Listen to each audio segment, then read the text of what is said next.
I've always had a ton of respect for Demario Davis and what he's able to do, and all really in the run game, his ability to cover, and also he's a really good blitzer. Does a nice job with them. Quan, and then obviously Werner rotating in there, getting some secondary guys. Roby, obviously Lattimore, Jenkins, Williams. They have really good players in all three levels of their defense, and the rush helps the coverage. The coverage, they play different coverages. They play multiple coverages, and then obviously that'll help out the rush. The Titans also moved defensive back Christian Fulton to the team's designated for return from injured reserve today. The Titans host the Saints at noon on Sunday.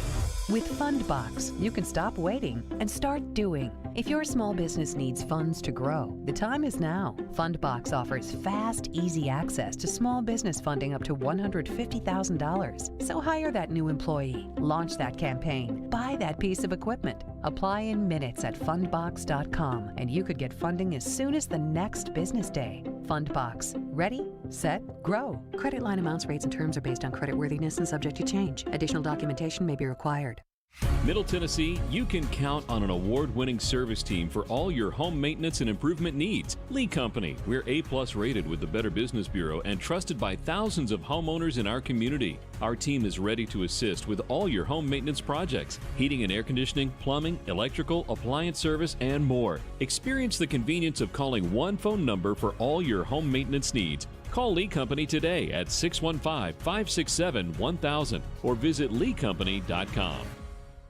Harmon Tractor and Equipment is your one-stop tractor and equipment solution and Middle Tennessee's Link Belt and Takeuchi dealer. Whether you're looking to rent or purchase a track loader, mini excavator, large excavators for your job site, or something in between, Harmon has what you're looking for. This Friday from 10 a.m. to 2 p.m. will be Harmon's official grand opening celebration at 3570 Dickerson Pike. RSVP at ptesales@harmoncorp.com. Visit harmontractor.com or call 615-865-7800. Your Middle Tennessee Link Belt and Takeuchi dealer, providing totally outrageous customer service. Nashville's best sports talk, locally owned, home of our Nashville Predators. WPRT FM Pegram, 97.5 Murfreesboro, WBUZ HD2 Laverne, online at thegamenashville.com.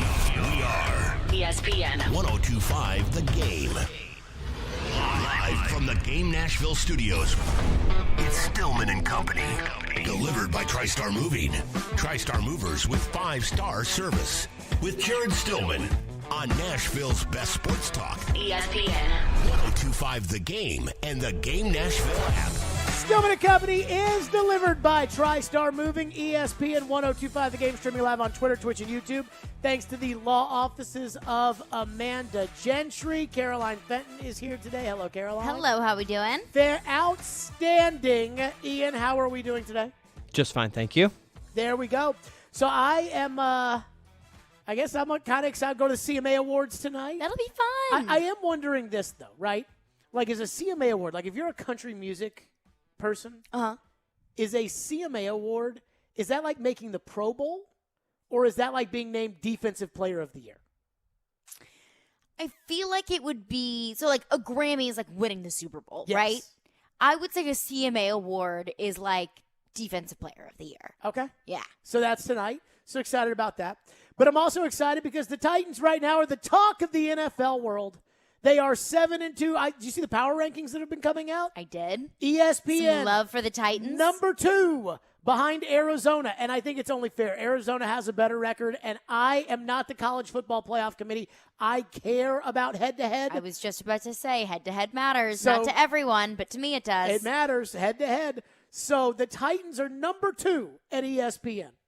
And I was thinking about this, and I'm going to throw in some cliches. Chris Sanders will be on the show later this hour, and one thing Chris always says before he gives us a cliche is, I know this sounds like a cliche, and I know it sounds like coach talk, but if it looks like a duck and it quacks like a duck, it's a cliche.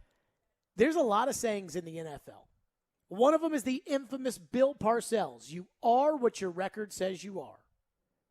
There is another saying in the NFL, what have you done for me lately? There is another saying in the NFL.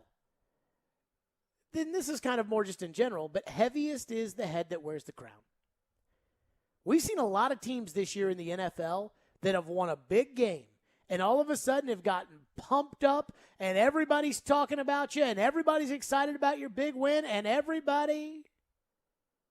what happens next? Buffalo Bills, they made it to the AFC Championship game last year. Their quarterback, Josh Allen, signed a contract going to make him the highest paid player in the NFL next year. They go on the road to Kansas City, the preseason darling, the team that everybody said absolutely, positively was the best team in the NFL, and they embarrassed the Chiefs. What happened all the next week? Everybody loved the Bills. Everybody pumping Bills, Bills, Bills, Super Bowl, Josh Allen MVP, go Bills. I told you all before that Chiefs game.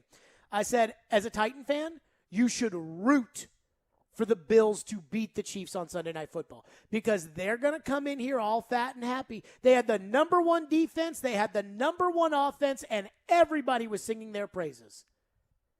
And I kept saying, they've never had this before.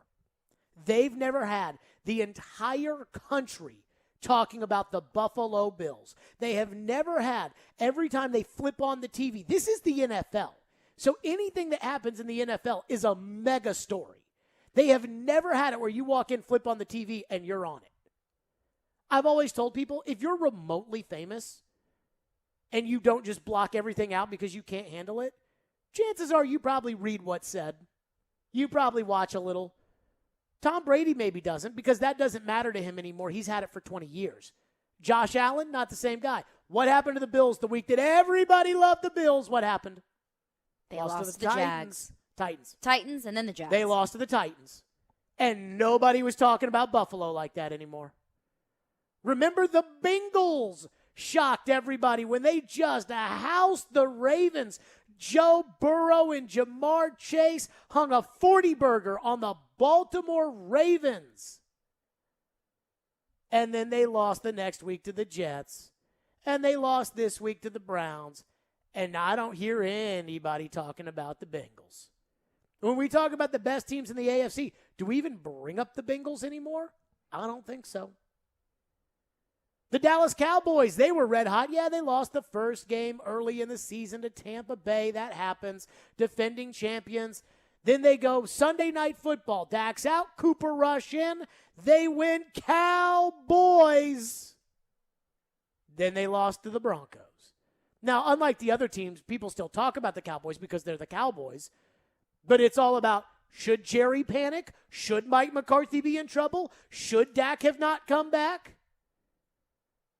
But it's not how great the Cowboys are anymore. This is the NFL. It's a week-to-week league. And that's how everybody views it. Titans beat Buffalo. They said, man, hey, that's a good Titan team, but hey, they lost to the Jets. Titans beat the Chiefs. Everybody said, hey, that's a good Titan team, but man, the Chiefs aren't very good. Titans beat the Colts. Everybody said, hey, that's good, but Derrick Henry's out for the year. He's out. What's that mean? They beat the Rams. No Derrick Henry. Sunday Night Football. Everybody watched. They're 7-2. I don't hear anybody talking about the Jets' loss. I don't hear anybody talking about anything negative surrounding the Titans. It's all about, how about that defense? How about Kevin Byard? He should be player of the year. How about that offense? How about Mike Vrabel? He should be coach of the year. How about the Titans? They might be the best team in the AFC. And I enjoy it, and I'm sure you all enjoy it. And the Titans are getting some national respect and some national love. And now here come the Saints and Trevor Siemian. This is the NFL, folks. You are what your record says you are. You're 7-2. You're the second best team in the league. This is the NFL.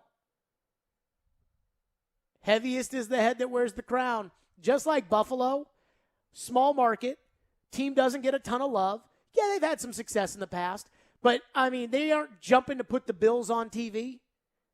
Just like Buffalo, you've never had a week like this where everybody's talking about how good you are. Yeah, you did a little bit in the playoffs 2 years ago, but even then, it was really about Derrick Henry, and everybody in the country thought the Chiefs were going to beat you. You have never had a week like this where every time you flip on a TV show, they at least bring the Titans into the discussion. Stephen A. Smith thinks you're the best team in the AFC. And you may not care what Stephen A. Smith thinks, but he is the most popular personality on the world's largest sports network. And he thinks you're the best team in the AFC. Dan Orlovsky and Ryan Clark think Kevin Byard should be Defensive Player of the Year. Jeff Saturday and Marcus Spears think the Titans are the best team because of their offensive and defensive lines. NBC thinks Mike Vrabel should be Coach of the Year. Here comes Trevor Siemian. Here come the Saints. By the way, Trevor Siemian and the Saints 2 weeks ago knocked off the defending Super Bowl champions. And speaking about being the team that everybody loves, remember all offseason, Tampa Bay's got all 22 starters back. How good's Tampa Bay this year? They're good, but I don't think anybody thinks right now, who's the best team? I don't hear anybody saying Tampa. So this is the real test for the Titans. The Saints week. Not the Saints game. The Saints week. I told you all, after the NBC broadcast, when Michelle Tafoya was talking to Byard and Simmons, and this is a tiny little nitpick, and I wish I had told Ian to get this beforehand. I'm sorry about that. But it's just a tiny little nitpick. They were asked, the very last question was something along the lines of, what does this prove about the Titans or something? And Byard started talking about, it doesn't matter what your power rankings say, we're 7-2. And I thought, oh, man.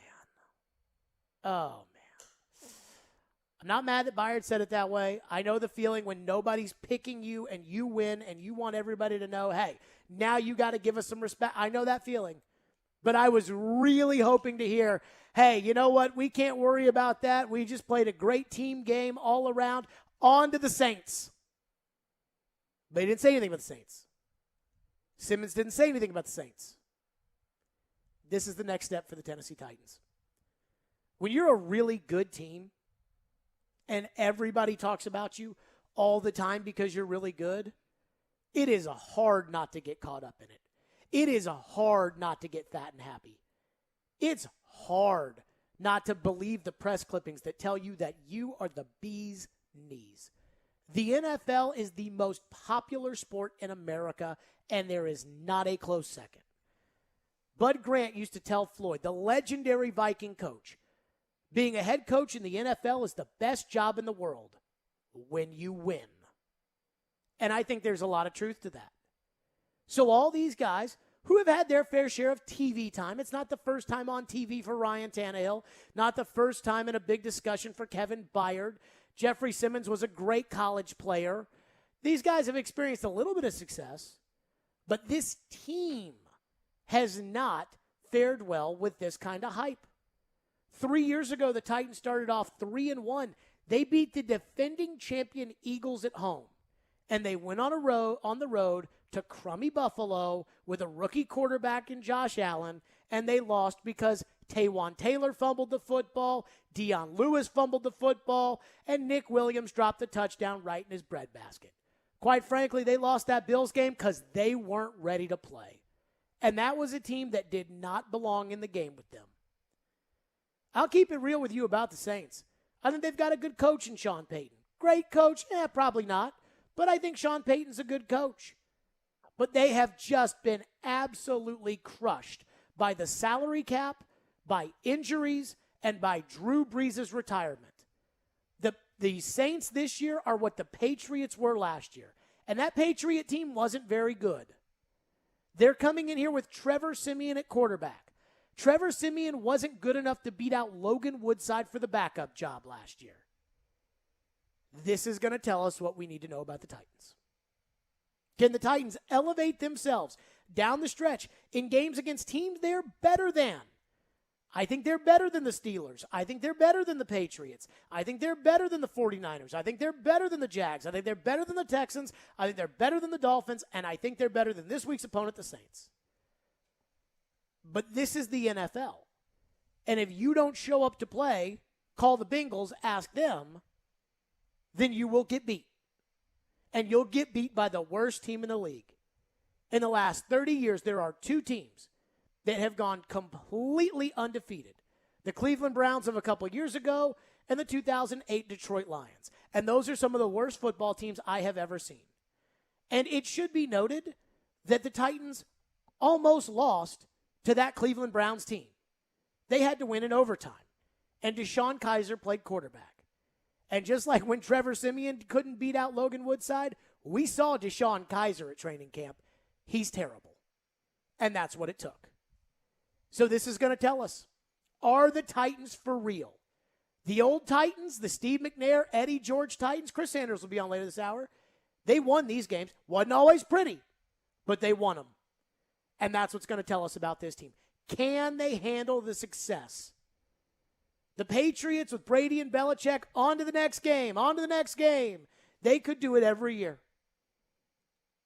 Arizona somehow this year, they've won big games. They can handle the success. They beat a Green Bay. They play San Francisco, knock them out. On the road, no quarterback. They can handle it. Can the Titans handle it? Arizona did lose to Green Bay, so I guess that's probably part of it. But can the Titans handle the success? I hope the answer is yes. I don't know, though. 615-737-1025 is our phone number. Heaviest is the crown. Heaviest is the head that wears the crown. Yeah. Heaviest is the head that wears the crown. You spend all week being talked about how great you are. Noon kickoff, CBS, Trevor Siemian and the Saints. Or I think it may be Fox. No, it's CBS. Noon kickoff, CBS, Trevor Siemian and the Saints. We'll see. 615-737-1025 is our phone number. 615-737-1025. What makes the Titans different than the flavor of the week teams in the NFL? What makes them different? We'll discuss that next. Stillman and Company, ESPN 1025 The Game. Titans on 3. 1, 2, 3. Titans! Those guys played fantastic. It was fun to watch them play. The Titans are the NFL's hottest team. Big plays, big moments. It's just incredible. After consecutive wins against the Bills, Chiefs, Colts, and Rams. Man, were they good. Oh. It's unbelievable. You're home for the best Titans coverage. That is a team that is putting it all on the line. They stepped up big time. Is Nashville's best sports talk. ESPN 1025 The Game and the Game Nashville app.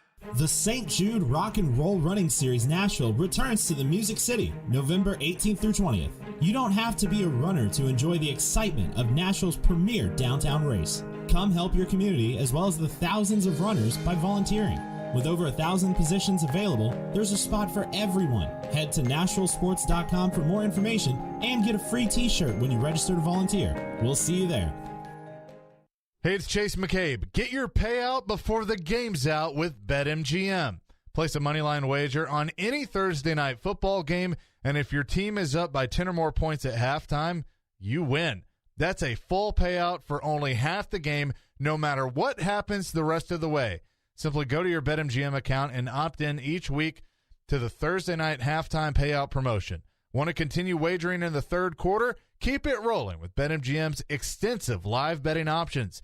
Need to hit the sack early? Use your winnings to place a one-game parlay on Sunday and go for gridiron glory. If you're new to BetMGM, just download the app today and see how you can turn halftime into cash time like me. Make a moneyline bet on Thursday night, and if your team is up by 10 or more, you'll win at the half. Only at BetMGM. Opt-in required. Must be 21 years or older. Must be in Tennessee. Visit BetMGM.com for a full list of terms and conditions. For problem gambling support, call the Tennessee Red Line at 800-889-9789. More than 80% of hospitals and other healthcare employers are now looking to hire nurses holding a bachelor's degree. That's why Aspen University's 3-year accelerated and accredited BSN pre-licensure program is now enrolling with no wait list. Tuition and fees are less than $50,000 and transfer credits are accepted. Want to learn more? Just text STEP to 323232 right now. Most courses are online and you'll complete your clinicals within our collaborative network of healthcare providers. Plus, if you need more flexibility, we offer a nights and weekends program. Text STEP to 323232 right now. All clinical simulations and labs are delivered in person while following CDC guidelines for social distancing and masks. If you've thought about becoming a registered nurse, the time is now. Text STEP to 323232 to learn more today. Text the word STEP to 323232 right now. Text STEP to 323232. Total cost of the degree program will vary depending on the courses taken, transfer credits awarded, and fees incurred. Employment statistics are from the AACN Research Brief published in December 2020. Texting privacy policy and terms and conditions posted at textplan.us. Message and data rates may apply. Well, here we are at Pour Vu. Any great words of wisdom as we peruse the 10,000 square feet of wine, spirits, beers for our tailgating and upcoming holiday parties? One thing, great minds drink alike, huh? Nice. Wow, look at all the wine. Hey, don't forget to buy a bottle from Mom. Remember, you're the reason she drinks. Hey, check it out. Pour Vu has their own app, curbside, and home delivery. Tonight, I will be having my favorite drink. It's called A Lot. I only drink on days that begin with T. Today, tomorrow. Well, you're in luck because Pour Vu's new tasting bar is in effect Thursday through Saturday, right next to the humidor. Party supplies with mixers, hard to find small batch specialties, and tequila. I am telling you, you can't buy happiness, but you can buy tequila, and that's kind of the same thing, right? Tequila, because no good story ever starts with that one time I ate salad. Right? Pour Vu means for you. They really have the best selection, service, and knowledge we didn't find at the big box stores. May all your days be filled with umbrella drinks. Pour Vu, open 7 days a week at Indian Lake Boulevard, exit 7 off Vietnam Vets in Hendersonville. If you've missed any of today's show, just search Stillman and Company on Apple, Spotify, or your favorite podcast platform. So which team do you currently trust the most? Shockingly, we look at Buffalo, we look at Baltimore, and I'm not throwing any shade on them. Damn. When I saw the Tennessee Titans punk the Los Angeles Rams the way that they did last night, make no mistake about it, that's what happened. They ran over them. That defense, Rams offense could not do anything in the first half, first three quarters. I'm just looking at them and I'm saying, Derrick Henry, you lost your identity. He was their offense, okay? Not much of a run attack. But if that defense plays the way that they're capable of playing, I'm looking at Julio Jones with A.J. Brown, with an experienced Ryan Tannehill throwing the football, with what we just brought up about the AFC and how it's a bit haphazard and it's up for grabs. How can we rule out Tennessee, especially if you get to the postseason and then you're able to win a game? Because by that time, that'll be about 9-10 weeks. And then it's all likelihood Derrick Henry will be back. There you go, Stephen A. Smith. Who do you trust in the AFC? I trust the Titans.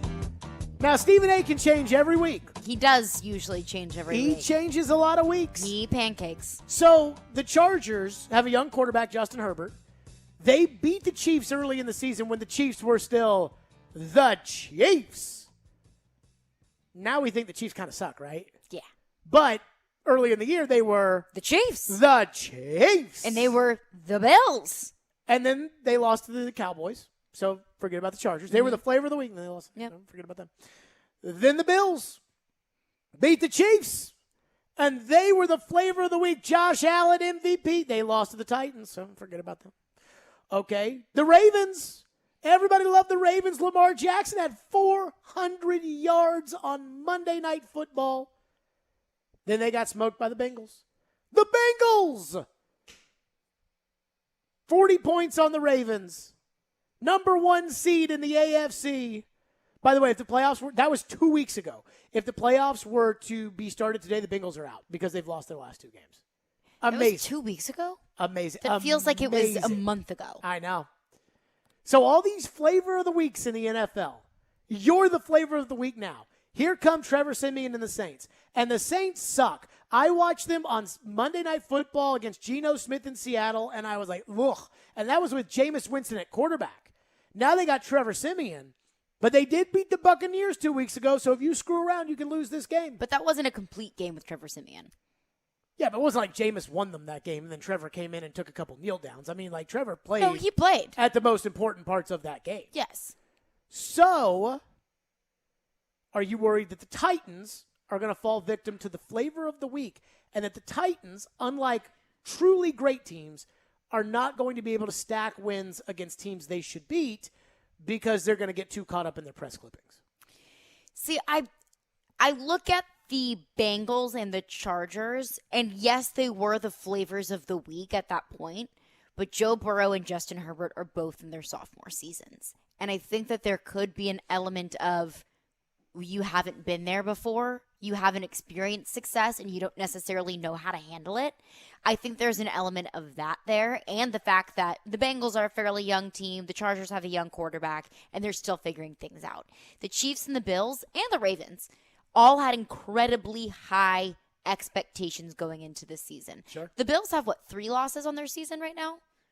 3? Yeah, Steelers, Titans, Steelers, and now Jags. the Jags, which is so funny. 3 AFC losses, too. That's 3 AFC losses. But let's say the Bills win out the rest of their season. That's an incredibly successful season. Well, they probably won't. Think about this. For the Bills to win out, they're going to have to beat Tampa Bay. Mm-hmm. They're going to have to beat Indianapolis. Yes. And they're going to have to beat the Patriots twice. I don't think that they will win out, but I'm speaking hypothetically. Sure. Like 3 losses in your season, that's not a bad season. It's just the expectations for the Bills and for the Chiefs and for the Ravens were so incredibly high. So one loss or a loss to a team that you absolutely should not have lost to makes it seem like, oh, well, you're not reaching expectations because you lost to the Jags. And I think the Chiefs have so many more problems going on than just not meeting expectations. The Chiefs, I mean, put them to the side. But I think the difference here with the Titans is that the expectations nationally weren't very high. Mm-hmm. Ryan Tannehill's a veteran quarterback. He's been around the league longer than any of those quarterbacks, Chargers, Bengals, Bills, Chiefs, Ravens. He's been around longer than all of their quarterbacks. So I think that there are some factors here that are tilting in the Titans' favor. But what is the one thing that we say about the Titans? When they zig, they zag. When you expect one thing from them, when you expect them to get blown out by the Bills on Monday Night Football, they beat them. When you expect them to blow the Jets out, Jets beat them. So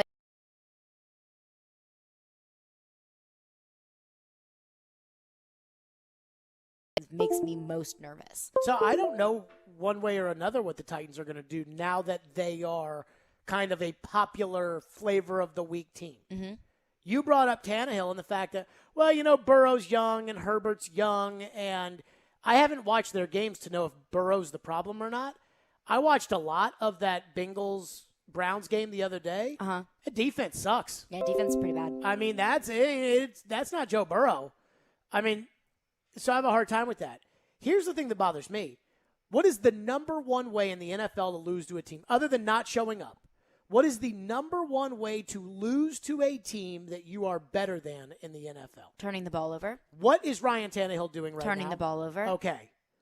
Like, the offense on Sunday night was not good enough to win against a good team. No.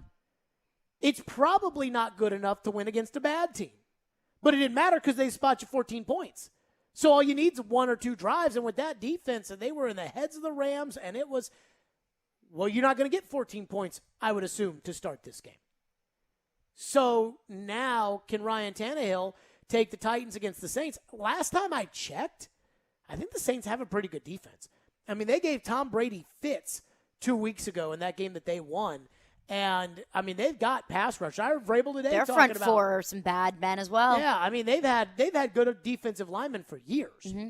And they got DeMario Davis. Mario Davis is Cam Jordan. So they got some bad boys. And I'd say that worries me a little bit. I mean, can you handle the pressure? Because now the pressure's on. Now the expectation is, hey, the Titans could go far this year.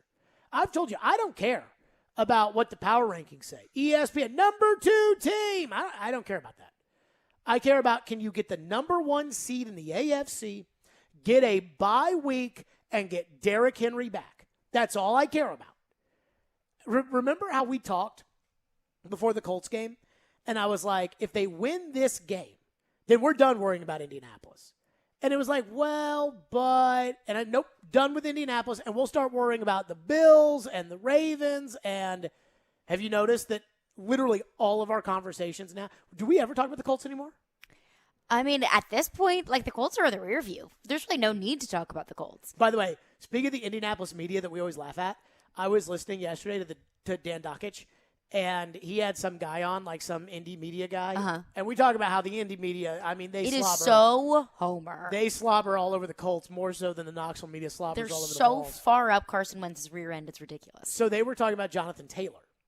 And the guy said to Dan Lovitz, I think he might be one of the best running backs in the league. These young running backs, Chubb, I think he's better than him. And Dan's like, yeah. And he goes, I mean, honestly, I think he might even be better than Henry. And Dan Lovitz says, I'm not going that far now. Whoa. Dan Lovitz, the one non-homer in Indianapolis, goes, I'm not going that far now. And I'm like, and I literally was sitting there listening to this, and I'm like, I could do a whole topic on this, but I'm not doing this. I'm not doing we're defending our guy against your guy. I'm not doing that. Because that's too homer. Like, that makes me too much of a homer, even though what you said is ridiculous. But there is absolutely an argument to be made that Jonathan Taylor is one of the better running backs in the league. Yes. There is not an argument to be made that he's better than Derrick Henry. Absolutely not. And Get that has out, nothing get to do out with of here with that take. That is a take that in all other cities in America, they would argue there is not room for that take. This city just happens to be the one that Derrick Henry plays in. Let's go to your phones as promised. 615-737-1025. Phone lines driven by WilsonCountyHyundai.com. AG is going to kick us off today. Thank you for calling. Go ahead, AG. Thank you. I was in Kroger's today, speaking of pancakes, and it's a new brand out called Jared and Caroline's Old Time Pancakes, and they're great. I just want everybody to try them out. And I also want to say, man, I miss the GM so much, man. He used to always say that Jared was a big-time flip-flopper also. Have you issued Shane Bowen and Carter any apologies or anything? Wait a minute. Where was the flip-flop that you are referring to? Where was the flip-flop? Where? Yes. You was talking so bad about Shane Bowen last year, it didn't make any sense. They saying the defense is doing pretty good. That doesn't qualify as flip-flop. So now we said on Monday that Shane Bowen is officially off the hot seat. So that is the equivalent of what you're looking for. That's a flip. Okay, so that's a flip. Now you're looking for a flop? But you're talking about how, all of a sudden this show that, like, we said the Titans were bad or what is the flipping and the flop? The narrative changes with the weather. There's a lot of zigging and zagging, Jared. What am I saying? What am I saying right now by the Titans? I'm saying don't lose to the Saints. When the Titans lose, it's just, you don't say fire anybody, but it so sound like it. It so sound like it, Jared. Now, come on, let's own on up to this now. Okay. I'm willing to listen to your argument. All right, Jared. I appreciate your call, AG. I'm willing to listen to the man's argument because I think there's a lot of people out there that feel the way that man feels. Now, let me say this for the record. After they lost to the Jets, and you were going through some of the the viewership numbers, and you told me, you go, what happened on October the 4th? And I was like, that was the Monday after they lost to the Jets. Because it was our highest day by far. It was just on social media. And I said in that segment, and I ripped the Titans' ass, and they deserved for it to be ripped. I said the season's not over now. I mean, in that 2 o'clock segment, I said the season is not over. And I didn't treat it like the season was over. But did they have some problems? Yeah, they had some problems. They got some problems now. We just talked about the offense. We said the offense isn't good enough right now. It wasn't good enough Sunday. It got by, but it wasn't good enough Sunday. I mean, so I do think there are a lot of people that think, hey, the tone of the show changes based upon a win or a loss. Well, duh. I mean, I think it's fair to be critical of Shane Bowen after, 3 or 4 games at the beginning of the season where the defense looked, nothing better than average, and now it's looking really good. So you know what? My opinion's going to change. And I haven't honestly even really given Bowen a lot of the credit for that. I just said he's off the hot seat. And I stand by this. I mean, I tweeted out in the first drive of the Kansas City game, up 7-0 on a 3rd down, Bud Dupree came off the edge and strip-sacked Patrick Mahomes. And I said, if Bud Dupree's going to do this, everything changes. And the defensive line, ever since Bud Dupree has come back from the knee injury, the defensive line has been night and day. Autry had injury problems during training camp, and he was kind of in and out. And now everybody's got a spot, and everybody on that line's playing well. See, I laugh about, like, Kevin Byard, for example, and I like Byard, but Kevin Byard was an All-Pro 2 or 3 years ago, led the NFL in interceptions. He's been a good safety for almost the entire time he was here. Last year, they got no pass rush. Byard, I think, had 1 meaningless interception, and he was really a non-factor. And we wonder, what is up with Byard? And people were saying, Byard got his contract, and now Byard. I'm like, no, that's not it. That's not what's, no. And I just felt like, Byard's not playing great, but there's no real pass rush there. Now, they're in the face of the quarterback. They're talking about Byard for Defensive Player of the Year. Byard didn't get that much worse and then get that much better. His job just got significantly easier because he's not doing it by himself. Yes. I mean, to me, that's the thing, is that where I give John Robinson a lot of credit, because we get mad at John Robinson all the time, but where you've got to give him a lot of credit is people look at this like, well, he just let Corey Davis and Jonnu Smith out the door and didn't replace him. And that's not necessarily true, because he did ultimately replace Davis with Julio Jones. It just didn't necessarily work out in how we expected it to. But he didn't spend the money in free agency at the jump on a wide receiver. He didn't spend the money at the jump on a tight end, and still hasn't. He didn't spend the money, at corner with Butler gone and Jackson gone, because he said, you know what, I got to get a pass rush. And he went out and got Bud Dupree, who he paid top dollar for, and he paid, I believe, Danico Autry. And you can go back, because it's on my Instagram.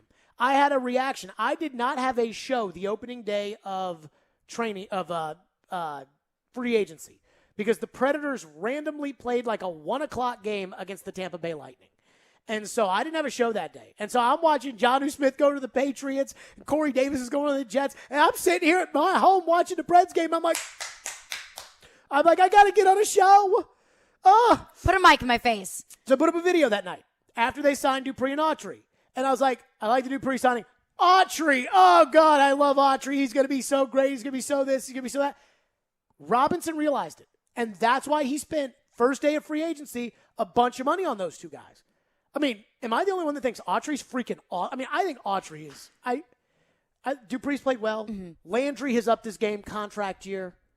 But, I mean, Autry, that's like my child. I just love him so much. Well, going into this season, we had talked, because I think Jeffrey Simmons was listed in ESPN's top 10 of defensive linemen. And we kind of wondered, okay, when are we really going to see that come to fruition? Because it's a lot of expect a lot from this guy, expect a lot from this guy. You can't necessarily see it on the stat sheet, but we're just waiting for him to come through. And I think it was TD who said he's a Robin who's just waiting for his Batman. And Danico Autry is that Batman. And at the time, I didn't really know how much I bought that. I thought if Jeffrey Simmons is so great, then why does he need someone else to elevate him? But that's exactly what Danico Autry has done. So do you know how the Indianapolis media bobos for the Colts, like we were just talking about? Oh, yeah. Yeah, fully aware. So is this Zach Kiefer, who writes for The Athletic. I follow him on Twitter. I mean, this guy, he doesn't, openly, slobber all over the Colts, but it's very much in his wording. Like, the tone of his tweets I read, and it's like, bring it down a notch. He tweeted out 2 hours ago, the more I watch the tape, the more I see double and triple teams for DeForest Buckner this year. Because DeForest Buckner is a good player. And who's not next to DeForest Buckner? Danico Autry. Danico Autry. Because I'm going to tell you this. Autry, and I watch enough Colts games because you're watching the Colts. Every time they played the Titans, Danico Autry was going to kill Tannehill. I mean, Tannehill might be in the hospital. Henry got hurt in the Colts game. Tannehill might be in the hospital right now if Danico Autry was on the Colts a couple weeks ago. I mean, he's a bad boy. All right, to your phones next. 615-737-1025. Enough bloviating for me. Invigorate Health. That's right, InvigorateHealthTN.com. Are you trying to lose weight? Do you think your New Year's resolution will be to get in shape? Call my friends at InvigorateHealthTN.com. They've got the new FDA-approved weight loss drug, semaglutide. Now, it is not new, because it has been prescribed by doctors for years for diabetic patients, but now the FDA has approved it for weight loss. That's right. It is now an FDA approved. What it does basically is it makes you a little nauseous when you overeat, and that will train your body on how to portion size, things of that magnitude. Men's Health Magazine did a feature on it as the breakthrough for weight loss. I've talked to multiple doctors asking, is this thing safe? They say yes. It is. My primary care doctor, before I told you guys, I talked to her because I wanted to know, is it safe before I did? She says yes. I'm telling you, semaglutide, if you are trying to lose weight, you need to give my friends at Invigorate Health a call. That's InvigorateHealthTN.com. They've got hormone replacement therapy. They've got IV therapy. They've got M-Sculpt Neo, which, by the way, is the bee's knees, and I've done M-Sculpt Neo. But they've got semaglutide. Give them a call today. InvigorateHealthTN.com. Thursday night. Quick feet in front, and not one save but two made by Saros from in tight. The Nashville Predators complete the second game of a back-to-back, taking on the St. Louis Blues. Pre-game at 6, face-off at 7 on Nashville's best sports talk. ESPN 102.5 The Game and the Game Nashville app. Now's the time to get a great deal on Kubota construction equipment featuring durable Kubota engines, more comfort, more productivity, more get it done right. The Kubota construction lineup shows up ready to work every day. Right now, bring home select Kubota equipment for 0 down, 0% APR for up to 60 months. Now through December 31st. See us or go to KubotaUSA.com for more details.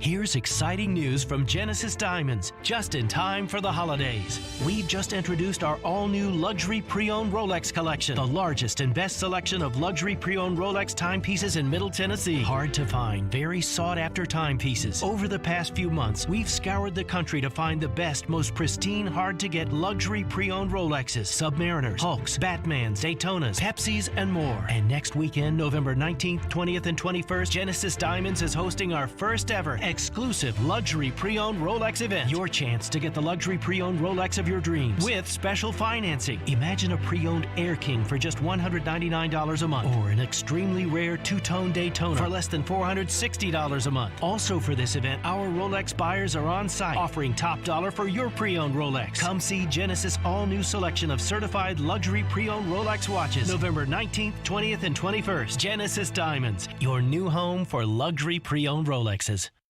Rock Bottom Nashville is Broadway's original brewery, where all brews are brewed on site. Josh Rappaport is Rock Bottom's brewmaster, creating fresh craft beers where peak flavors are always the rule. Grab one of their blockbuster beers to pair with their nachos, pretzel bites, and delicious flatbreads. They even have group catering. They boast one of the best views of downtown Nashville and is a short walk to Titan Stadium. And enjoy happy hour Monday through Friday afternoons from 2 until 6. Rock Bottom Nashville, 111 Broadway.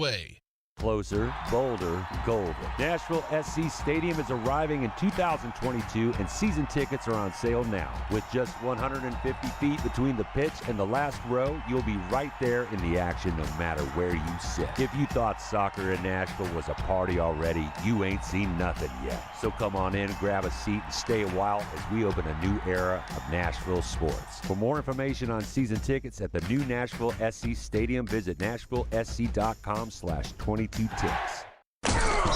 Sunday afternoon. Murray throws, touchdown Arizona. Hubbard, and he walks it in for his first NFL touchdown. Kyler Murray and the Arizona Cardinals are back in the desert to face off with the Carolina Panthers. Coverage begins at 3 on ESPN 94.9. Hey Nashville, this is Gary Bettman. You're listening to Nashville's best sports talk, ESPN 102.5 The Game. Point in the season, how impressed are you with the overall growth, progress of this team, especially considering the adversity you've faced with injuries and setbacks?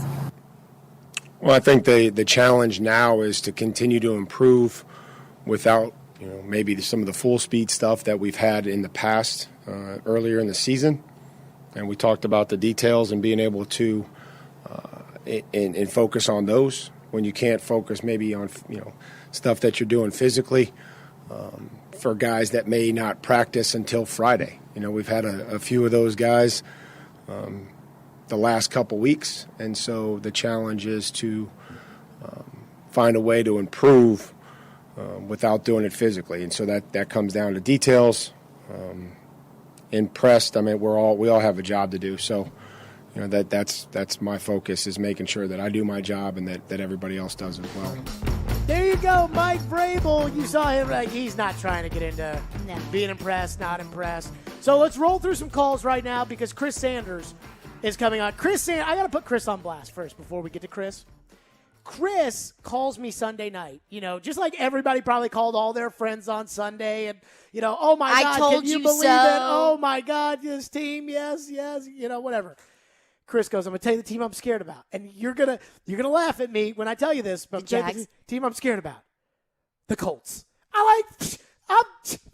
I'm done with the Colts. No. I'm done with the Colts. I will give Chris credit, though. He was on the, get rid of Josh Reynolds train before anyone else was. Yeah, well, I say, but we take that back because of that take. We will discuss that with Chris. But Scott is going to kick us off this segment. Thank you for calling. Go ahead, Scott. Yeah, I agree with everything you're saying about the Autry signing and, Dupree and how that makes everything easier. But, I mean, before you start giving John Robinson hosannas here, there's a lot of bad stuff that all traces back to signing Clowney and Beasley and wasting nearly $24 million on those two. If we hadn't have done that, we might still have Jonnu and Corey Davis, which means we wouldn't have had to get rid of a second and invest 15 in Julio, or we might actually have Jack Conklin. We could have had for some of that. Why do you want money. Jack Conklin? Jack Conklin's hurt right now. You got the number 1 rated right tackle according to Pro Football Focus. You people love Pro Football Focus. Well, he might be good at left tackle actually right now, or Dennis Kelly. We got rid of Dennis Kelly to save $1.5 million. Got rid of Dennis Kelly and signed Lamb Scott, to save $1.5 million. Scott, it sounds to me like you were a Titan fan in 2014 and 15, right? When they were winning 2 games and 3 games. Fair? Yes. Okay. Under John Robinson, in 6 years, they have never had a losing season. 6 cracks, 6 winning seasons. He had the magic touch, but it does not negate the awful offseason he had last year, and in the questionable draft he had this year. So I don't disagree with that, Scott. Scott, I do not disagree with that. I appreciate your call. But I will say this. We all remember, what it was like when Floyd was GM, and they won a lot of games, and they went to the playoffs a lot, and it was fun, like today. And we remember when Floyd was not the GM, and they sucked, and they were the embarrassment of the league. 6 cracks at it for Robinson, 6 winning seasons. They're going to go to the playoffs for the 4th time in his tenure, 4th time in 5 years. Today's not the day to call in about Vic Beasley and Clowney. I get it. Look, he screwed up some. So did Floyd. And the first person to tell you that would be Floyd. Chris Sanders. Big fan of Floyd. He joins us next. Stillman & Company. It's ESPN 102.5 The Game. This is Ellie Tolvanen, and this is Nashville. Tolvanen to score! Ellie Tolvanen, a laser! You're listening to the flagship of the Nashville Predators radio network, ESPN 102.5 The Game. Houston Clinic Orthopedics is conveniently located where you live and work. With over 10 locations in Nashville and surrounding communities, Houston physicians specialize in spine, joint replacement, knee, hip, upper extremity, as well as many other orthopedic conditions. At Houston Clinic Orthopedics, they are strictly adhering to all CDC guidelines for both their patients and staff safety. To experience world-class orthopedic care and to see a list of all Houston physicians and specialties, visit their website at tn.houston.com and book your appointment online today. It's the official Bud Light Preds watch party as the Predators take on the Dallas Stars Wednesday the 10th. Puck drops at 7:30, but the party starts at 7 with all kinds of specials. See you at headquarters, Beercade, downtown Nashville on 2nd Avenue. Go Preds! Got chronic joint pain? Not having success with steroids, but trying to avoid surgery? Well, thankfully, there's a better way. And now it's available here from the medical professionals at QC Kinetics. Hey, Willie Donick here. I'm talking about new therapies. Advanced, all-natural, regenerative treatments that can not only just give you relief, but can also restore and repair damaged tissue, so you can have lasting relief. If you've got joint pain due to arthritis, knee pain, hip pain, shoulder pain, don't just think the old ways of dealing with pain are the only ways. You need to learn more about these new biologic therapy solutions. Call now for a free consultation. QC Kinetics, 615-249-4024. These remarkable new treatments increase mobility, decrease pain, and help restore tissue. They actually encourage your body to heal itself. Call now and learn more about these restorative, regenerative, and revolutionary alternatives. Don't wait. Call today. QC Kinetics, 615-249-4024. That's 615-249-4024. What's up, everybody? This is Teron Davenport, and I am here to tell you about Freedom Tire Guys. They're Nashville's premier mobile tire service. New tires, rotating, balancing, flat repair, torquing, they do it all. I can tell you this from personal experience. Just a couple weeks ago, I was at the Titans facility. They came there and changed my tires, all 4 of them. They did an excellent job. My car is riding extra smooth now. If you're in need of tire service, be sure to check them out at freedomtireguys.com. If you don't see the tires you want, they'll go ahead and get it for you. Treating erectile dysfunction with acoustic wave therapy has been getting a lot of attention lately. But you should know that some are promising results we just haven't seen and charging a lot of money for the treatments as well. This is Kim for the Tennessee Men's Clinic, and if you're looking at acoustic wave therapy or any option to help your ED, you really should call us first. Unlike wave therapy only clinics, the Tennessee Men's Clinic wave therapy protocols do use acoustic wave technology, but we also often combine it with other treatments that can give most of our patients far higher satisfaction rates. There is no surgery nor any type of invasive procedure required. And even better, depending on your treatment strategy and with our urologist and provider's guidance, you can likely have sex the day after your appointment. We even have other treatments that can help you last up to an hour. Plus, for a limited time, we're waiving our normal appointment charge, which includes a PSA and T test, and offering a free ultrasound, altogether nearly a $400 value for free. So make an appointment today. Call 615-208-9090 or go to TennesseeMen'sClinic.com. Visit our website to learn more, including side effects, treatments, extra results vary. Darren McFarland. That should get you in the mood for a game tonight. Willie Donick. I think between 5.5 and 6 is probably in the ballpark. Chase McCabe. Typically, I like to take the most difficult task and do it first. Darren, Donick, and Chase have you covered weekdays from 10 to 2. Presented by Curacion CBD on Nashville's best sports talk. ESPN 102.5 The Game and the Game Nashville app. This is Stillman and Company. Delivered by Tri Moving. Stillman and Company. Who wants to see the Predators take on the Ducks of Anaheim? Bridgestone Arena, Monday, November 22nd. Head over to YouTube and subscribe to the 102.5 The Game YouTube page. You'll enter for your chance to see the Preds and the Ducks. Once you subscribe, email us at promotions@cromwellmedia.com with your YouTube handle. One winner will be chosen on Monday, November 15th. I told the story in the last segment that Sunday night, Titans win. I'm all excited. Chris Sanders calls me, and he goes, the team I'm scared of is the Colts. And I'm thinking, oh, I'm already done. I'm done scared about the Colts. I'm over that. On to the next. The team I'm scared about is the Titans because they've gotten up for the big games. Now here come kind of the smaller ones. Chris Sanders joins us now on the program. So, Chris, yeah, I said at the top of the show, you don't have to get pumped up to play the Bills. You don't have to get pumped up to play the Chiefs. You don't have to get pumped up to play the Colts or the Rams. But now here come the Saints. When you were on the Titans, you guys have been to the Super Bowl, and yet the next year when you played a not good Cincinnati team, a not good Cleveland team, a not good Dallas team, a not good whomever, you didn't have to find a way to get pumped. We knew the Titans would show up.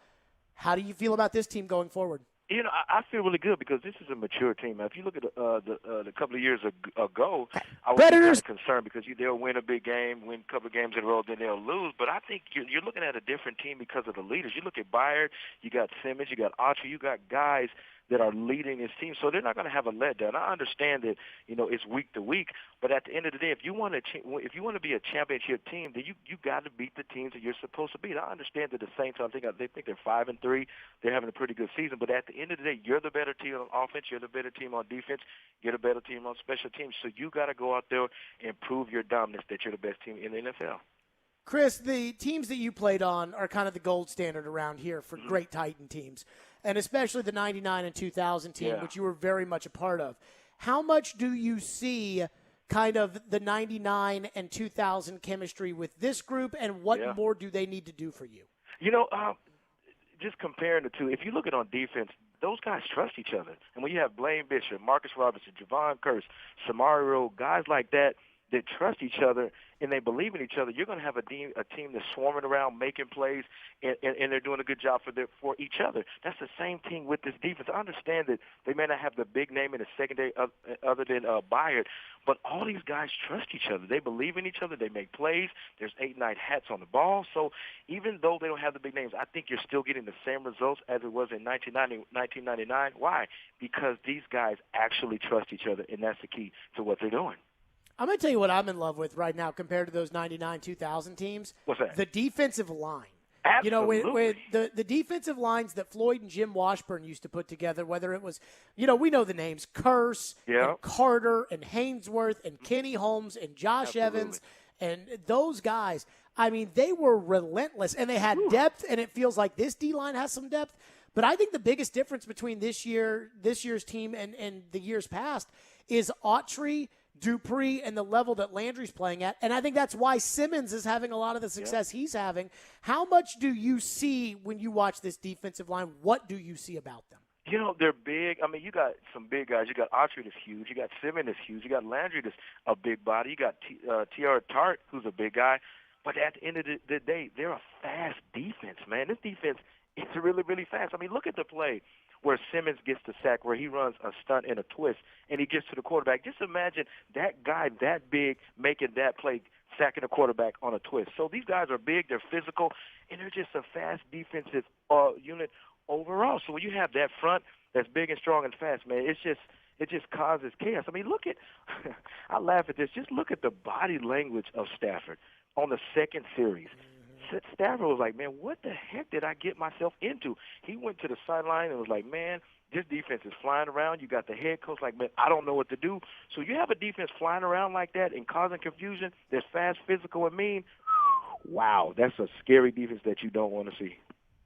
I think what's crazy, Chris Sanders is our guest. What's crazy right now about the Titans is how much that defensive line is making everybody else better. And I use Byard as the example. You know, they're talking on ESPN about whether or not Byard should be Defensive Player of the Year. And I'm not taking anything away from Byard because he's had a great season, and he's a great player.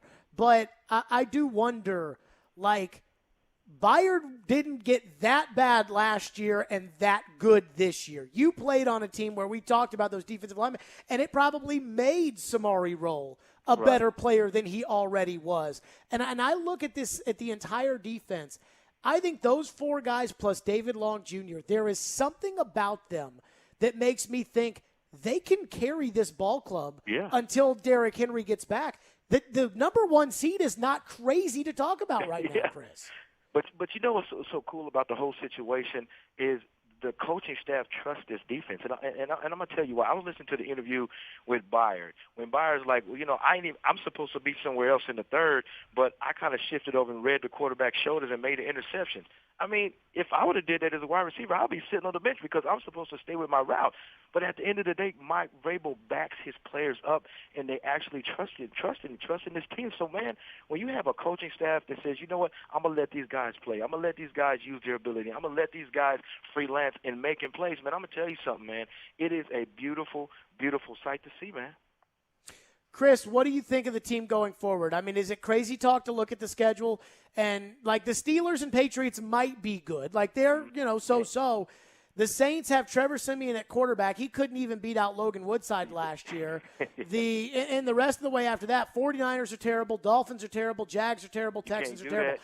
You can't do that. Well, okay. You can't do that. Your Titan teams would have won those games. They wouldn't have been easy. True. But you guys would have won those games. When can I trust this Titans team to do the same? I mean, I think we're going to see it this Sunday. I mean, I think if they get past the Saints, I'm not saying they arrived, but I think they became a mature team because, you know, if you're that team that you want to be later on deep in December, then you got to beat the teams that you're supposed to be. But just like Floyd would say, man, and I would say, this is the NFL. We got a good piece of that last week when we had the Denver Broncos beat the Cowboys. I mean, how in the heck does that happen? You go into Dallas and you beat Dallas, and the Broncos been struggling the last couple of weeks. And then on the flip side, you have the Buffalo Bills getting beat by the Jaguars 9-6. So you got to remember, understand that the Tennessee Titans are playing well, and you can call this a trap game or what, but if the Tennessee Titans go out there and hit them in the mouth and say, you know what, we're going to impose our will on offense, we're going to protect on defense. I mean, we're going to protect on offense, we're going to be relentless on defense, and we're going to be great on special teams. If they can do that and be consistent, then now I can say they're a mature team, and now I can say they're a Super Bowl contender. But after this game, I may say it and I might not say it. Chris Sanders is our guest. You concerned about Tannehill's turnovers? Absolutely. I mean, we talk about this. We talk about it every week, and me and you talk about it off the air sometimes, that you don't want that to come.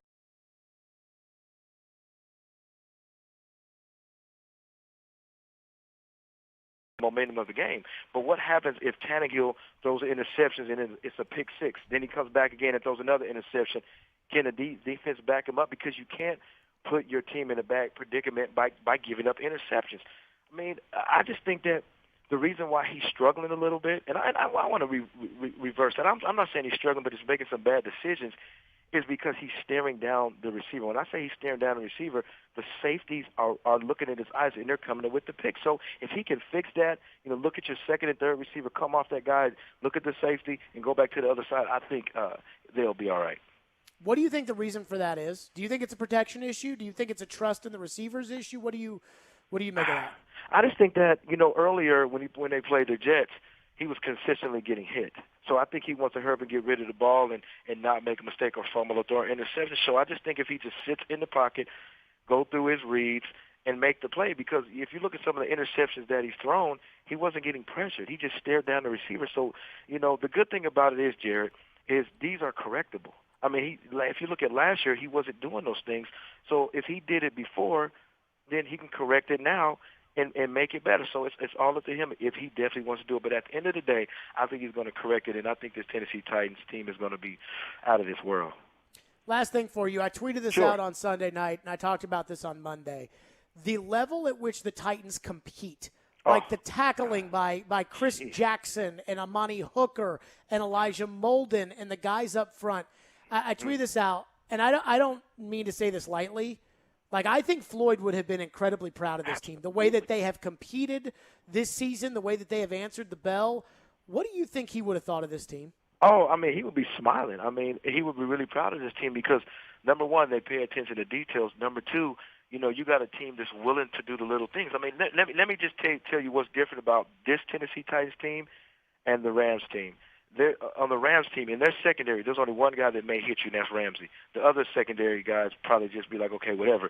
But if you look at the secondary of the Tennessee Titans, you got Hooker, you got Byer, you got Jackson. You got guys that want to run through your lips. So when you have a defensive back to say, you know what, I understand that I might not be tall in stature, but I'm going to show you how big I am by running through your face. And when you have a team like that and a secondary that's relentless like that, I guarantee you 100% that Floyd is smiling in heaven saying, I'm proud of my boys.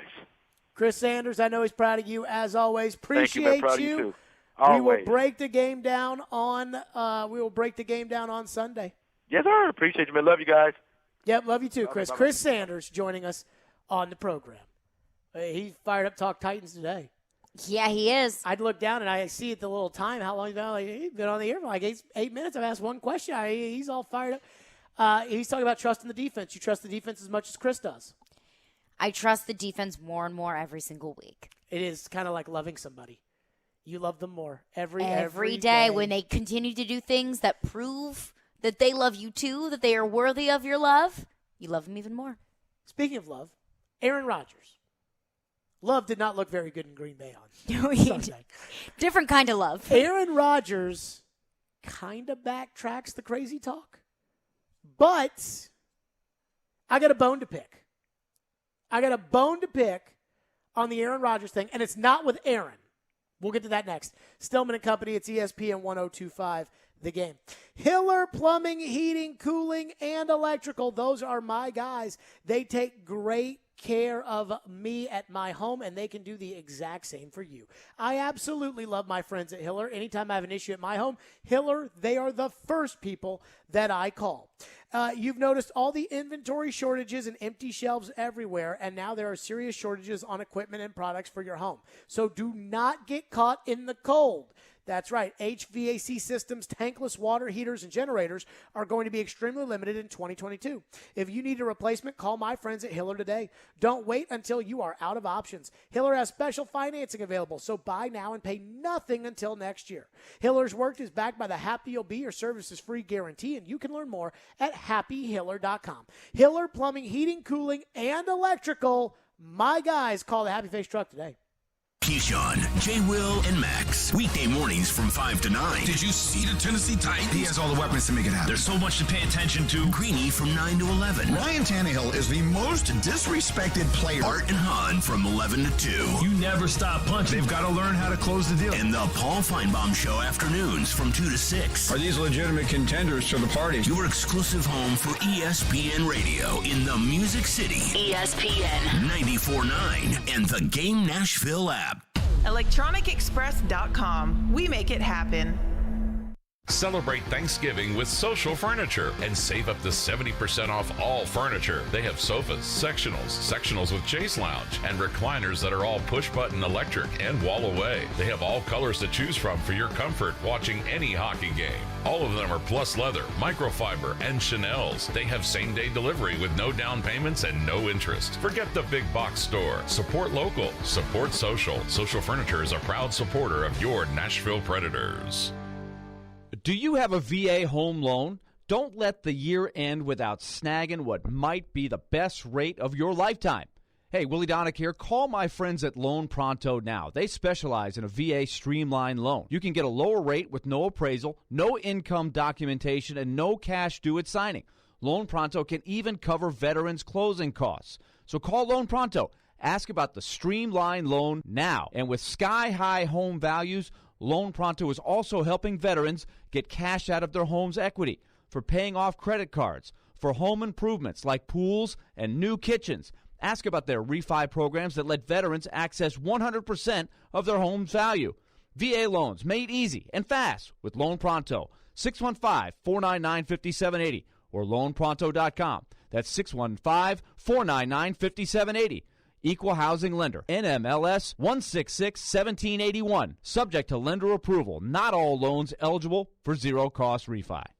NFL Week 10 is here, folks. We are already at Week 10, and FanDuel Sportsbook wants you to get the most of every play. Joe Rexford here to let you know they're giving everyone a $10 risk-free bet every week. Thursday night, great chance to give it a try. All you got to do is bet a same-game parlay with 3 legs or more, and if your bet doesn't win, FanDuel will pay you back up to $10. Ravens, Dolphins. Man, I definitely like the Ravens on the money line. Tell you what, I think Lamar Jackson over on the passing yards. Dolphins, I'd do under on just about anything with them, but hey, don't take my word for it. Do whatever you want on FanDuel, America's #1 sportsbook. Safe, easy, and fast, getting your money as little as 2 hours. There's no feeling like nailing a same-game parlay, so lock it in today. Get up $10 back if your bet doesn't win. And if you're new, sign up with promo code Joe102. You'll also get 30-1 enhanced odds on either team to win during the Monday night matchup between the Rams and Niners. You can win $150 on a $5 bet. That's promo code Joe102 so they know I sent you. You must be 21 or older and present in Tennessee. Refund issue is now. Draw per site. Credit that expires in 7 days. Max refund $10. Restrictions apply. See terms at sportsbook.fanduel.com. Same-game parlay is available for multiple sports in all states on mobile and web. Gambling problem? Call the Tennessee Red Line. 800-889-9789.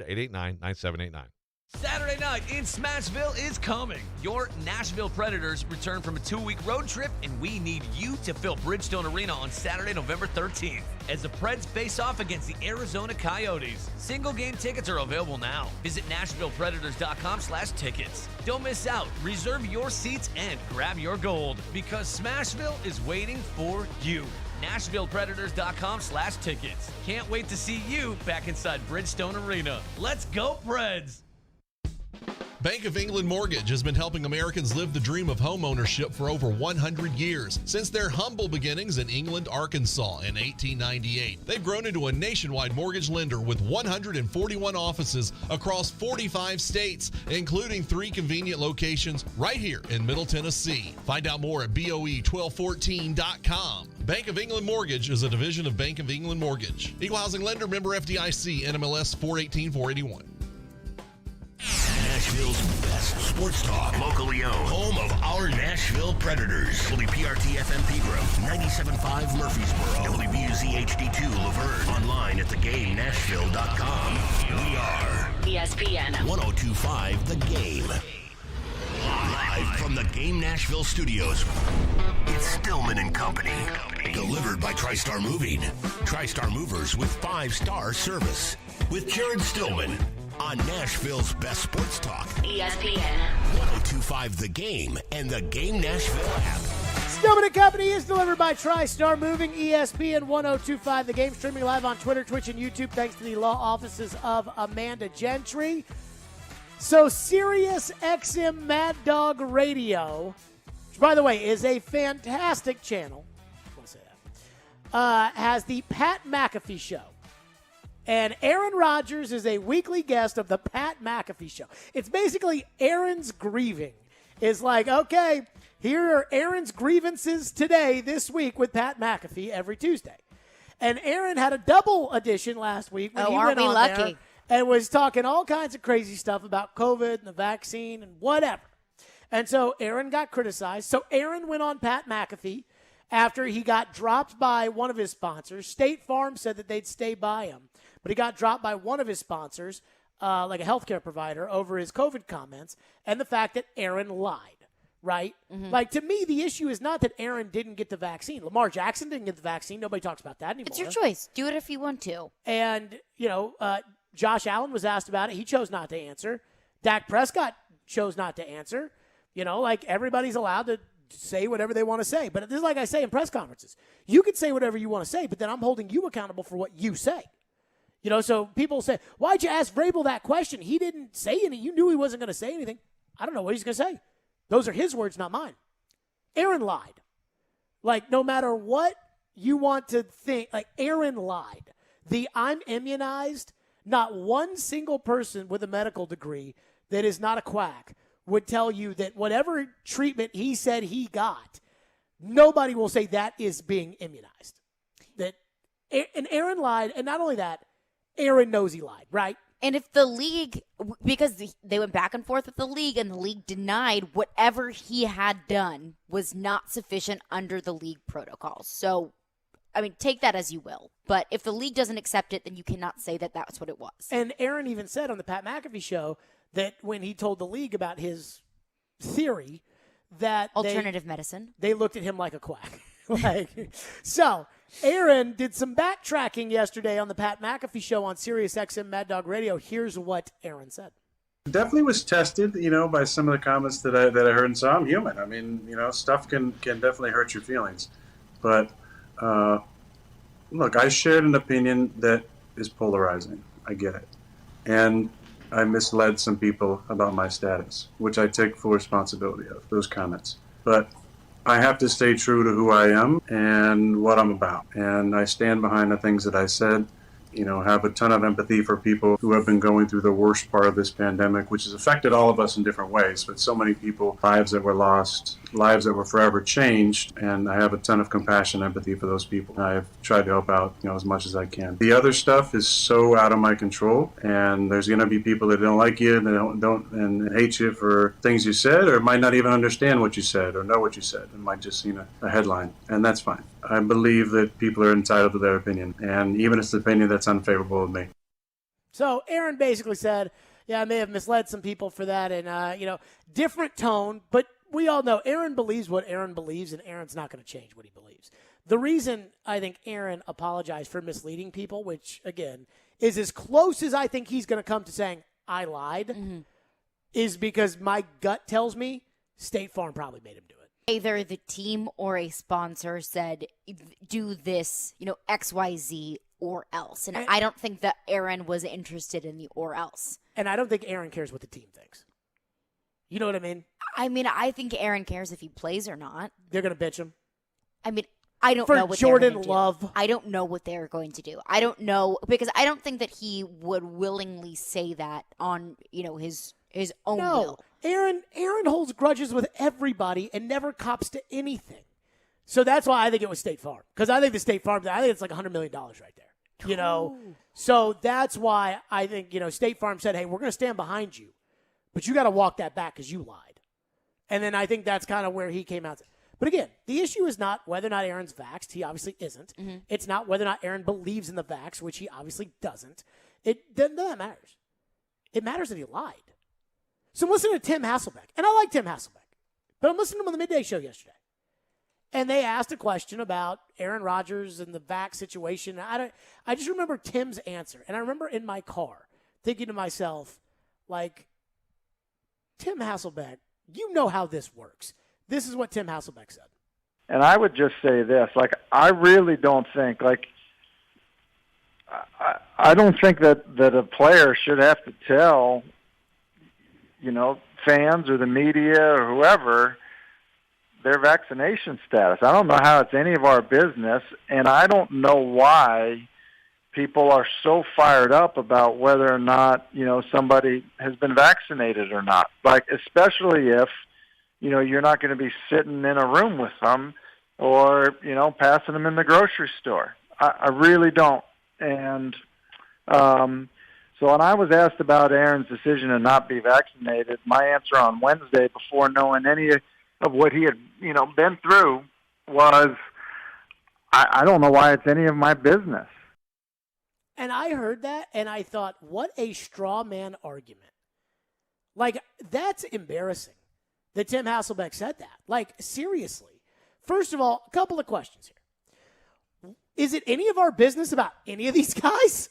Like, anything that these guys do? I don't need to know about the screw that's going in Derrick Henry's fifth metatarsal. That's not our business. That's none of my business. That is none of our business. But when you play for the National Football League, there's business about your life that becomes public business because you are a professional athlete. And Tim's smart enough to know that. So what you do, and this is why I got a bone to pick with Tim Hasselbeck. This is what bothers me about what Tim Hasselbeck said. This is the important part. The issue is that Aaron lied. That's what this all boils down to. But what happens is people are making this about the vaccine. So, like, I listen to all kinds of different stuff, and it's turned into, a lot of sports radio has turned into callers talking about, well, the Israeli study says that. Oh, no. And to me, that's not the issue.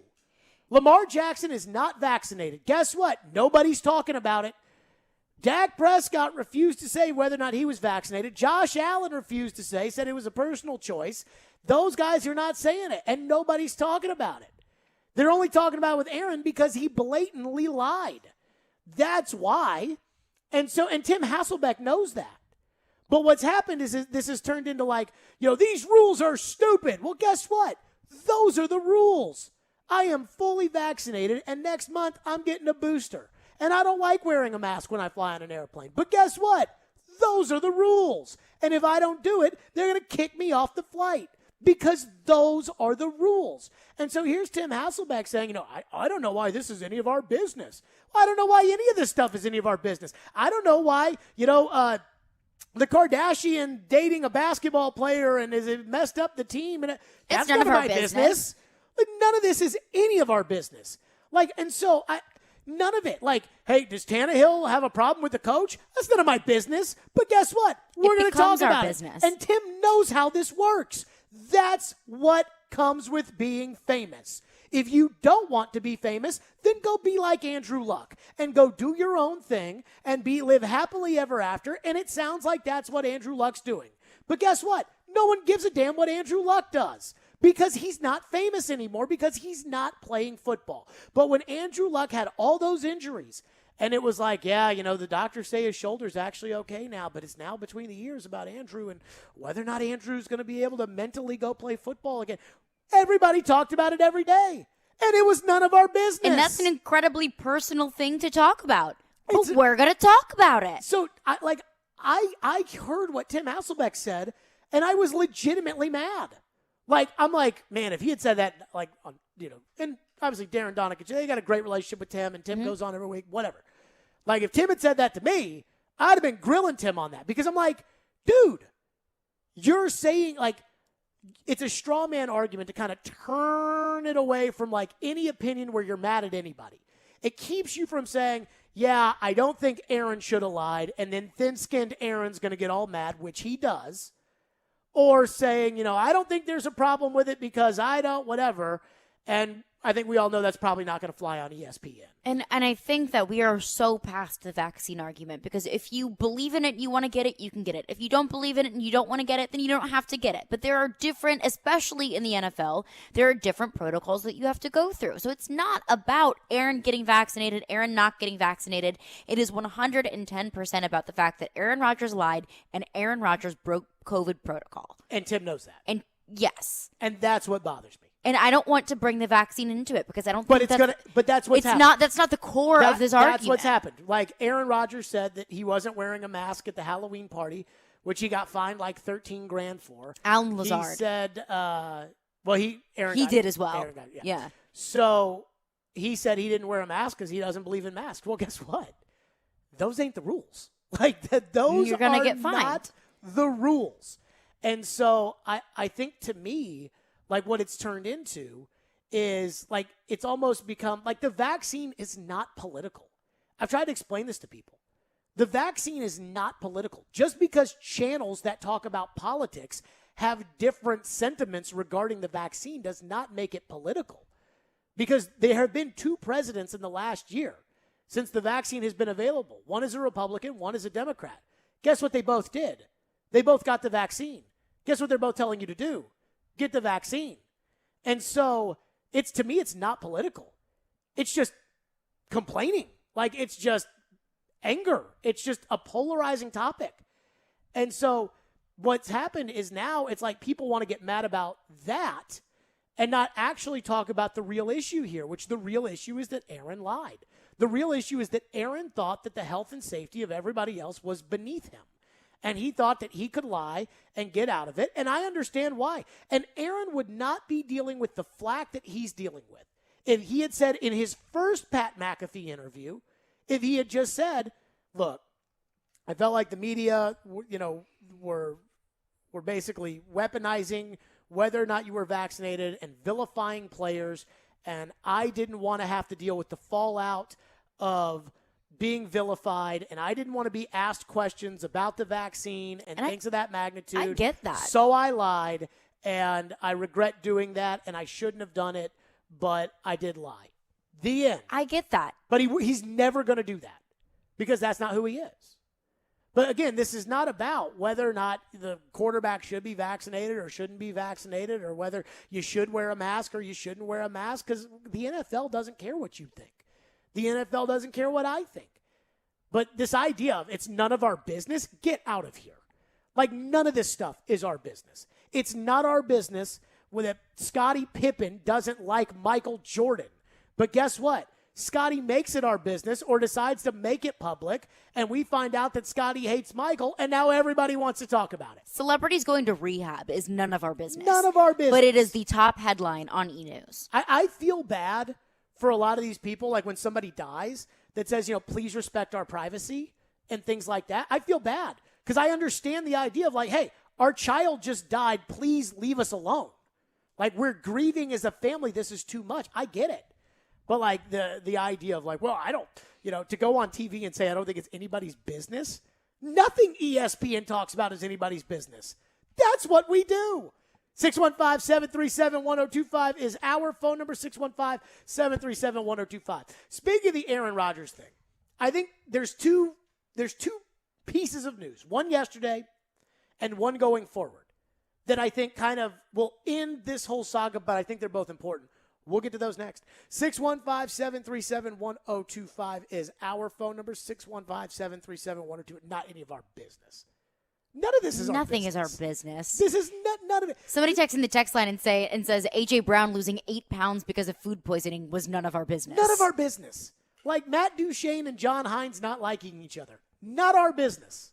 I mean, I guess it is kind of our business, right? We talk about the more the team wins, the more people listen. So, and my business is people listening to the radio. That is literally what I do for a living. So, yes, in a backhanded way, but on its surface, Matt Duchene's social life is none of our business. None of our business. Go to the GameNashville.com. But we're going to make it our business. Go to the GameNashville.com/deals to check out Nashville's best deals. The deal this week is a $30 gift card for only $15 to the Beanbag Coffee and Tea Shop. Your favorite community coffee and tea shop offering a variety of coffee flavors and shine-worthy teas.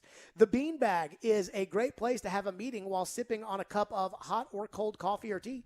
Enjoy a delicious breakfast sandwich, cheddar broccoli soup, turkey sandwiches, and more. Get your deal now at the GameNashville.com/deals. It's game day in Smashville. Hook free, and Duchene puts it in. Matt Duchene on the rebound. The Predators visit the Stars, looking for another 2 points away from home ice.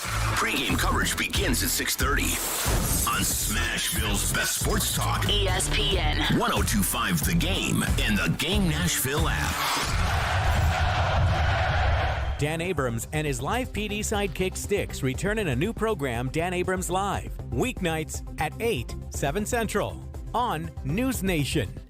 Hey Nashville, we think you deserve the very best driving experience, and now is the time for our Season of Change CPO event at Mercedes-Benz of Music City. When you purchase a certified pre-owned Mercedes-Benz, you're backed by the remaining new vehicle limited warranty. Once that expires, the certified pre-owned limited warranty goes into effect, providing an additional 12 months of coverage with unlimited miles. See all the perks and exceptional offers for your certified pre-owned vehicle from Mercedes-Benz of Music City, mbofmc.com.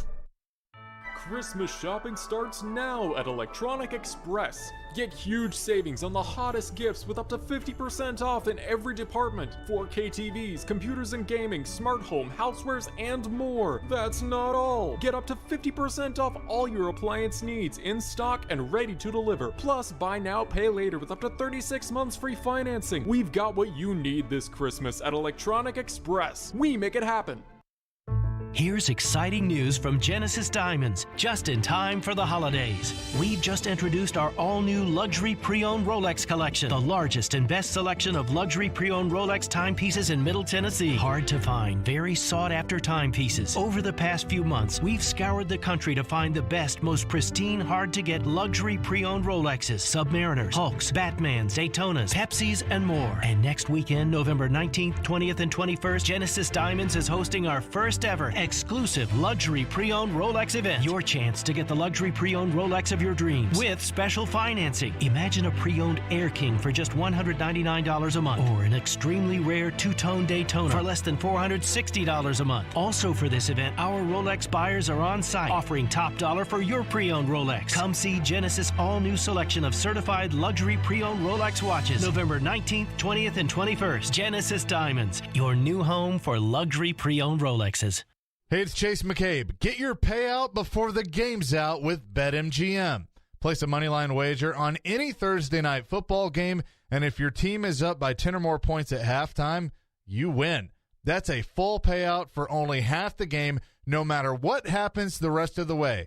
Simply go to your BetMGM account and opt in each week to the Thursday night halftime payout promotion. Want to continue wagering in the third quarter? Keep it rolling with BetMGM's extensive live betting options. Need to hit the sack early? Use your winnings to place a one-game parlay on Sunday and go for gridiron glory. If you're new to BetMGM, just download the app today and see how you can turn halftime into cash time like me. Make a moneyline bet on Thursday night, and if your team is up by 10 or more, you'll win at the half. Only at BetMGM. Opt-in required. Must be 21 years or older. Must be in Tennessee. Visit BetMGM.com for a full list of terms and conditions. For problem gambling support, call the Tennessee Red Line at 800-889-9789.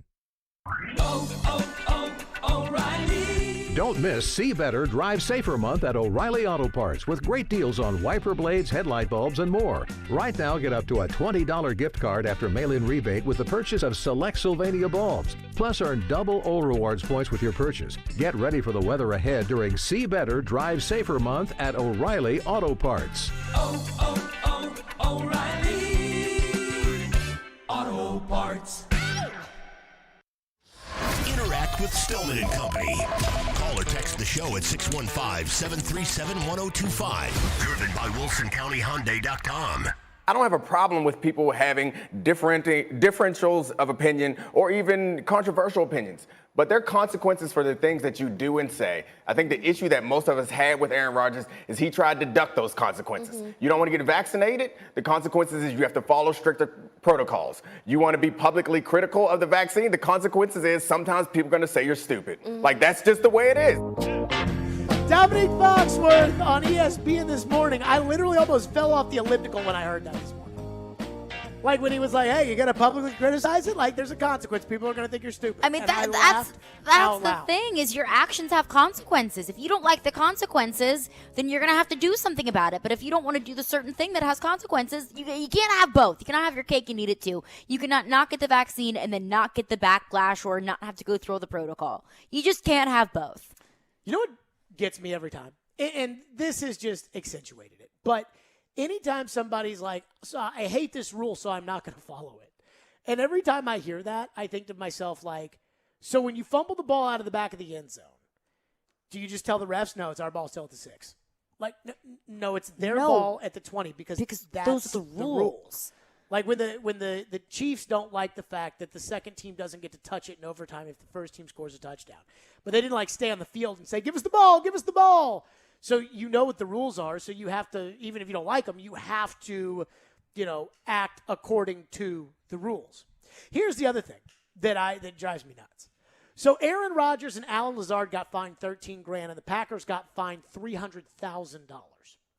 And I watched the media people on ESPN and NFL Network, the insiders, talk about these fines as if I give a rat's ass about them. It's like $300,000 for the Packers, so they are clearly sending a message, the NFL is, how seriously they take this. I'm like, who cares? Like, do you care that the Packers got fined $300,000? I could care less. Nobody cares. First of all, what is $300,000 to an NFL team? Like, Drop in the bucket. That's what the Titans are like giving Deontay Foreman. Like what are we talking That's about? nothing. In football terms, that's nothing. What is $13,000 to Aaron Rodgers? Like, seriously. I mean, he probably spends that on a daily basis. $13,000. Or he could if he wanted to. Like, I mean, like, the NFL. I laugh at the NFL. I laugh at all of this, right? Like Mike Florio. Ian, did you see this, by the way, what Mike Florio tweeted out about the Aaron Rodgers thing this morning when he said he talked to a source in the league? No, I don't think I did. So Florio tweeted something out today, and I could go look it up, but I'll just give you the gist of it, where it was like, I talked to somebody in the league that said, screw that guy, Aaron Rodgers. He's the worst, and, he makes me want to leave the game, is what somebody said. And I thought to myself, it reminded me of last year when the Titans, had the COVID outbreak, and the national media heads were just pointing the finger. I mean, it was like Rappaport, Schefter, Pelissero, Glazer, Garofolo. Like, they were all like, the Titans have broken the protocol, and they are the worst. And there was one person who said, no, there's no way that happened. And I'm like, hey, if all these guys are reporting it, chances are it's probably true. Mm-hmm. And Floyd was like, nope, there's no way that John Robinson and Mike Vrabel would have allowed that. And, I mean, he was pretty staunch. Florio comes on our show. This is an all-timer. Florio comes on our show and says that he talked to somebody on another team who thought that Robinson and Vrabel were going to get suspended for the rest of the season and the Titans were going to get docked a first-round draft pick. Now, we spent, That's what, 2 a days? lot. 2 days on that, Ian, talking about that one clip where Florio said, I talked to a guy who said he thought, and we talked about that. Sounds about right, yeah. I think the Titans got fined like $200,000, and that was it. But, I mean, at the time, too, all of the COVID protocols were pretty new in the NFL, and COVID was pretty new. I mean, this was something like playing football in COVID was something that was totally new. So, I mean, you could have looked at the Titans outbreak and said, oh, my goodness gracious, this is the worst thing that could ever happen to a football team. It's like the difference, if we were talking, let's say Florio had come on and said, I talked to somebody in the league who said the Titans are going to get fined $275,000. How many segments do you think we get out of that? Zero. Right. Yeah, I think I would maybe skip past it. Zero. Instead, it was, I talked to somebody who said Robinson and Vrabel gone for the year and a first-round draft choice. I talked to somebody who said that they thought this. To the phones we got. Like, that was exactly what that was like. And like, I'm sitting here looking at the NFL, and they're giving a $300,000 fine to the Packers. I'm like, who cares? Seriously. Nobody cares. One time, there was like I'm trying to think. I forget exactly what happened. This was like 5 or 6 years ago. Like, one owner of the Predators sued like another owner of the Predators. Mm-hmm. And so it was like in the Tennessean, and it was like a topic or something. And our boss at the time, the general manager, Jana Hampton, she goes, look, I'm not going to tell you what to say, but like, basically, what are you going to say about this so that I know, because I'm the general manager of the flagship I'm going to have to put out fires if need be. If you start them. I said, I don't care if one rich guy sues another rich guy. It happens all the time. What do I care about that? Like, now, if one rich guy sues another rich guy and they have to sell the team, then, like, okay, now maybe I care. If it trickles down onto the ice, then that's our issue. But like, if one rich guy sues another, who cares? $300,000 to the Packers. That's like one section of hot dog sales from one game. Like, who cares? It's ridiculous. That is like one commercial in a Packer game. $300,000. Maybe not even, honestly. I don't know how much a commercial goes for in like a regular season. I think for like primetime Sports Center, a 30-second commercial slot is $1 million. God, SportsCenter. On SportsCenter. And then you look at, Green Bay Packers on Sunday Night Football. You're talking about, like, the Scott Van Pelt SportsCenter. I'm talking, like, 6 o'clock SportsCenter on a Monday night. Really? Yeah. Last that I knew. I mean, I'm out of the loop. I'm out of the loop in Bristol. But, yeah, a 30-second commercial spot was in the ballpark of $1 million, give or take. So I got to believe that one commercial during an NFL Sunday on CBS or Fox is just as much, if not more. Probably way more. Yeah. I actually was told, and they spend billions of dollars a year on football, I was told that the networks don't make any money off the games. So they sell these ads like that are ridiculous. Mm-hmm. They don't make any money because they just give that to the league. That's what they pay the league in order to get the games. Right. They make all the money off the pregame and postgame shows. Really? That's where they make all their money. Well, I guess because they're not really spending any money for those shows other than salaries and whatnot. Right. But So it's like, okay, we've got, Terry Bradshaw is at $5 million, but we're making $500 million off of it. right. Like, So okay, it's a smart investment. Yes. Let's get to your phones. 615-737-1025. We'll do that next. Stillman and Company right here on ESPN 1025 The Game. We are delivered by TriStar Moving. Let me tell you about my friends at Edmunds. And I want to thank our friends at Edmunds for sponsoring the show. Car buying is stressful. I get it. It is a major purchase you are going to make because $300,000 is a lot of money to me or you. Trust me, I know. And it's often an overwhelming process. Edmunds has been taking the stress out of the entire car shopping process for over 50 years, and they've been keeping track of everything happening in the market to help you shop with confidence. I pulled up Edmunds once. I was looking for a Sprinter van, and I was like, let me use Edmunds, pull this up, see what we got here. And I saw all the different kinds of Sprinter vans, where they were, when they were coming out, like, oh, yeah, this one's really far away. This one's a little bit more expensive, but it's not. But then I ended up not buying a Sprinter van, but I wanted to see. And that's what Edmunds helps you do, is you can search for what you're looking for exactly. They can also ensure that any listing is a fair deal with built-in deal ratings. Get a free online appraisal in under 1 minute with options for a real cash offer from a participating dealership. No personal information is required. Once you know how much a trade-in is worth, you can set your budget and start securing your new or used vehicle near you. Car shopping can be stressful. Edmunds is here to help. Visit Edmunds.com to get your free online appraisal today and start searching for vehicles in your area. That's EDMUNDS.com for cars. There's Edmunds. This is Colton Sissons, and this is Smashville. Feeds now, Sissons coming on from the left circle, and Colton Sissons puts it in the net. This is the flagship of the Nashville Predators radio network. ESPN 1025 The Game. Are you tired of living with chronic pain, knee pain, joint pain? Listen carefully, because now there are new treatments available here. Not talking surgery or steroids. These are regenerative treatments from the medical professionals at QC Kinetics. Willie Donick here. QC Kinetics is the leader in these exciting biologic therapies that help restore and repair damaged tissue in your joints with lasting results. So if you've got pain in your knees, shoulders, hip, or back, joint pain that won't go away, you need to check out these new treatments with astonishing patient satisfaction reports. They can actually help your body restore and repair itself with no downtime, no drugs, and no surgery. So call now to schedule your free consultation at QC Kinetics. 615-249-4024. Tired of dealing with joint pain and want to get moving again? You need to learn more about how biologic therapies are changing the way we think about dealing with joint pain. It's exciting stuff, so don't wait. Call today. QC Kinetics, 615-249-4024. That's 615-249-4024. Whether you're driving for distance, pitching for precision, or putting to win it all, come to Edwin Watts Golf Shop to get custom fit for all your clubs throughout your bag. Hit a few balls and let our team show you the latest swing technology and data that will help optimize your game. Having each club tailored to become your gamers will help you start shooting lower scores. Let Edwin Watts Golf Shops help you make every shot the perfect one. Come in and get custom fit today. Edwin Watts Golf Shops, home of the 90-day satisfaction guarantee.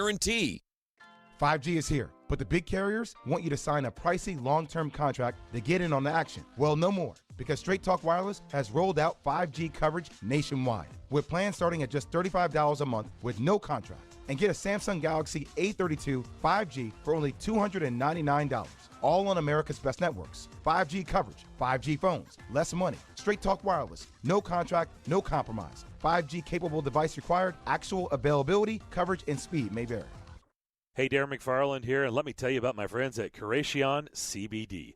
If you're like me and have aches and pains all over your body and you've been searching for a solution, well, I've got it. It's Curation CBD. Curation means healing, and that right there says it all. Curation is locally and organically sourced CBD products right here from Middle Tennessee. From seed to final sell, Curation is passionate about providing quality products for everyday use for athletes and for pets too. Order yours now at CurationCompany.com. Curation CBD, curated for life. Saturday night. A 20-yard strike, and it's 14-6 the Doors. It's a blackout game on West End as the Vanderbilt Commodores take on the Kentucky Wildcats in SEC East action. Pre-game at 4:30. Kickoff at 6. On ESPN. On 93.3 Classic Hits and the Classic Hits app. Hey, this is Jordan Rogers, and you're listening to Nashville's best sports talk, ESPN 102.5 The Game. Stillman and Company, delivered by TriStar Moving. Join ESPN 102.5 The Game tonight for the Bud Light Preds watch party at Headquarters Beercade. There'll be great drink specials. Enter to win Preds tickets to an upcoming home game and watch the Preds take on the Dallas Stars. So join us tonight at Headquarters Beercade, located at 114 2nd Avenue South downtown. Puck drop is at 7:30. Exciting game tonight that you can hear right here. Pregame obviously starts at 6:30. So we got some news in. I'm not going to say breaking news, even though it is breaking, but it's not like big news. Mm-hmm. Josh Reynolds has been claimed off of waivers by the Detroit Lions. So apparently he and Khalif Raymond will team up. I wonder if this is just me. I wonder if the Titans before the trade deadline should have called and said, hey, will you give Khalif Raymond back in exchange for Josh Reynolds? Because I mean, I know Khalif Raymond's not good, but they could probably use Khalif Raymond a little bit. That's nice to have some depth. Nice to have a body there. And the Titans apparently have signed corner Chris Jones to the active roster from the practice squad, so that seems to be like a step in the right direction. Let's go to your phone lines as promised, 615-737-1025. Phone line driven by WilsonCountyHyundai.com. Anthony texts in and says, Jared, you are so wrong. It has everything to do with the vaccine in terms of the Aaron Rodgers coming clean and all of the animosity surrounding Aaron Rodgers. Anthony says, saying that it only has to do with lying is such a Bush League excuse to talk about this. If every coach and player that lied on a podium or a podcast got fired or ridiculed like Rodgers is right now, no one would have a job. It has everything to do with the vaccine and the sexy headline. No one is talking about Dak Prescott or Lamar because Aaron Rodgers is the known villain like Brady used to be. No, I don't think that that's right. Like, I mean, I think the reason, like, there was a lot of whataboutism last week surrounding this where people were saying, you know, everybody's talking about Aaron Rodgers like he's the worst, and nobody's talking about Henry Ruggs. And it's like, well, like, because Henry Ruggs is not a superstar, and Henry Ruggs is going to jail, and everybody thinks Henry Ruggs should go to jail. And nobody's arguing that what Henry Ruggs did was right or good or just. I think everyone's on the same page with what he did was wrong. Like, yes. What he did was wrong. He killed a person. He should go to jail. And to Anthony's point, I do think that Aaron Rodgers is one of those people that everyone loves to hate. And I think that the national... Well, it's like you got polarizing on polarizing. Exactly. And like, look, I mean, there's like, of the NFL, like true superstars, 10, like Brady, Rodgers, Dak Prescott, Russell Wilson. Lamar? Probably. But, like, not Josh Allen. No. Mahomes. Yeah. So you're at 6. Like, even, like, OBJ. Yeah. I would say probably. He's a superstar. I think he probably fits in there. I think that's probably fair. But, like, that's it. Like, that's it. So we got 7 guys that are, like, a part of that. And that's... Like, he's one of the 7. Like, that's it. Like, he's one of the big deals. And I do think that a lot of this has been drawn out because it is such a topic of conversation that people love to talk about, because I think a lot of people just have their minds made up about Aaron Rodgers, and this is something else that fits that same narrative. But to that, I would say, how much did ESPN, Fox Sports, we talk about Cole Beasley? Cole Beasley isn't a superstar. He's not even really a star. Cole Beasley had, like, he attacked the polarizing angle, like the polarizing of the vaccine. Yes. But he also did it on, like, June 13th. Yes, but I'm saying it's, like, this isn't a story about Aaron Rodgers just because Aaron Rodgers is a superstar and that people like to talk about Aaron Rodgers. when something happens in the league and people have opinions on it, it becomes a story. Sure. Cole Beasley's not on the same level of Aaron Rodgers by any stretch of the imagination. Sure. Ray Rice. But he was headlines. Well, Ray Rice also, But that was a story. Killed a person. He didn't kill a person. Ray Lewis killed a person. Allegedly. Thank you. He Allegedly. changed his story about that. So there's that. What's next? Another texter texts into the text line and says, I'm sorry, but Tim Hasselbeck is right. There are some things that get discussed and made public when you're in the NFL, like injuries, contracts, stats, opinions, etc. But personal things should not be anyone's business. I understand Aaron Rodgers broke the rules, but it's also a personal choice. The Packers knew of Aaron's situation, but decided themselves to play along. So everything then could be like, you can do that with it. There's a story I was told about a player on the Titans, not currently, like this was a long time ago. I was told about this story. And I was told about this story from somebody who wasn't Paul Kuharsky, but it involves Paul Kuharsky. So when Paul Kuharsky was at the Tennessean, now this is, again, a story that somebody told me and Paul clearly told them or was there when this happened. And this was a player who I never met, but I've heard so many stories about this player. So this player signs a new contract. Paul Kuharsky's at the Tennessean, and he reports how much the player makes. Like how every time somebody signs a contract, we know how much money they make. And Paul puts in the paper, he's going to make $400,000 and a $78,000 signing bonus or, whatever. And so this player, according to the story that I heard, seeks out Paul Kuharsky in the locker room and confronts him and says, why did you put my contract in the paper? And Paul tells him, that's what you do. It's the story. That's the news. That's how you report in the NFL, whatever. And he looks at him and he says to Paul, he goes, God, I hope this story's true. He says to Paul, he goes, I got women in this town thinking I make $1 million. And so, to that player's point, is it our business?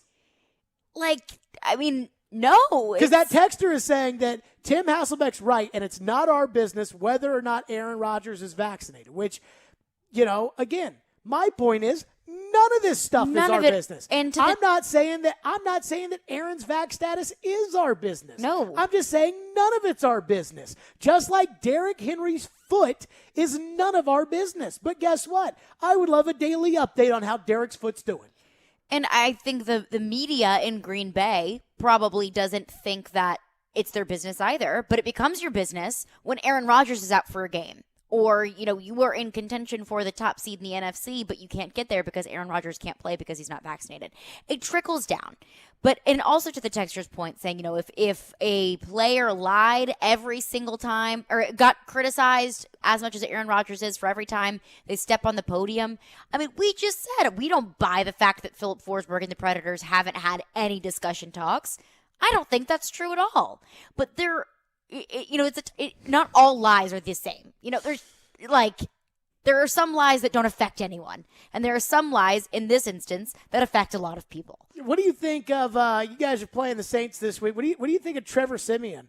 Oh, boy, I'll tell you, Trevor had a great run when he was quarterback of the Broncos. And, had some tough luck right there with the Jets. He was here in camp last year, and he really competed, He's definitely a great player, and we have a lot of respect for what he's done, filling in for Jameis and what he's done in the league. Lie. Come on, Trevor Siemian sucks. It's a big, fat lie. He couldn't we beat out have Logan nothing Woodside. but faith in Trevor. Trevor is our quarterback. Shut up, Sean. That's not Trevor. true. Trevor You Siemian. want Drew back, and you better say it. Trevor Siemian. We'll hit the headlines with Caroline. We'll do that next. 615-737-1025 is our phone number. Stillman and Company. It's ESPN 1025 The Game. Titans, Saints. Completes A.J. Brown, breaking free. Brown is in. Touchdown. A.J. Brown and company look to keep rolling on their home field. Tune in Sunday at 9:30 for NFL pregame with Jared Stillman, Chris Sanders, and Mark Howard. Live from Rock Bottom Restaurant and Brewery on Broadway. We are Nashville's best sports talk. ESPN 1025 The Game and the Game Nashville app. Racetrack's new waffle breakfast sandwich will satisfy whatever you're craving in the morning. With golden waffles and melty hearty goodness of sausage, egg, and cheese, it'll be love at first bite. Only $2.99 for a limited time. Gary Ashton here. Most people in Nashville know me as the don't sell without the intel and the guaranteed offer guy. But despite my accent, I'm also 100% guaranteed Nashville. I'm a guaranteed musician, a guaranteed dog lover, and you're also guaranteed to see me at every Titans and Preds game. Guaranteed offer means the Gary Ashton team with RE/MAX Advantage will sell your house for top dollar with no cleaning, staging, showings, or open houses, and give you up to 90 days to close. So there's plenty of time to find your next home. Guaranteed Nashville means my team lives here and loves it here. We've served Nashville for over 20 years, and we're passionate about helping the people we call neighbors and friends, which is why we've had a long-standing tradition of donating to the Vanderbilt Children's Hospital. If you're thinking about a guaranteed offer, get the only one that's guaranteed Nashville. Request a no-obligation offer by calling 615-301-1650 or go to GaryAshton.com today. Remember, Gary Ashton, guaranteed Nashville. Your home value is way up. Why not use it to make your home even nicer with a new kitchen or bathroom? Hey, Willie here. So many of our listeners are doing this with Loan Pronto, thanks to their zero-cost cash-out refi program. Call Loan Pronto now. They're fast-tracking home refis for the year-end, and people are getting checks for 60, 70, 100 grand or more. It's fast and easy. It's your money, money you can use to add even more value to your home. Imagine 2022 with that all-new luxurious kitchen you've been dreaming about, or start building that pool so it's going to be ready for the summer. Call Loan Pronto now. See how easy it is to use the equity in your home and walk away with the big check. They can even pay your closing costs, and you can skip your next 2 house payments. Call 615-499-5780 or go to loanpronto.com. That's 615-499-5780 or loanpronto.com. Equal housing lender. NMLS 1661781. Subject to lender approval. Not all loans apply. Get in zone, AutoZone. Welcome to AutoZone. What are you working on today? So it's about time for an oil change? We've got what you need. Right now, you can get 5 quarts of Mobil 1 full synthetic or synthetic high mileage motor oil and an STP extended life oil filter for just $36.99. And you can get it all fast, your way. Just order online with our free same-day store pickup or next-day delivery. Get in zone, AutoZone. Start your job today at AutoZone.com. Restrictions apply. 5G is here, but the big carriers want you to sign a pricey long-term contract to get in on the action. Well, no more, because Straight Talk Wireless has rolled out 5G coverage nationwide, with plans starting at just $35 a month with no contract. And get a Samsung Galaxy A32 5G for only $299, all on America's best networks. 5G coverage, 5G phones, less money. Straight Talk Wireless, no contract, no compromise. 5G capable device required, actual availability, coverage, and speed may vary. Robbie Stanley. Coming in off the water. Yeah. Coming in there to tailgate. Joe Rexrode. That was fun. Get your morning started with Robbie and Rexrode every weekday from 6 to 10. Presented by Volunteer State Bank on Nashville's best sports talk. ESPN. 102.5 The Game and the Game Nashville app. You're listening to Stillman and Company. Delivered by TriStar Moving.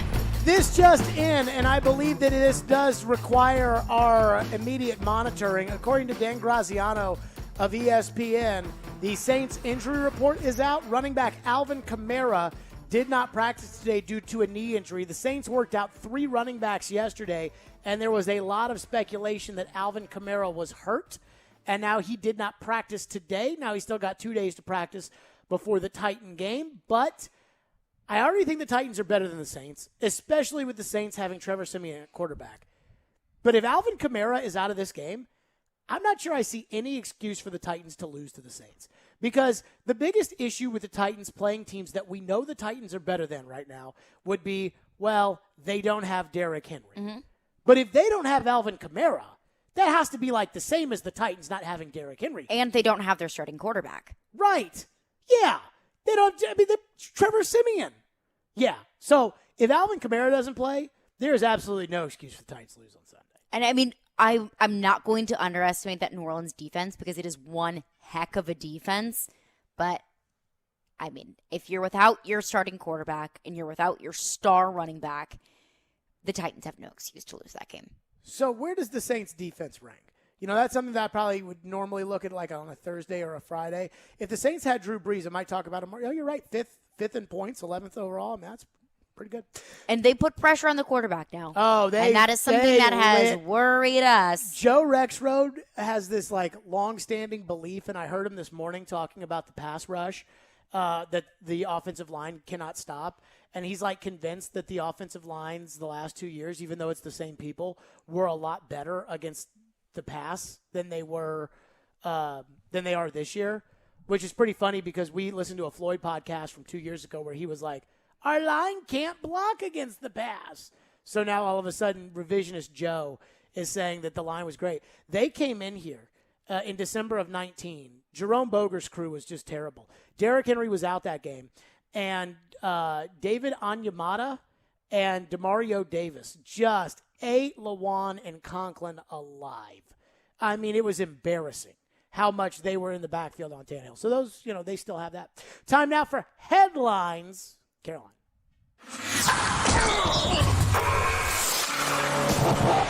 We're spanning the sports world. It's Headlines with Caroline on Stillman and Company, right here on Nashville's best sports talk, ESPN 102.5 The Game and the Game Nashville app. Who is in the headlines yet again? Odell Beckham Jr. It was announced today by Diana Rossini that OBJ is considering the Kansas City Chiefs, the Green Bay Packers, and the New Orleans Saints as potential landing spots, and new developments from Jordan Schultz. He reported and said that the New England Patriots are making a big push for OBJ. Belichick, according to Jordan Schultz, Belichick wants Beckham, quote, on the roster badly. Okay, So, question for you. Who the hell is Jordan Schultz? So he used to work for ESPN Radio. Now he is an insider analyst, does a bunch of different podcasts and, in smaller individual media groups. Do we trust this guy? I mean, he was on ESPN Radio and built a ton of relationships in his time at ESPN Radio. I'm just saying what I report. I mean, that doesn't sound like so. Belichick wants Odell Beckham on the roster, and some random guy I've never heard of is going to be the one to break that? I'm just saying. It may or may not be true, but it was reported. Ian, what we know of our extensive knowledge of the inner workings of the Patriots, I find that report really hard to believe. Not hard to believe that they're interested in Beckham, just that Belichick said that he wants him on the roster. I have a hard time. Yeah, believing. usually you don't hear that kind of stuff about Bill and thoughts on players. That being said, I do believe that, Odell Beckham wants to go to those teams, and Odell Beckham's going to let people be known where he wants to go and what he Those wants teams to were reported do. by Diana Rossini. Yeah, I mean, sure, fine, whatever. Odell sucks.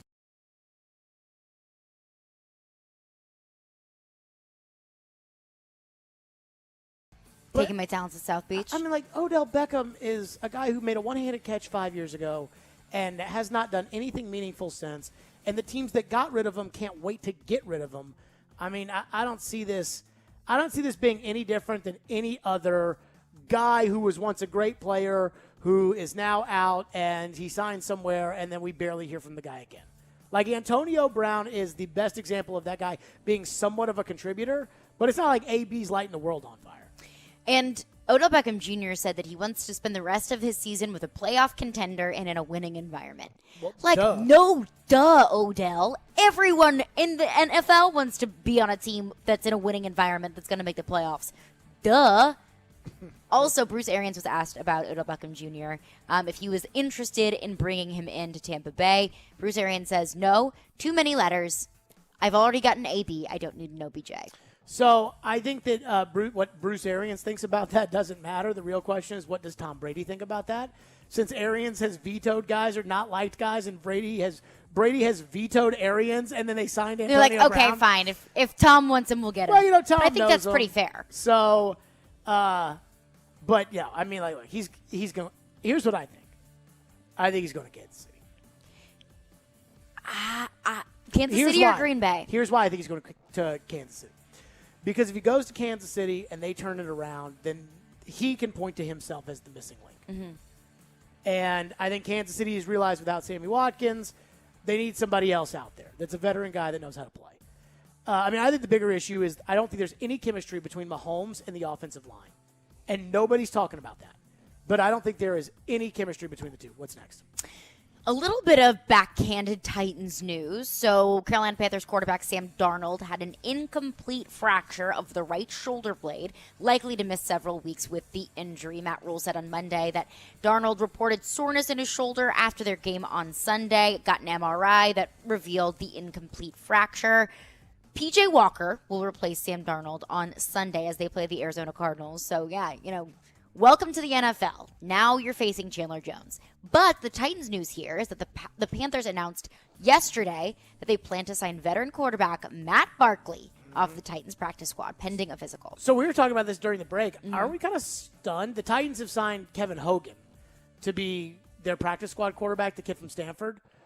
Aren't we kind of stunned, like, that the Titans didn't protect Matt Barkley from other teams claiming him off the practice squad? Last week they did protect Barkley. This week they didn't. And Ian was talking about the guys they did protect and that Dez Fitzpatrick got protected this week. Yeah, it's kind of a curveball there. Dez Fitzpatrick? I'm shocked, but I think it says everything you need to know about Matt Barkley and what the Titans think of him. Really? That they they're not wouldn't gonna protect protect him, and if something happened to Tannehill, now there's a legitimate possibility that Kevin Hogan is playing football for you? Well, I mean, probably fair. Yeah, I mean, I think that says a lot. The fact that they would take Kevin Hogan and risk Matt Barkley being claimed off of waivers, which he just did. I mean, I thought Barkley played okay at times in the preseason. I mean, I don't think Barkley's anything to write home about. On the Darnold front, though, like, he's done, right? Like, the possibility of Sam Darnold can resurrect his career away from Adam Gase in Carolina, that's over. I was willing to give Sam Darnold the benefit of the doubt and say, okay, maybe he was just in a bad environment in New York. They weren't doing what he needed. It's just a bad franchise. It's just a bad team. I feel like that's where where players' careers go to die. I said, okay, I'll give him another shot in Carolina. And it's not really looking like he deserved the second shot. So you've given the shot and the shot's up. It is still so early because, I mean, you can look at it like he's a first-year quarterback in a new offense with a new team. But they're not going to look at that because they're not going to look at it like that because they're going to say, what's up, Sam? Like, you've been in the league long enough. You should be able to come in here and plug and play and be able to make a difference for us, and he just hasn't done that. Those are headlines with Caroline. Coming up next, when you win, everybody gets the credit. And Kevin Byard, who has had a great season, is getting a lot of credit. But is that where the credit should go? We'll discuss next. Hey, tune into the NFL Game of the Week on ESPN 102.5 The Game, brought to you by Red Spirits and Wine in Bellevue. The Game of the Week is this Sunday on 102.5 The Game, featuring Minnesota and the LA Chargers. Kickoff at 3:05. Stillman and Company, it's ESPN 102.5 The Game, and we're streaming on the Game Nashville app. Take us wherever you may go. There are two guys on my untouchable list. Tune us in anywhere, anytime. Every team's got those. That's my point. Just search The Game Nashville in your app store and download today. And keep it locked on Nashville's best sports talk. ESPN 102.5 The Game. ElectronicExpress.com. We make it happen. Hey, this is Jared, the owner of MTGRT.com. If your mortgage rate is not in the twos, then you need to call me now. We are locking in clients in the twos with no closing costs. That's right, you heard it right. Locking in clients in the twos with no closing costs. Text me on my personal cell at 615-969-2257 or fill out a few pieces of information on our website, MTGRT.com. MTGRT.com is the proud sponsor of Paul Feinbaum, heard on 102.5 The Game and ESPN 94.9. Are you having Thanksgiving at your house but have no furniture and have no clue where to go? Well, Social Furniture is here to help you get your home ready for hosting your family's Thanksgiving dinner with their great dining room sets. Social Furniture is locally owned and save up to 70% on all furniture that will have your family begging to stay. They have sofas, sectionals with chase lounge, and recliners that are all push button, electric, and wall away. They have all colors to choose from, and for your comfort, all of them are plus leather, microfiber, and Chanel's. Let Social Furniture help you celebrate your Thanksgiving with hundreds of furniture to choose from and save up to 70%. There's no waiting, and take home your new holiday furniture today or with their same-day fine furniture delivery. That's right, Social Furniture has same-day delivery with no down payments and no interest. Visit Social Furniture in West Nashville at 5412 Charlotte Avenue. Forget the big box store. Support local. Support social. On the web at mysocialfurniture.com. Here's exciting news from Genesis Diamonds, just in time for the holidays. We've just introduced our all-new luxury pre-owned Rolex collection, the largest and best selection of luxury pre-owned Rolex timepieces in Middle Tennessee. Hard to find, very sought-after timepieces. Over the past few months, we've scoured the country to find the best, most pristine, hard-to-get luxury pre-owned Rolexes, Submariners, Hulks, Batmans, Daytonas, Pepsis, and more. And next weekend, November 19th, 20th, and 21st, Genesis Diamonds is hosting our first ever exclusive luxury pre-owned Rolex event. Your chance to get the luxury pre-owned Rolex of your dreams with special financing. Imagine a pre-owned Air King for just $199 a month, or an extremely rare two-tone Daytona for less than $460 a month. Also for this event, our Rolex buyers are on site, offering top dollar for your pre-owned Rolex. Come see Genesis all-new selection of certified luxury pre-owned Rolex watches, November 19th, 20th, and 21st. Genesis Diamonds, your new home for luxury pre-owned Rolexes.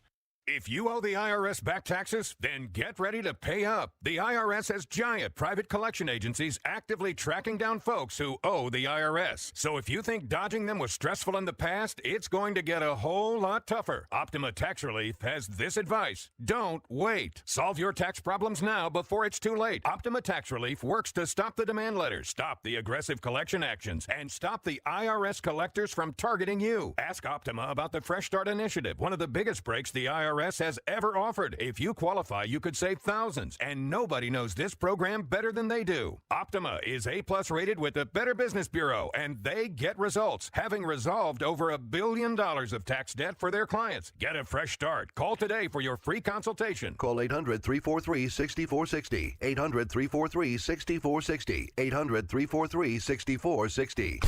Optima Tax Relief. Some restrictions apply. For complete details, please visit OptimaTaxRelief.com. Nashville's best sports talk. Locally owned. Home of our Nashville Predators. WPRT-FM Pegram. 97.5 Murfreesboro. WBUZ HD2 Laverne. Online at thegamenashville.com. We are ESPN 102.5 The Game. Live from the Game Nashville studios, it's Stillman and Company. Delivered by TriStar Moving. TriStar Movers with 5-star service. With Jared Stillman on Nashville's best sports talk. ESPN 102.5 The Game and the Game Nashville app. Stillman and Company is delivered by TriStar Moving. ESPN 102.5 The Game, streaming live on Twitter, Twitch, and YouTube, thanks to the law offices of Amanda Gentry. I do have a correction I'd like to make. Yes, please. Apparently, practice squad protection in the NFL expires after each game. Thus, there is a 2-day window before Wednesday where teams can poach players. The protection is to allow you to be inside the middle of a game week in case there is an injured player that may or may not play. Then you want to protect a practice player so that you can then bring them up for that game. That makes sense. So that's how Carolina was able to poach Matt Barkley off the Titans practice squad. And that's why they did it yesterday. Kevin Hogan is now the third-string quarterback for the Titans. Woohoo! You know what's very telling? What? Is that Deshaun Kaiser is not. Like, that is pretty telling. So, when you win, everybody gets the credit.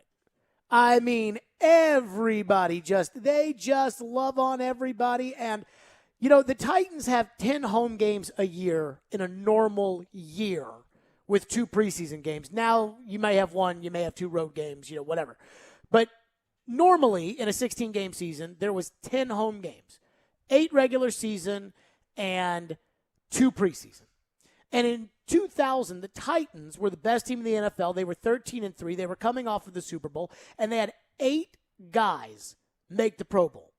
So when they gave out season tickets that year, each Pro Bowler had a ticket, plus Jeff Fisher had a ticket, and I think T-Rack had a ticket. And that was, well, who's going to be the 10th ticket?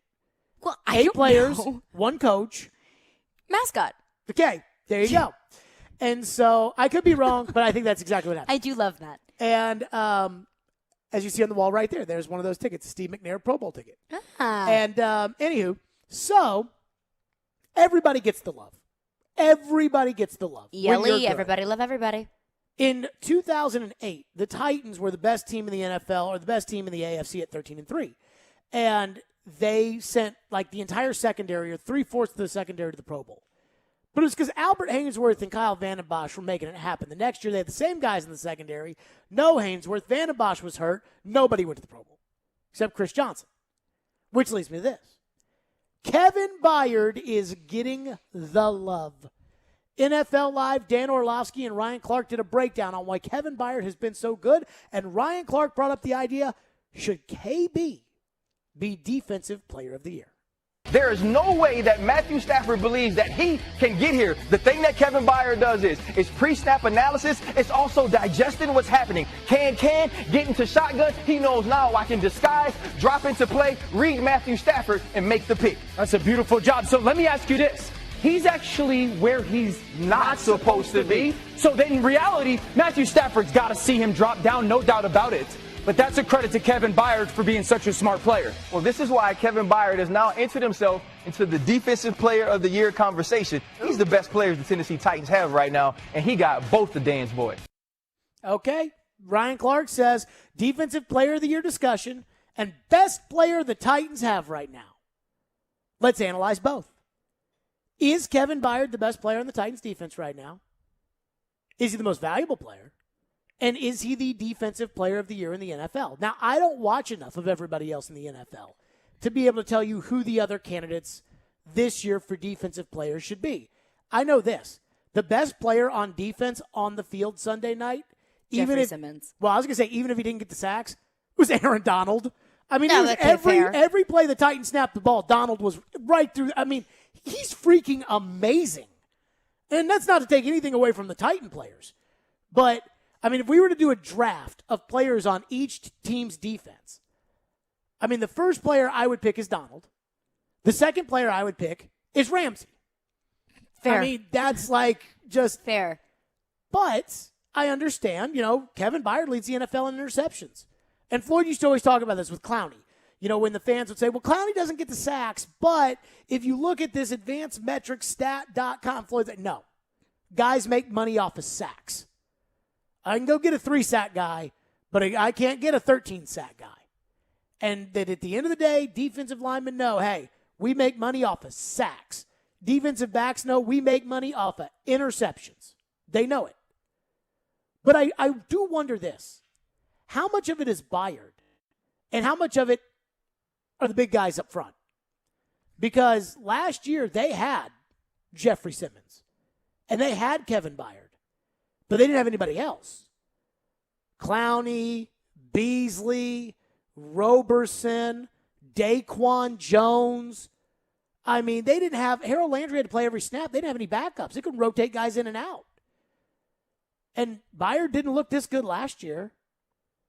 How much of this is the pass rush? How much of it is they're sitting there looking at Matthew Stafford, and Dan Orlovsky says, well, Stafford has to know Byard's going to drop down on this play.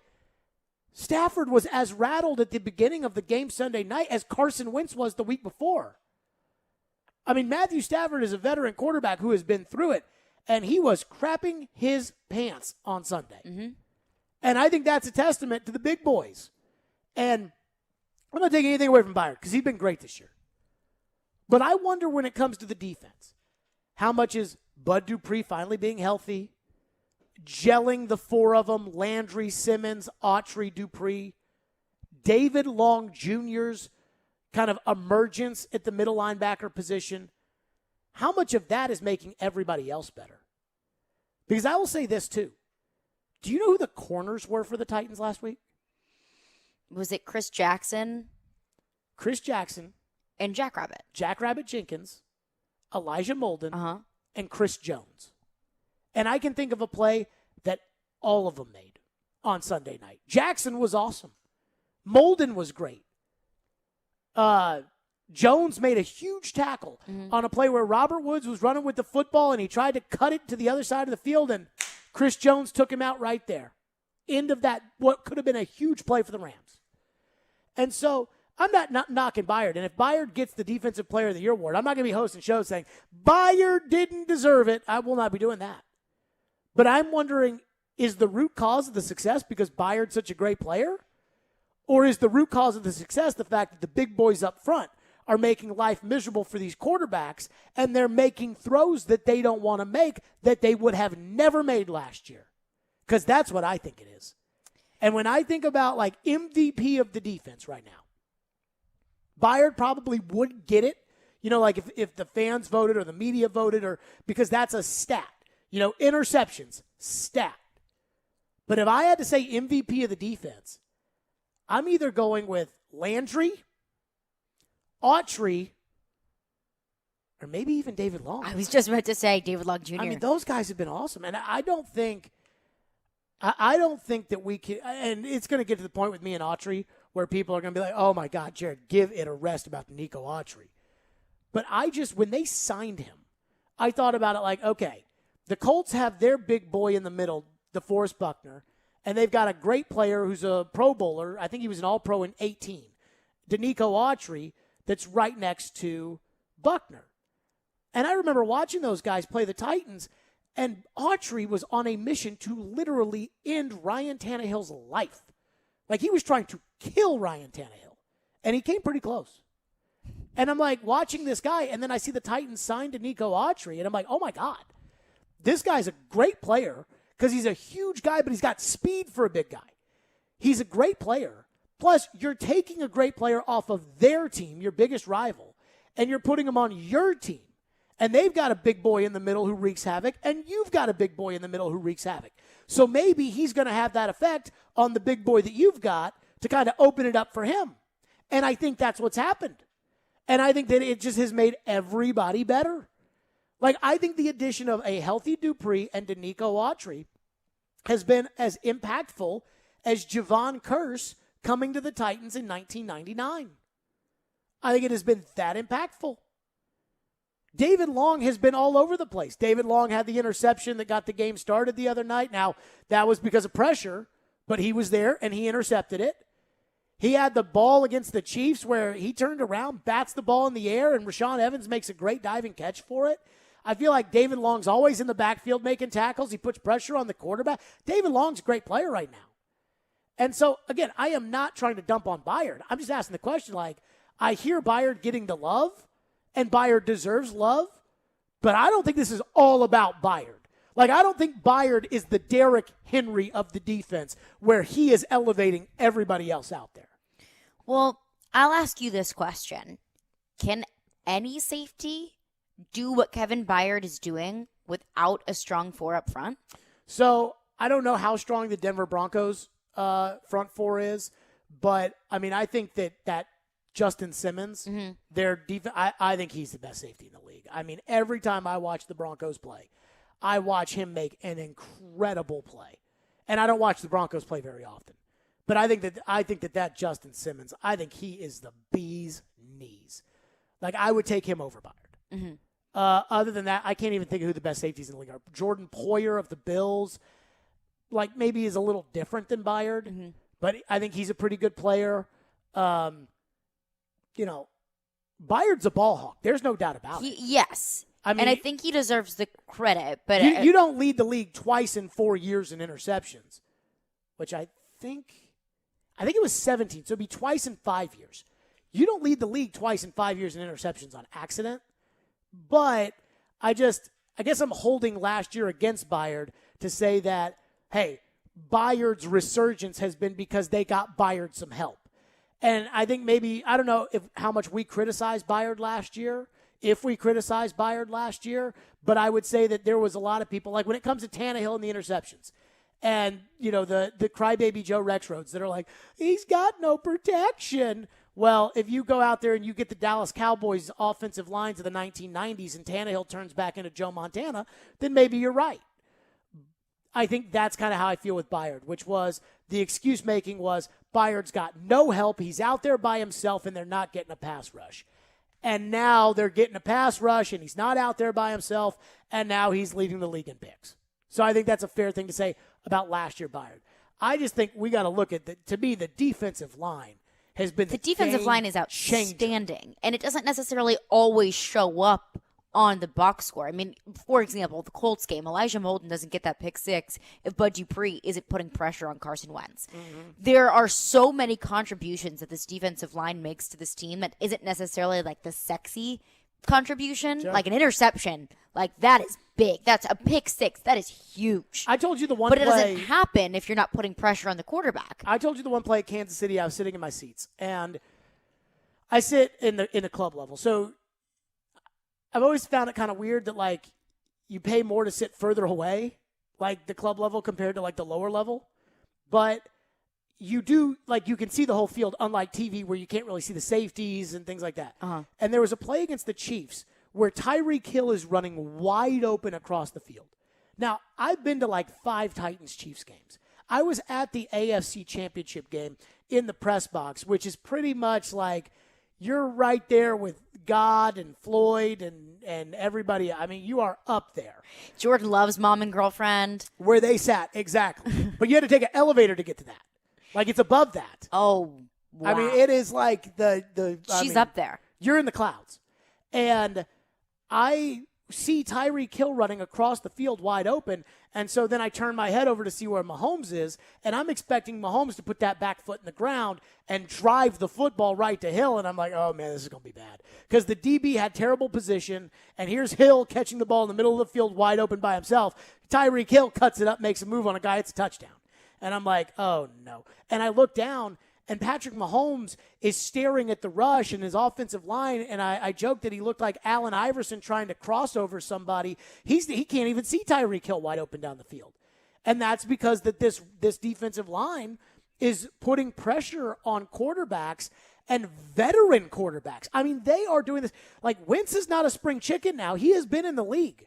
And they had him totally, buzzed out the other night. They had Stafford at the beginning of the game totally freaked out. And also Mahomes, not a spring chicken. No, these are veteran quarterbacks who have had at least a little bit of success in the NFL, and they're doing it to these guys. They did it to Russell in week 2, and that was before Bud Dupree was really healthy. I mean, that was like when Ola Adaney showed up and he wanted to kick some butt. So I'm not knocking Byard. I promise you I'm not. I think the question here is, and if Byard wins the Defensive Player of the Year award, I think Byard will be the first person that goes to the podium and says this is about the teammates. And I think if Byard's up for it, I think the teammates will be the ones that go to the podium and say KB should win the award. Because I think Kevin Byard is everything you want in a team leader and a superstar and all those things. But when I look at the production, I look at the guys up front. And not so much KB. Not a knock on him. It's not a knock on him at all, but I think that's also just the way that the game goes. For example, I'll tie it back to LSU, my team. The year that they won the national championship, they won the award for the best offensive line in the league. Joe Burrow got the Heisman Trophy, not their right tackle. But Joe Burrow wouldn't have been able to win the Heisman Trophy without their offensive line. Joe may have Derrick Henry that team. They had great players on it, and that's why they won every game by $5 million. But Joe was. I'm just saying, the sexy awards go to the sexy positions. I will agree with you on this. I watch TV every day, the ESPN stuff, and all the questions are what's wrong with Mahomes. And it's the offensive line. I think he doesn't trust the offensive line. Not that the offensive line is bad, because I can't make that assessment. But I think he doesn't trust them. So when he's trying to run around and he's like, he can't keep his eye on where the ball should go because he's always looking down at his offensive line because he doesn't trust them. Because he's nervous. Right. And so that's the point about, hey, if he has faith in the big guys, then Mahomes is the best quarterback in the NFL. Right now, Mahomes is average. Mahomes didn't forget how to play football. Just like Byard didn't forget how to play football from his all-pro season to last season to this season, which looks like it's going to be an all-pro season. Let's get to your thoughts on it next. 615-737-1025 is our phone number, 615-737-1025. TriStar Moving. Those are my official movers. I moved a year ago with TriStar Moving, and it was absolutely an unbelievable, great process. In fact, my friends ask me all the time, like, hey, those movers you use, are they? I'm like, here's their number. Call them right now. They'll take great care of you. Even if you've already got a moving company that you've used before, but you're kind of like, I don't know, get a bid. Just get a bid. That's all you have to do. Just get a bid from TriStar. Trust me, you will love them. I love them.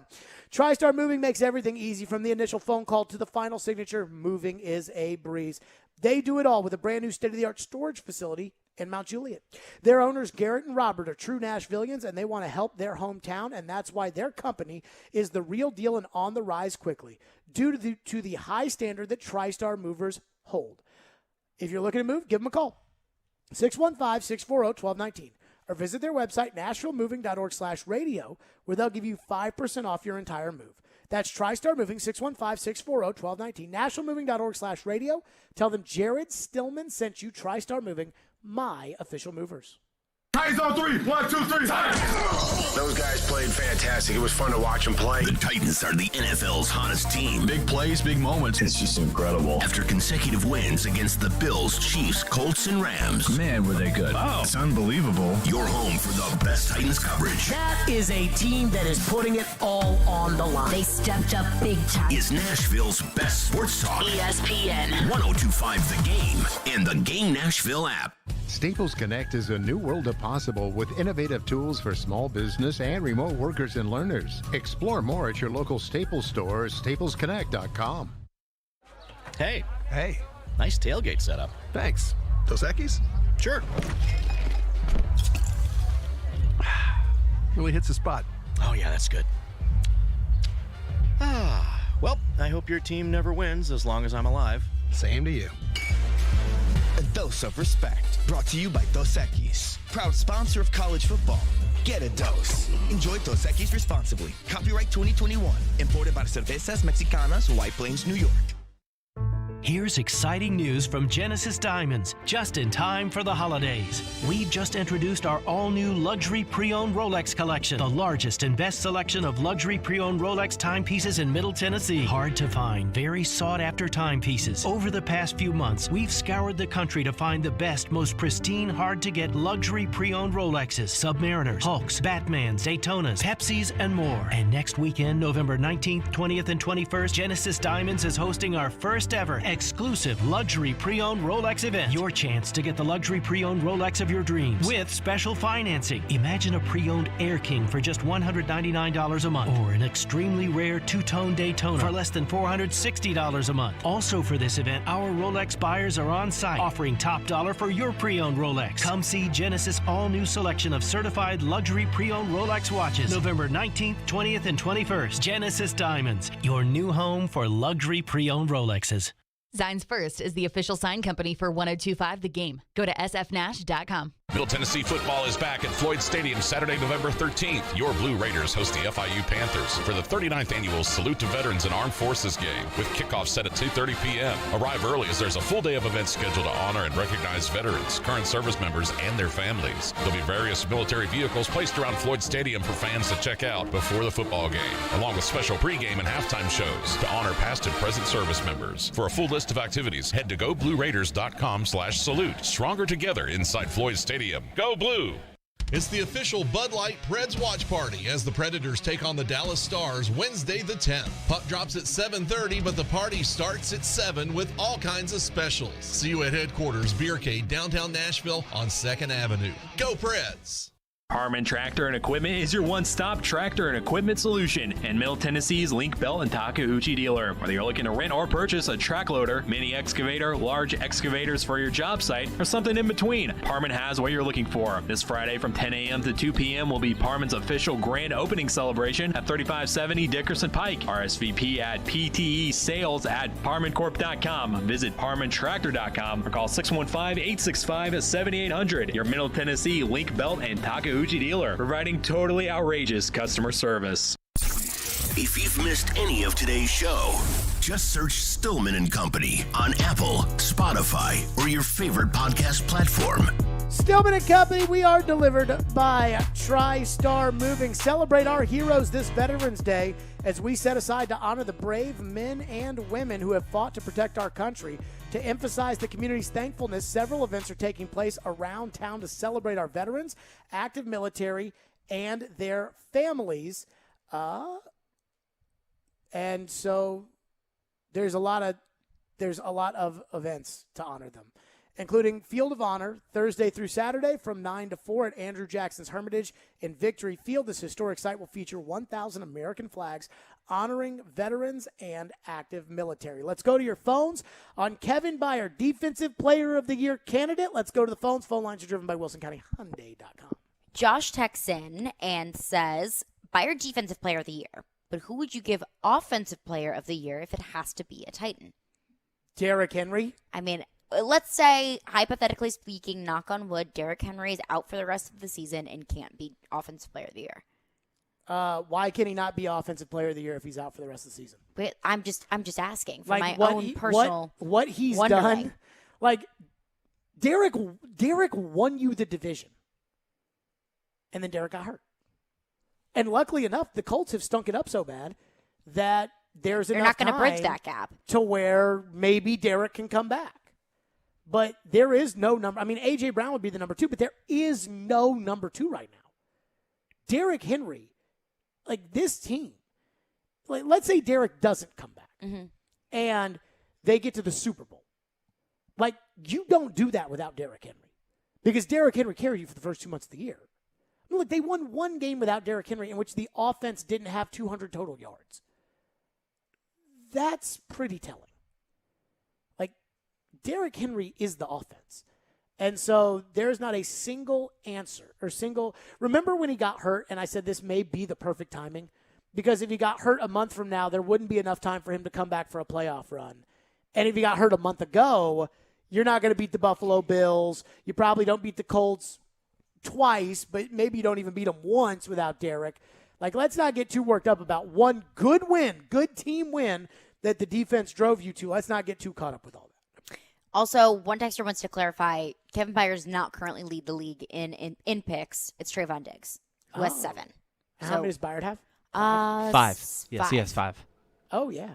By the way, Diggs got lit up on Sunday by Denver. I mean, Denver was going after him. I was shocked. I mean, Dallas looked like they had zero answers for anything that the Broncos were throwing at them, which was crazy. So Jerry came out today. You know, Jerry does a weekly radio interview. He was pissed. And he talked about how the team looked flat.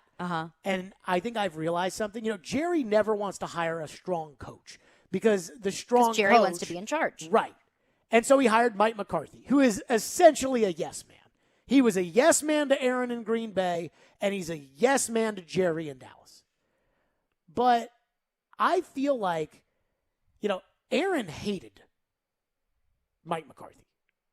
Now, Aaron hates a lot of people, but Aaron hated Mike McCarthy. And I think Jerry's starting to hate Mike McCarthy too. Because, like, he's like a, and I'm not calling him dumb, but he just looks like a lump on the sideline. You know, like he's just standing there with his play sheet, and it's like, Coach, it's 3rd down and 6, and there's 1:43 to go in the game, and they've got the ball. Do we want to call timeout right now to stop the clock so we can get it back on 4th down? And sure. What do you think? Okay. And like that's what. So I think Jerry. I truly believe. I think Jerry hates Mike McCarthy. Like, Cowboy fans hate Mike McCarthy. I mean, when you hire someone knowing that they aren't going to push back on you, that comes with repercussions. Right. Like, it's not like when you had Bill Parcells, you had a good coach. Right. But you couldn't handle Bill Parcells as a good coach. What's next? Kevin in Nashville texts in and says Kevin Byard is willing to take more chances knowing the quarterback needs to get the ball out early because of the defensive line. I think there's probably some truth in that. I mean, we go back to Kevin Byard's interception against the Rams. I mean, he wasn't where he was supposed to be, but it's because he saw something and he saw Matthew Stafford's shoulder turn. I mean, he's able to keep his eye on things and notice things. He played very, very intelligent football there. But I think knowing that the guys up front are going to do their job so he can do his and he can take care of his, I think plays a huge role in this. So I would say, too, I think it may be the other way around. Like, the question is, Maybe. Can Byard take more chances because he knows the guys up front are making it harder on the quarterback? I think the quarterback has to take more chances because he's scared of the guys up front, and that is putting the ball in a situation. Like, remember, like, look at the Tannehill interceptions. For the most part, the Tannehill interceptions are Tannehill's peeing his pants. Yeah. Because here they come, and it's like... And he gets nervous. Throws it, and like that one to Jeremy McNichols that didn't get intercepted, but I just lost my mind on in the Indianapolis game, the first one, where he'd already thrown that one, crazy pick when the two guys ran to the same spot, and then he just threw it. But where he was in trouble and trying to get the ball out, and so he just threw the ball in the middle of the field, and it landed on the turf, and McNichols was like 3 or 4 yards away, so it was incomplete. And I'm like, he had no idea that there wasn't a defender right there, and he had no idea where that ball was going. He just wanted to get the ball out of his hand, just like Stafford the other day. He just wanted to get the ball out of his hand, and he had no idea where it was going. Well, that's dumb. Like, you don't do that in the NFL. And I think because of your defensive line, quarterbacks are more willing to do that. Like, okay, I don't have a lot of time. All right, fine. He might be open, throw it. And here comes KB, and that has helped Byard. That's my opinion on it. It's all intertwined. But another texter texts in and says, of course, the secondary is a result of the guys up front. Look at last year's secondary. On paper, they were better than our secondary now, but having those Bulldogs up front put pressure on the quarterback. As we are learning, that's the key to success. I'm telling you, I think this is like the 2000 Titans. I said it on Monday. I said it Sunday night. The 2000 Titans had Jim Washburn, the defensive line coach, one of the best defensive line coaches ever. And Jim Washburn was relentless. I think I was told that he made Javon Curse cry his first day as a rookie and sent Albert Hainsworth to the locker room his first day as a rookie. I mean, Washburn was known for like being, a no-nonsense. But, I mean, those guys were so nasty back in the days. And it wasn't just.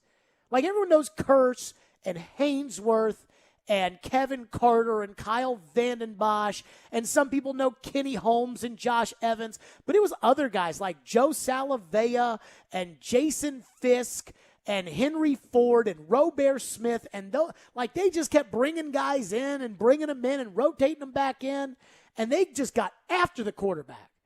And I don't think it's any accident the second year that they were the Titans, the 13-3, great defense, that they sent Samari Roll to the Pro Bowl, who led, I think, the NFL in interceptions that year, that Blaine Bishop was going back to the Pro Bowl. Those guys were made better because of that. I mean, they were always – those teams that year in 2003, where they went 12-4 and Steve McNair won the MVP award, there was like a 6-week period where they played like great running back after great running back.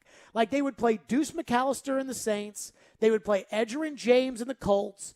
They would play Ricky Williams in the Dolphins. They would play all these great running backs and ultimately faced 2,000-yard Jamal Lewis in the playoffs, and they shut them all down. And I asked Floyd one time, I was like, how did they shut those guys down like that?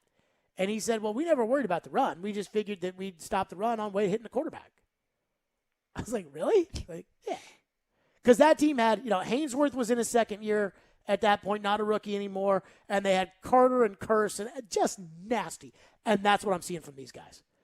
First it was Landry, then it was Autry, then it was Dupree, now it's Simmons. And go back to the 4th and 1 that essentially ended the game.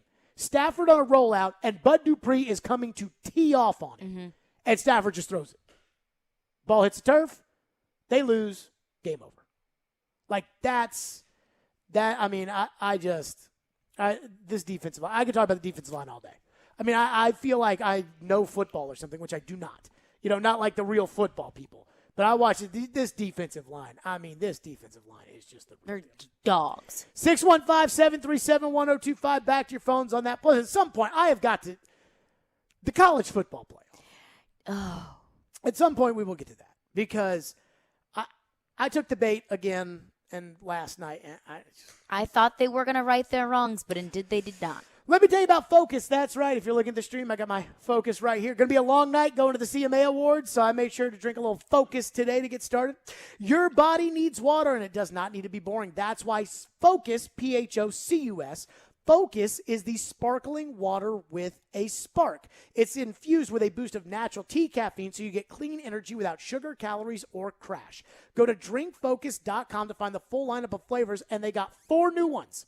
So 4 new flavors are out with Focus. And so just give it a try. They're at Publix, by the way, now, so you can go into Publix. They got Focus there, whatever you like. If you go to their website, drinkfocus.com, PHOCUS. If you go to their website, enter promo code GAME at checkout for 15% off your first order. Focus is available at your local Publix. That's Focus, PHOCUS, on the web at drinkfocus.com. Titans, Saints. Completes A.J. Brown, breaking free. Brown is in. Touchdown. A.J. Brown and company look to keep rolling on their home field. Tune in Sunday at 9:30 for NFL pregame with Jared Stillman, Chris Sanders, and Mark Howard. Live from Rock Bottom Restaurant and Brewery on Broadway. We are Nashville's best sports talk. ESPN 102.5 The Game and the Game Nashville app. Hey Nashville, we think you deserve the very best driving experience, and now is the time for our Season of Change CPO event at Mercedes-Benz of Music City. When you purchase a certified pre-owned Mercedes-Benz, you're backed by the remaining new vehicle limited warranty. Once that expires, the certified pre-owned limited warranty goes into effect, providing an additional 12 months of coverage with unlimited miles. See all the perks and exceptional offers for your certified pre-owned vehicle from Mercedes-Benz of Music City, mbofmc.com. With Fundbox, you can stop waiting and start doing. If your small business needs funds to grow, the time is now. Fundbox offers fast, easy access to small business funding up to $150,000. So hire that new employee, launch that campaign, buy that piece of equipment. Apply in minutes at fundbox.com, and you could get funding as soon as the next business day. Fundbox. Ready, set, grow. Credit line amounts, rates, and terms are based on creditworthiness and subject to change. Additional documentation may be required.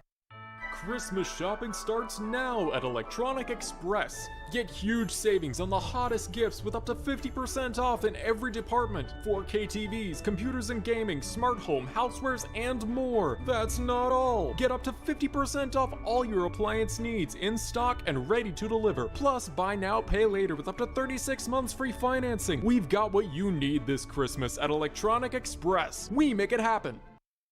Here's exciting news from Genesis Diamonds, just in time for the holidays. We've just introduced our all-new luxury pre-owned Rolex collection, the largest and best selection of luxury pre-owned Rolex timepieces in Middle Tennessee. Hard to find, very sought-after timepieces. Over the past few months, we've scoured the country to find the best, most pristine, hard-to-get luxury pre-owned Rolexes, Submariners, Hulks, Batmans, Daytonas, Pepsis, and more. And next weekend, November 19th, 20th, and 21st, Genesis Diamonds is hosting our first ever exclusive luxury pre-owned Rolex event. Your chance to get the luxury pre-owned Rolex of your dreams with special financing. Imagine a pre-owned Air King for just $199 a month, or an extremely rare two-tone Daytona for less than $460 a month. Also for this event, our Rolex buyers are on site, offering top dollar for your pre-owned Rolex. Come see Genesis' all-new selection of certified luxury pre-owned Rolex watches, November 19th, 20th, and 21st. Genesis Diamonds, your new home for luxury pre-owned Rolexes.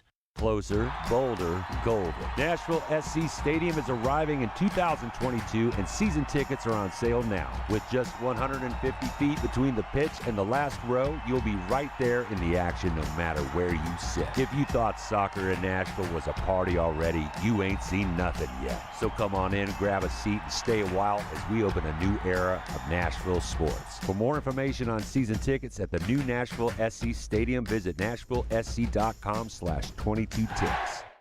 Want to have the most delicious Thanksgiving meal ever and not deal with the cleanup? Kitchen Notes in the Omni Nashville Hotel will have a family-style meal with a menu that makes your mouth water just thinking about it. Herb butter roasted Joyce Farms turkey breast with gravy, or sorghum glazed ham, smashed Yukon Gold potatoes, biscuits and sage dressing waffles, green bean casserole, and southern corn pudding. Make your Thanksgiving easy this year at Kitchen Notes in the Omni. Go to OpenTable.com and make your reservations now. Tune in to Stillman and Company every Friday at 5 o'clock. I am glad to be on this show. To hear from Nashville sports media personality Chad Withrow of Outkick 360. He's 6'4", he's 260 pounds, he runs 21 miles per hour. Brought to you by Apple Collision Centers. This could be the best game of the weekend between these two teams. Withrow joins Stillman and Company Fridays at 5. Happy to join you guys every Friday. On Nashville's best sports talk. ESPN 102.5 The Game and the Game Nashville app. This is Greg McElroy, and you're listening to Nashville's best sports talk, ESPN 102.5 The Game. Sunday about being able to marry some coverages. with the consistent pressure now, like Kevin did, I guess. Is there danger to the one time you don't get the pressure, getting beat over the top? How do you measure that out? Yeah, I mean, there's danger. There's danger all around, you know. It's just being able to be calculated. I think understanding what's going on. You know, that play happened to be a quick game. You know, quarterback pretty much had declared. But, you know, I think just some of those plays down the field, I guess, is what I was, you know, referencing that, you know, we just can't. You know, we all have to be smart, do our jobs, and then understand when you have the ability to go make a play, you know, go make one. There you go. That was Vrabel on Kevin Byard's interception. Let's go to your phones. As promised, Tony has been waiting patiently on Kevin Byard. Thank you for calling. Go ahead, Tony. Hey, Jerry, doing all right? Yep, good. All right. Well, now I understand that the defensive line is playing well, and that's great. And they do get the quarterback off their spot, make them throw the ball when they don't supposed to. But when Byard made that pick six, that didn't have nothing to do with the line because there wasn't no pressure on it. Matthew Stafford dropped back, threw the ball right on time, on target. Byard baited him into making that throw. And he pulled off of his man and made the play. Now, I like I said, I agree. The defensive lines make a difference. I ain't got no problem with that. But it wasn't in that case. That was all Byard there. I'm trying to think back to it, Tony, and I appreciate your call. I'm trying to think back to that play. I think he may be right from the standpoint that Byard, it was like, you know, or Stafford, it was like 1, 2, 3, ball out. You know? Correct. Yes, I agree with that. But I think a lot of that was because of how much pressure they had been getting on Matthew. So it had to be quick. Right. Like when Tannehill played the Chiefs, the ball came out in like 2.6 seconds. It was the fastest in the league that weekend. And it was because the Chiefs had nine men in the box. So instead of Tannehill worrying about a safety over the top, if he's just going to throw the ball to A.J. Brown, he knows A.J.'s got one guy to beat an average corner, so just throw it in the direction of where A.J.'s supposed to be, and A.J. will make the adjustment and catch the ball. And I think in this, Stafford's like, look, they've been all over me so far, so 1-2 ball out. And Byard said he saw the shoulders turn of Stafford, so he knew he was going to throw, and that's when he jumped it. And I'm not taking anything away from Byard by any means. No, because that was a great read by him. But where was that last year? And there was no line last year. Because quarterbacks could just stand in the pocket and just pat the ball. What else? Well, Dustin in Kentucky texts in and says the caller tell him that he'd already been that Stafford had already been sacked multiple times. It was still in Stafford's head. To your point, that it got out quick because he was so spooked. I definitely think that they spooked Stafford on Sunday. Another texter texts in and says, facts are facts. The defensive line is disrupting quarterbacks. This opens up Byard's options. But I look at it as it gives opportunity for Byard to show his full potential. All positions are made to complement other players at other positions. It's a team sport. This is what good teams do. They do their jobs, and your ballers play up to their potential. Byard is no doubt special. I watched the Patriots Sunday against the Panthers, and I mean, the Panthers are awful. But I was watching this game, and I'm like, do they ever throw the ball to Jonnu Smith? And I see that, and I'm thinking, like, you're paying Jonnu Smith $12 million. Like, throw him the ball. Because we all know what Jonnu Smith can do here. Mm-hmm. But it's different with a rookie quarterback and Mac Jones and what they're probably asking him to do compared to what Ryan Tannehill was capable of doing, having been in his 8th and 9th year in the league with Jonnu Smith. And I think there's probably some truth there that the defensive line is allowing Byard to play up to his potential. Just like I think Autry is allowing Simmons to play up to his potential. Here's the thing about Simmons that we haven't gotten into, and I'm sure we'll get into it at some point this week. I was listening to a Jared and the GM podcast from a couple years ago, and Floyd was talking about Simmons. And Simmons came out with a bang. In his first game, he had 2 sacks of Phillip Rivers with the Chargers, and it was like, oh, this big boy's going to be, the next great one. And then he kind of went silent for a while. And it was like, is it the knee injury? Is it and like last year, people, oh, he's getting double teamed and triple teamed. And oh, come on. This year, oh, he's getting double teamed, triple teamed, And I'm like, that's great. But like when you're supposed to be, the big boy, like you got to be the big boy. Aaron Donald gets double-teamed every play. Mm-hmm. Chris Jones in Kansas City gets double-teamed, and those guys still make plays. And there's a difference between good player who impacts the game and a game wrecker. And a game wrecker, Hainsworth, when he was here, that's a game wrecker. And I saw that from Simmons on Sunday, and I'm like, well, that's the standard now. Not the sacks, but the you breaking through the line and getting to the quarterback and scaring him to death, that's the standard. 615-737-1025 is our phone number, 615-737-1025. I'm sure we will get back into your calls, but I also have got to complain a little bit about the college football playoff, just a little bit. So we'll get to that coming up as well. Play silly underdog picks today. Pick 3 football underdog teams you think will win this week for a chance to win tickets to an upcoming sporting event or concert. Go to thegamenashville.com for more details. Silly underdog picks brought to you by Volunteer Hose and Gasket. From the Fox 17 News Code Red Weather Center. Increasing clouds tonight and rain showers following suit by early Thursday morning. Looking at scattered showers and breezy winds to pick up. Rain should last through much of the afternoon with highs in the mid to upper 60s. For Fox 17, I'm Chief Meteorologist Katie Morgan. This weather report brought to you by Hiller Plumbing, Heating, Cooling, and Electrical. Call the Happy Face Truck today. Some people think fall is the best time of the year. It may also be a great time to consider getting vaccinated against COVID-19. Brought to you by BioNTech and Pfizer.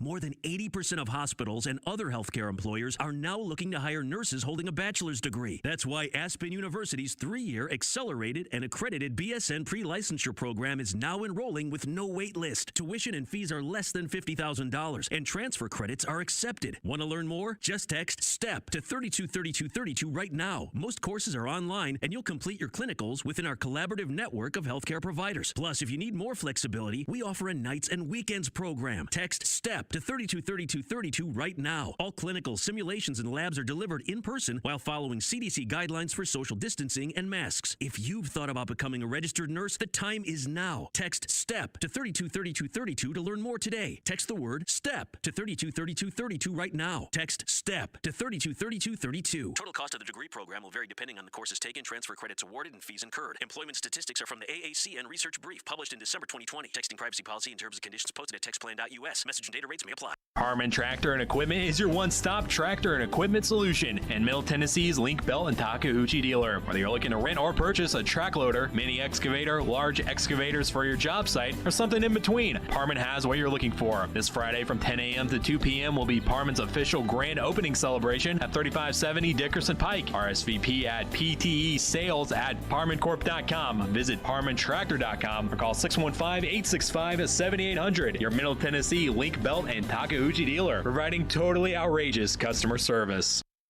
Here's exciting news from Genesis Diamonds, just in time for the holidays. We've just introduced our all-new luxury pre-owned Rolex collection, the largest and best selection of luxury pre-owned Rolex timepieces in Middle Tennessee. Hard to find, very sought-after timepieces. Over the past few months, we've scoured the country to find the best, most pristine, hard-to-get luxury pre-owned Rolexes, Submariners, Hulks, Batmans, Daytonas, Pepsis, and more. And next weekend, November 19th, 20th, and 21st, Genesis Diamonds is hosting our first ever exclusive luxury pre-owned Rolex event. Your chance to get the luxury pre-owned Rolex of your dreams with special financing. Imagine a pre-owned Air King for just $199 a month, or an extremely rare two-tone Daytona for less than $460 a month. Also for this event, our Rolex buyers are on site offering top dollar for your pre-owned Rolex. Come see Genesis all-new selection of certified luxury pre-owned Rolex watches November 19th, 20th, and 21st. Genesis Diamonds, your new home for luxury pre-owned Rolexes. 312 Pizza Company is family owned and operated, bringing you a slice of Chicago to Nashville. 312 Pizza Company specializes in deep dish pizza, thin crust pizza, and all things Chicago style. Always made from scratch using secret family recipes passed down generation to generation. 312 Pizza is open every day except for Tuesdays and is located in Germantown with dine-in, takeout, and curbside available. Call 615-730-7888 to order 312 Pizza Company, Nashville's authentic Chicago pizzeria. Darren McFarland. And a mulligan that we all look for in golf. Lord knows our game could use it. Willie Donick. Outworked and outperformed a lot of other really good players. Chase McCabe. I want some sort of trade protection. Darren, Donick, and Chase have you covered weekdays from 10 to 2. Presented by Curacion CBD on Nashville's best sports talk. ESPN 102.5 The Game and the Game Nashville app.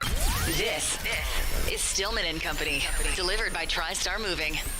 Paul, is Alabama the second best team in the country? They are, even with all their flaws, and it's not by much. And I think we're really looking at Alabama. They have a quality loss now. That game against Texas A&M a month ago looked terrible. Now Texas A&M is right outside the top 10. That helps Alabama. That was Paul Feinbaum. Alabama played like crap on Saturday against LSU, and they are still in the College Football Playoff Committee's rankings, number 2 in the country. I honestly think that when the first rankings came out, it was my second year in Louisville, I want to say. What was that? Yes. 14. My first year in Louisville was the last BCS title game, Florida State-Auburn. So the first playoff, which was Ohio State, who ended up winning it, Alabama, Florida State, and Oregon. And I remember every week I thought those rankings were like, the end-all, be-all. I thought it was everything. And then I realized over time, it changes every week, and then they move here, and then someone loses, and then, so what do you make of it? The one thing I will say is I do feel like that the College Football Playoff Committee, Trevor hinted at this yesterday, Heather Dinich said it on ESPN today, which is it looks like the committee is setting up for a 2-loss Alabama team that loses to Georgia to be able to make it to the playoff. So my question to you is the committee right, Alabama at 2? If not, who should be 2? And more importantly, do you think that a 2-loss Alabama team is about to make the playoff? First and foremost, no. I don't think Alabama deserves to be at 2. I understand that they won on Saturday. It wasn't a pretty win. And like I said yesterday, LSU was 8 yards away from beating Alabama with a banged-up team, with a team that knows that their coach is going to leave at the end of the year. That is a team with really playing with not much right now. So, no, I don't think that Alabama deserves to be second. Who does deserve to be second? That's what's difficult.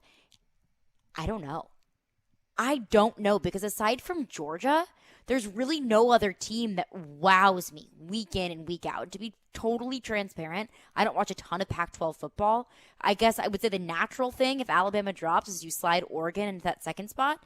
But I don't think that Alabama team is playing like the second best team in the country right now. I think that Cincinnati also deserves to be in the top 4. I hear Gary Barta and I hear the College Football Playoff Committee saying, the win against Notre Dame, that's big, but we don't see anything on the rest of their schedule that gives us, that raises their ceiling, which I don't think is necessarily fair. But to answer your question, if Alabama has 2 losses on their schedule and they get into the College Football Playoff, the College Football Playoff Committee has lost the ounce of respect that I have left them, because there is one precedent they have set since 2014. No 2-loss team has ever gotten to the College Football Playoff. If Alabama, a 2-loss team, gets in over an undefeated Cincinnati, I have zero respect for the College Football Playoff. Do you think in that scenario that will happen?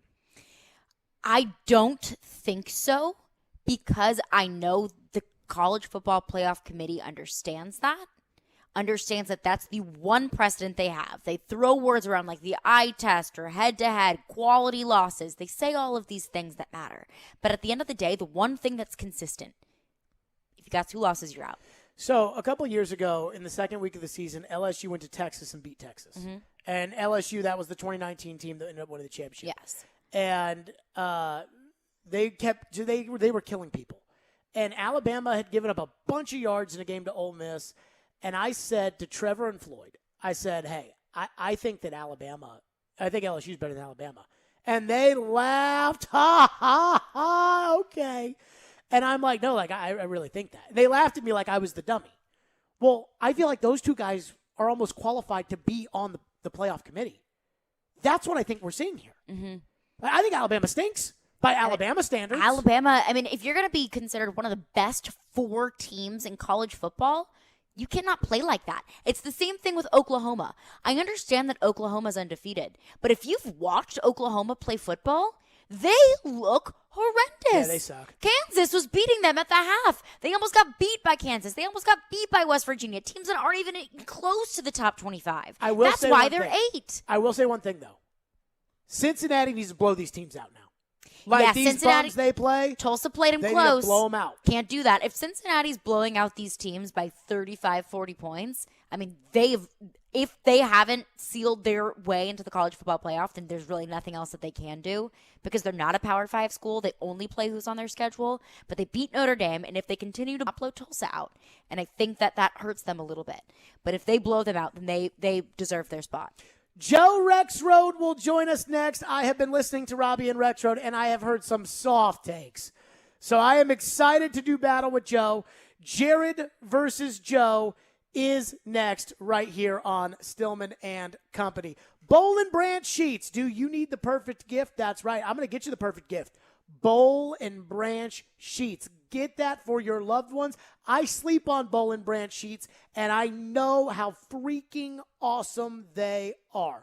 The gift everybody wants is a better night's sleep. Bowl and Branch never disappoints with the highest quality sheets, blankets, pillows, and throws. Plus, their holiday packaging makes your gift look and feel special. I was telling Caroline about gifts and I don't know, this gift, that gift, and I'm telling you, Bowl and Branch sheets are the best gift. Bowl and Branch holds themselves to high standards across the board, from sourcing pure organic cotton to putting workers' rights first. And it's not just their sheets that are made the right way. Their pillows, bath towels, and robes are as well. Buttery soft, lightweight, and made with 100% organic cotton. Treat yourself and your loved ones to the new standard in bedding from Bowl and Branch. Their gifts come wrapped and ready to roll in special holiday packaging. Order by December 19th for guaranteed delivery by Christmas. Get 20% off your first set of sheets with promo code JARED, J-A-R-E-D, at bowlandbranch.com. That's B-O-L-L and branch.com, promo code JARED. See site for details. Exclusions may apply. The voice of reason. If I'm the official, I would send both teams to the locker room and say, this is going to stop. The voice of the fan. Our entire team's a mash unit right now. The voice of Nashville sports is your home of Nashville's best sports talk. ESPN 102.5 The Game and the Game Nashville app.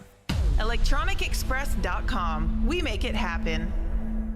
Got chronic joint pain? Not having success with steroids, but trying to avoid surgery? Well, thankfully, there's a better way. And now it's available here from the medical professionals at QC Kinetics. Hey, Willie Donick here. I'm talking about new therapies. Advanced, all-natural, regenerative treatments that can not only just give you relief, but can also restore and repair damaged tissue so you can have lasting relief. If you've got joint pain due to arthritis, knee pain, hip pain, shoulder pain, don't just think the old ways of dealing with pain are the only ways. You need to learn more about these new biologic therapy solutions. Call now for a free consultation.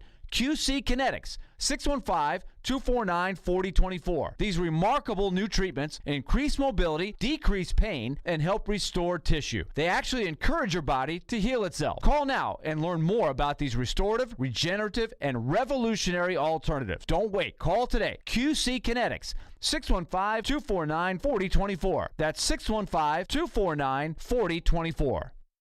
Lift it, load it, grade it, grind it, move it, haul it, rig it, dig it, Craneworks, Rentalworks, yeah! The big dog's got it. Craneworks is ready to help lift Nashville. As the Southeast's most trusted name in crane and equipment rental for over 30 years, Craneworks offers certified operators to make sure the job is done right. Rentalworks has a diverse fleet of equipment to assist in any project, big or small. From forklifts to carry deck cranes, they have it all. When it's time for your next lift, machinery moving, or rigging project, call Craneworks. Visit craneworks.com. Brian Porth back again to tell you about Dr. Kelly Rice, Family Cosmetic and Dental Sleep Medicine. I was reading some stats recently, Dr. Rice, and I did not realize the ADA says that 80% of people in the U.S. have some form of gum disease. That's right, Ryan, but our non-surgical periodontal therapy is painless and effective in keeping your mouth healthy, and the mouth is the window to the health of the rest of the body. What else is new and different at Cool Springs Laser Dentistry? Well, first, who doesn't want whiter teeth? Our new Zoom LED whitening system is less sensitive, and you get more than 5 shades of whitening. And we just upgraded both our lasers lasers to kill bacteria during your cleaning. Some people get painful cold sores. Can lasers help that too? Yes, the gentle laser setting will kill the virus in your cold sores all naturally while reducing the healing time by half. And our special soft tissue wand uses warm, light laser therapy to give instant relief to severe TMJ pain. Our approach to holistic dentistry is unique. Give them a call today at 615-373-4488 or visit kellyerice.com. You'll be glad you did. Nashville's best sports talk, locally owned, home of our Nashville Predators. WPRT-FM Pegram, 97.5 Murfreesboro, WBUZ HD2 Laverne, online at thegamenashville.com. We are ESPN 102.5 The Game. Live from the Game Nashville studios, it's Stillman and Company. Delivered by TriStar Moving. TriStar Movers with 5-star service. With Jared Stillman on Nashville's best sports talk. ESPN 102.5 The Game and the Game Nashville app. Stillman and Company is delivered by TriStar Moving. ESPN 102.5 The Game, streaming live on Twitter, Twitch, and YouTube. Thanks to the law offices of Amanda Gentry. Joe Rexroad is here for a little Jared versus Joe. Caroline, I was telling you this today. I was listening to Joe and Robbie this morning. First of all, they were at Vanderbilt, and I don't even know why they were at Vanderbilt, but they were at Vanderbilt. It was like, hey, we're here at Vanderbilt. And I'm thinking, like, why are they at Vanderbilt today? What's special about Hawkins Field baseball on November the 10th? And Saw some very pretty pictures on Twitter, though. No, it's not. So, Joe, why were you guys at Vandy baseball today? Well, I believe because it's the men's basketball opener tonight at Memorial Gym. So interesting. Speaking of that, yes. I speaking of Scottie Pippen Jr., today I bought Scottie Pippen Sr.'s book, so I'm very excited about all of that. But I'm excited for the Scottie Pippen team. Nice. Oh, but it is time now for Jared versus Joe. Jared Stillman versus Joe Rexroad. Now on Stillman and Company. on ESPN 102.5 The Game. All right, Caroline, where are we at? All right, so Ryan Tannehill is currently on pace for 15 interceptions this season, more than 2019 and 2020 combined. Jared, I want you to go first. Give your reason why you think Ryan Tannehill is turning the ball over so much. So I think it's multi-layered, but I think the biggest reason Tannehill is turning the football over is Arthur Smith is no longer his coach. I had a former coach who knows the Titans pretty well, former offensive coach in the NFL, tell me that, hey, Arthur Smith maximized what Tannehill was capable of. The things that Arthur Smith did were to benefit Tannehill, and he minimized whatever it was that Tannehill's issues were. I mean, I'm worried with Derrick Henry out that right now he's pretty much the Miami Ryan Tannehill without the offensive weapons of Jarvis Landry and Kenny Stills, though he does have A.J. Brown, so there's at least that. So I think that's the first thing, that Arthur Smith's not there. The other thing, I think Jonnu Smith is not there. And remember, Jonnu lived in South Florida. Tannehill lived in South Florida. During the COVID shutdowns, Tannehill and Jonnu threw the football together. I think there was a lot of chemistry between those two. And so to me, it's the lack of Arthur Smith, the lack of Jonnu Smith. And I think some of it is like, and this is where I'm worried. Without Derrick Henry, teams are going to put more on Tannehill's plate. And I don't think the defense is going to bail him out to the tune of 14 points like they did last week every single week going forward. So I am concerned about it, but I think it is Arthur Smith and Jonnu Smith that Ryan Tannehill is desperately missing. Joe? So first of all, I have to laugh that so the Landry Stills combo from Miami is better than A.J. Brown Julio. I just want to make sure that we have that on the record. The Landry Stills combo in Miami is better than A.J. The Julio thing, I mean, like, what's Julio done this year? Well, he hasn't done a ton. He did play the last full game, and if he's going to, you don't think Julio's still pretty good? You think, no? I think the Julio Jones we saw last week, which I think is what he is now, is a possession receiver that's not as good as Jarvis Landry was in Miami. Because Jarvis Landry in Miami was one of the best possession receivers in the league. And I think Julio, at this point, Julio is a possession receiver. You heard Collinsworth say it on the broadcast. I mean, I know you were there, but he was saying, I haven't really seen that Julio speed yet. Maybe I saw it there for a little bit, but I just don't think Julio with the hamstring injuries, I don't think Julio's ever going to have the Julio speed again, and I think he's a possession receiver. That's what Jarvis Landry was. I do think A.J. is better than both Landry and Stills, but they were good players when they were in Miami with Tannehill. Yeah, now we did see the Julio speed in Seattle going down the field. I don't know if it'll return consistently, but I think, the other night, it wasn't that no one could get downfield. It's that Tannehill, they knew that he wouldn't be able to set up long. And this is the biggest problem with your entire analysis of this, Jared. You may be right. I don't dispute that there's a step down from Arthur Smith to Todd Downing. I think for the most part, the fears there have been minimized. And I agree that Jonnu Smith is a loss. But the biggest thing that you can't seem to comprehend here, which is just bizarre at this point, the number one issue by far for Ryan Tannehill is protection, is the lack of a consistent pocket for a variety of reasons, primarily that his left tackle, who when healthy is one of the best left tackles in the NFL, has either been unhealthy or he played too early and he was terrible in the opener. He's been in and out of the lineup. Nate Davis has not been as good. Ben Jones and Roger Saffold are both a year older and are constantly banged up. Look, the Titans had as good a pass-protecting team in the first half of last season as anyone in the NFL. This year, at times, they have been right near the bottom of the NFL. And you can see it in the general numbers of sacks allowed, but you can see it in the underlying numbers in glaring reality. That is the issue. And it has required Tannehill to get the ball out of his hands a lot faster. I think that's going to continue to be the case. He can't force a ball like he did in the first quarter against the Rams. He has to be better, but he was going to his third and fourth read all the time last year before Luan tore his ACL, and that was such a luxury. Of course, Derrick Henry's part of that too. The play-action game was great, but the offensive line performance is the biggest problem. You act, and I heard you talking about this morning, you act like Taylor Lewan got hurt week 13 or week 18. He got hurt in October. That offensive line had a third-string left tackle last year. By the way, that offensive line that you're crapping on right now, they blocked Derrick Henry for 2,000 yards last year, and they were going to block for Derrick Henry for 2,000 yards again. I understand that, but that's not what we're talking about. Pass protection. And yes, well, they weren't good pass protection when Mariota was the quarterback. It's the same line. If anything, they've got, according to Pro Football Focus, the number one right tackle in the NFL in David Quessenberry, which I don't believe, but that's what Pro Football Focus says. I think it's easy. Right. I think blaming the line is an easy thing to do. Oh, yeah, it's the line. They gave up all these sacks. It's the line. It's the line. Jeff Saturday, who knows more about offensive lines, you or Jeff Saturday? I'll give it to Jeff Saturday. I'll give it to me over you, but go ahead. Jeff Saturday's on TV pumping up the Titans' offensive line, saying, hey, I know their defensive line's getting a lot of love, and they're great, but that offensive line is really good, and Saturday was pumping it up. And I know he's watched one game, and it was the game against the Rams. So, Tannehill, it's Tannehill's, it's the offensive line's fault against the Colts that Tannehill just threw the ball right in front of 4 Colts.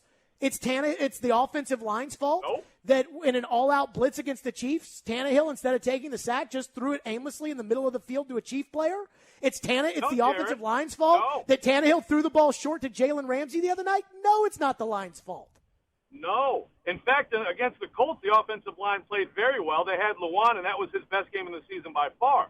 So if he can get that, if he can not have Bobby Hart as his left tackle, if he can get Nate Davis back, who hasn't played as well this year, and get him to play at the same level, they'll be fine. They are a very good run-blocking offensive line, but there is a massive difference. Again, you can talk about little instances all you want. The overall numbers are glaring and obvious. It is the offensive line that is the biggest concern and is the biggest change for him. It doesn't excuse them. What are the underlying numbers you're referring to, Joe? I'm not saying that. Jared, right now I do not have them in front of me. I will send you a download of all the stuff you want to see, and it's not Pro Football Focus, Greg. Protection numbers, the pass protection getting beat by rushers, and then just the overall sack numbers, too. By the way, they're already basically where they were last year the entire season. And, yes, they were still good when Luan went down in October because Sombrilo came in, did a good job. and then David Quessenberry came in and did a good job. They have been worse at just about every spot this year, and that is a big issue. They weren't bad for Derrick Henry. What's next? On to the next one. It seems like this entire season there's been so much of a mental element going into the Titans. They play up to their opponents. They play down to their opponents. But at what point, we use the term Vrabel special all the time. The Titans have just gone 4-0 in their toughest stretch of the season. At what point does it stop being a Vrabel special and the Titans are just that good? Joe, you go first.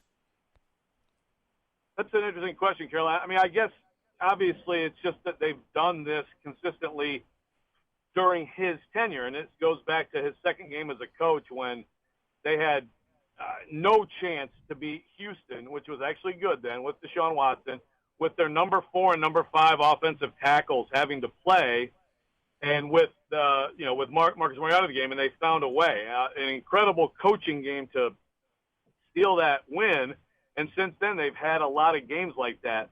So I don't know. I don't know the answer to that. I think they're going to be tied to him as long as he's the coach. And then, of course, there's also the fact that they have had some real stinkers against lesser competition, kind of the contrast there. I do think that that's also kind of an NFL thing. I mean, we can just look at this year and see so many teams that just have the occasional clunker, Buffalo being number 1 on the list during this season. And that is a thing, but I think that's something this team has to deal with and get better at. Is winning games that they're favored to win that they should win. Overall, over the past few years, they're still much better in those games. Their record is still good, but if you can wipe away those hiccups, then I think you're talking about an elite team. I think they can lose 2 more games and finish 13-4, because I think 13-4 is probably the new 13-3. And you're still an elite team. Like 13-3 using a 16-game schedule. 13-3 and anything better, that's usually an elite team. The Super Bowl team in 99 was 13-3. The 2 number 1 seed teams were 13-3. So I look at it like, okay, the Patriots and Steelers are probably the 2 best teams left on the schedule. And I think that you'll probably, if you were to play both those games today, still be an underdog because they're on the road. You should beat the Saints this week. You should beat the 49ers, and you should absolutely win the other 4 games. If they don't lose any of those 4, and they beat the 49ers, and they win like 1 or 2 more, then we're probably done with the downside of the Vrabel special being that they lose games to teams that they shouldn't lose to. But we've just seen too many times. I mean, even last year when they won against the Texans at the end of the season, that was down to the wire, and it was less comfortable than it probably should have been. So I think I'm looking at, okay, since Vrabel's been the coach, 9-7, that's okay. 9-7, that's okay with a nice playoff run.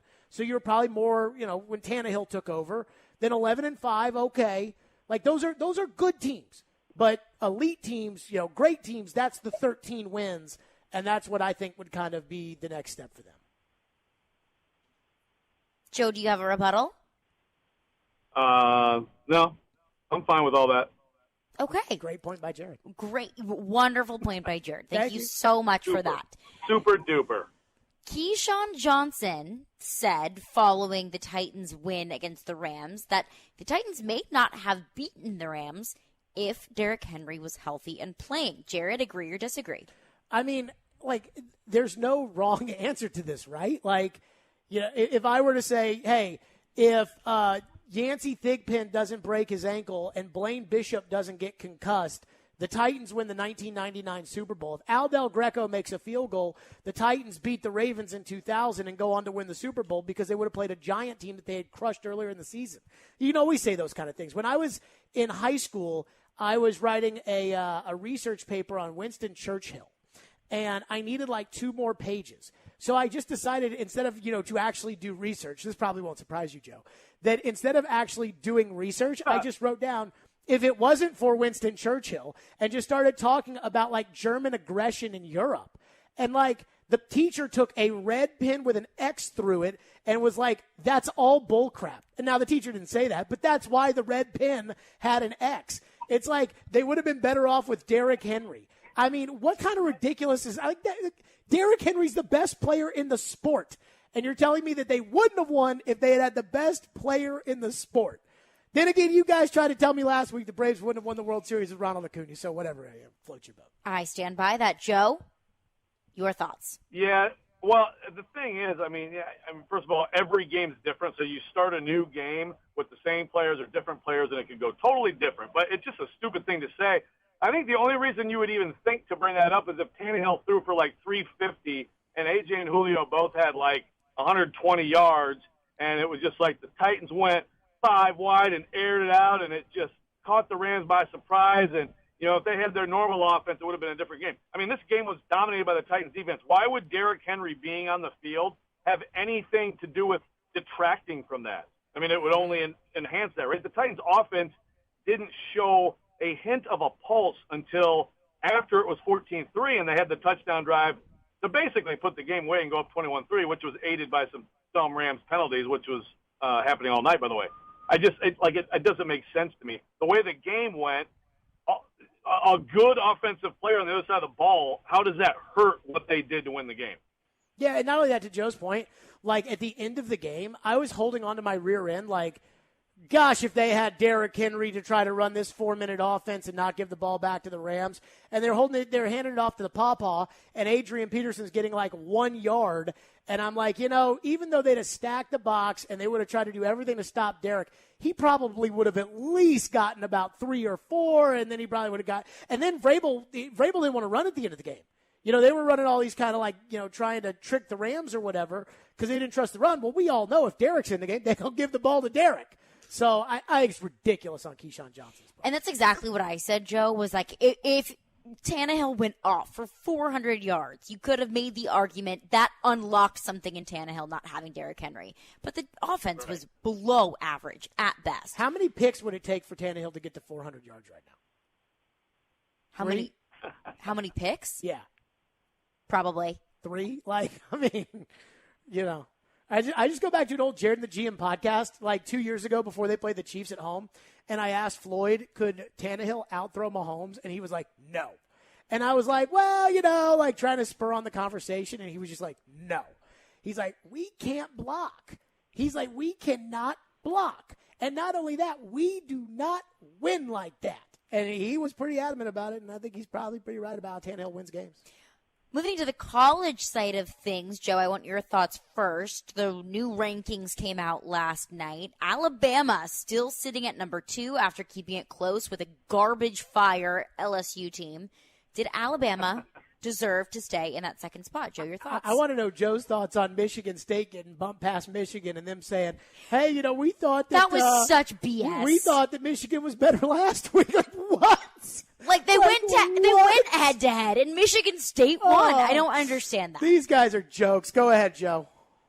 Yeah, and the thing is, honestly, and I actually made this point to Brennan, my 14-year-old. I said, look, I could make the case this week because Michigan's one loss was to a top 10 team, Michigan State, on the road, and Michigan State's loss was worse.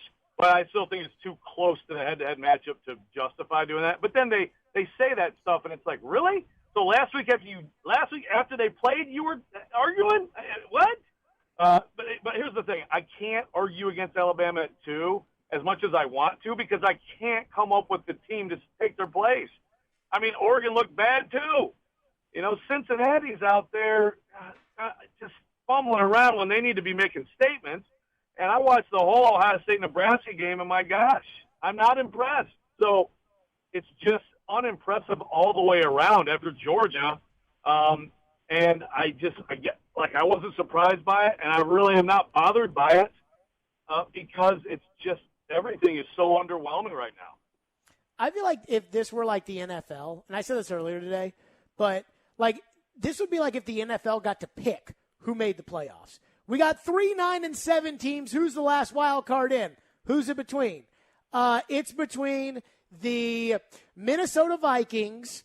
It's between the Atlanta Falcons and the Dallas Cowboys. Who gets in? NFL, you get to pick. Cowboys. That's what this feels like. And that's why I call it the WWCFP, because that's what it is. It's wrestling. It's like, who can we have at WrestleMania? We can either have Bobby the Bozo or we can have The Rock. Let's have The Rock win. Okay, that's what this has become. It's embarrassing. And I do agree with Joe. Like, you can make an argument against everybody. I think Cincinnati right now has earned the right to be the second best team in the country. And if it's not them, then it's Oregon. It is certainly not Alabama. And it's embarrassing. And I am a Saban fan.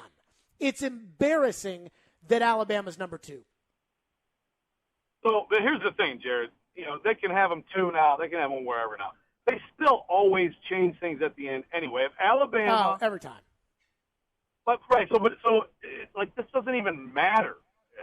It comes down to, like, if Alabama goes into the SEC title game at 2 or goes in at 4, it's still going to come down to the other results. And if they lose a close game, it could be a scenario where it's a 2-loss Alabama versus an undefeated Cincinnati. And you know what? If Alabama gets it, then what you just said is going to be said by a million people. And yet, it still may be, if you're really talking about all the different ways that the committee goes about judging teams, they still may be right that Alabama is a better team. Last one. Final one. This is an argument that Jared and I just had, and I need to get Joe's thoughts on it. Joe Rexroad, basketball guy. Oh, yes. Jared, you start. College basketball coaches should wear suits. Yes! I'm watching a game last night, and I got Coach K wearing a quarter zip. Like, my God, COVID, and I'm not going to say COVID is over because people, it's never going to be over, right? Like, it's always going to be around. But we're learning to deal with it. But, there's nothing that's closed anymore because of COVID. Like, everything is opened up. Put a suit on. You make $10 million a year to coach basketball. You've been wearing a suit for forever. It's a climate-controlled environment. These coaches look like slobs. They look like they, walked into the arena eating a bag of Wendy's fries from 2 days ago. They all look like Bobby Huggins. It's embarrassing. Put a suit on. I went on Louisville radio this morning and went nuts about it. And they said it was about 50 people. 50% of the people said, yeah, put the suits back on. 50% said they didn't care. Well, I care. I think it declasses college basketball. Put the suits back on. Good God. That's what I said, Joe. Bobby Huggins. You guys want Bobby Huggins out there drinking a Jack and Coke on the sidelines. I don't want Bobby Huggins trying to cram himself into some vest and he pops the buttons on it. Wear a big warm-up suit and be comfortable. Who cares? I mean, what other sports do we care that the coaches go out and find some Armani suit and wear? It's so dumb and archaic. Put on whatever you want, team gear, just like all football coaches do on the sideline. And let's play. That's what I said. Football is not a climate-controlled environment. Football is outside in the summer/fall. They used to wear suits. Okay. Yeah, exactly. Well, you can wear a suit with a winter coat and a nice, fancy, dress coat, like Mike Ditka with his, his big hat. Or why can't you make everybody do that in the NFL? See, Joe said right there that he doesn't want it to be like Bobby Huggins, or, he doesn't want Bobby Huggins to pop out of a button because Bobby Huggins, no disrespect to Bobby Huggins, is kind of a slob. And that's what we're going to be looking at the sidelines of college basketball. Class up the joint. Like it's a wedding and it's cocktail attire.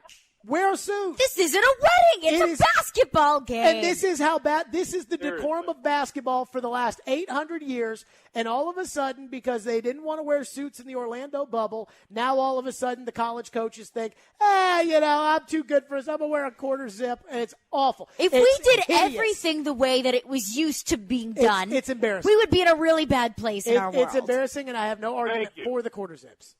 That was what I was just going to say, Caroline. Yeah, let's go back and do some other stuff that we did 50 years ago. No, stupid. I like the Rick Pitino's and the Jerry Stackhouses and the guys that are like, I'm going to do this job and do it fly. Okay, who wins, Caroline? I am going to have to say, after recent events, Jared wins just narrowly by like a 1/10 of a point. Oh, yes. I gotcha. Yes. Joe, appreciate you as always. We will battle next week. All right. Thanks, guys. Appreciate you, Joe. Yep, Joe Rexroad joining us on the program. If only he can find that 1/10 of a point to win Jared versus Joe. It is hard to find.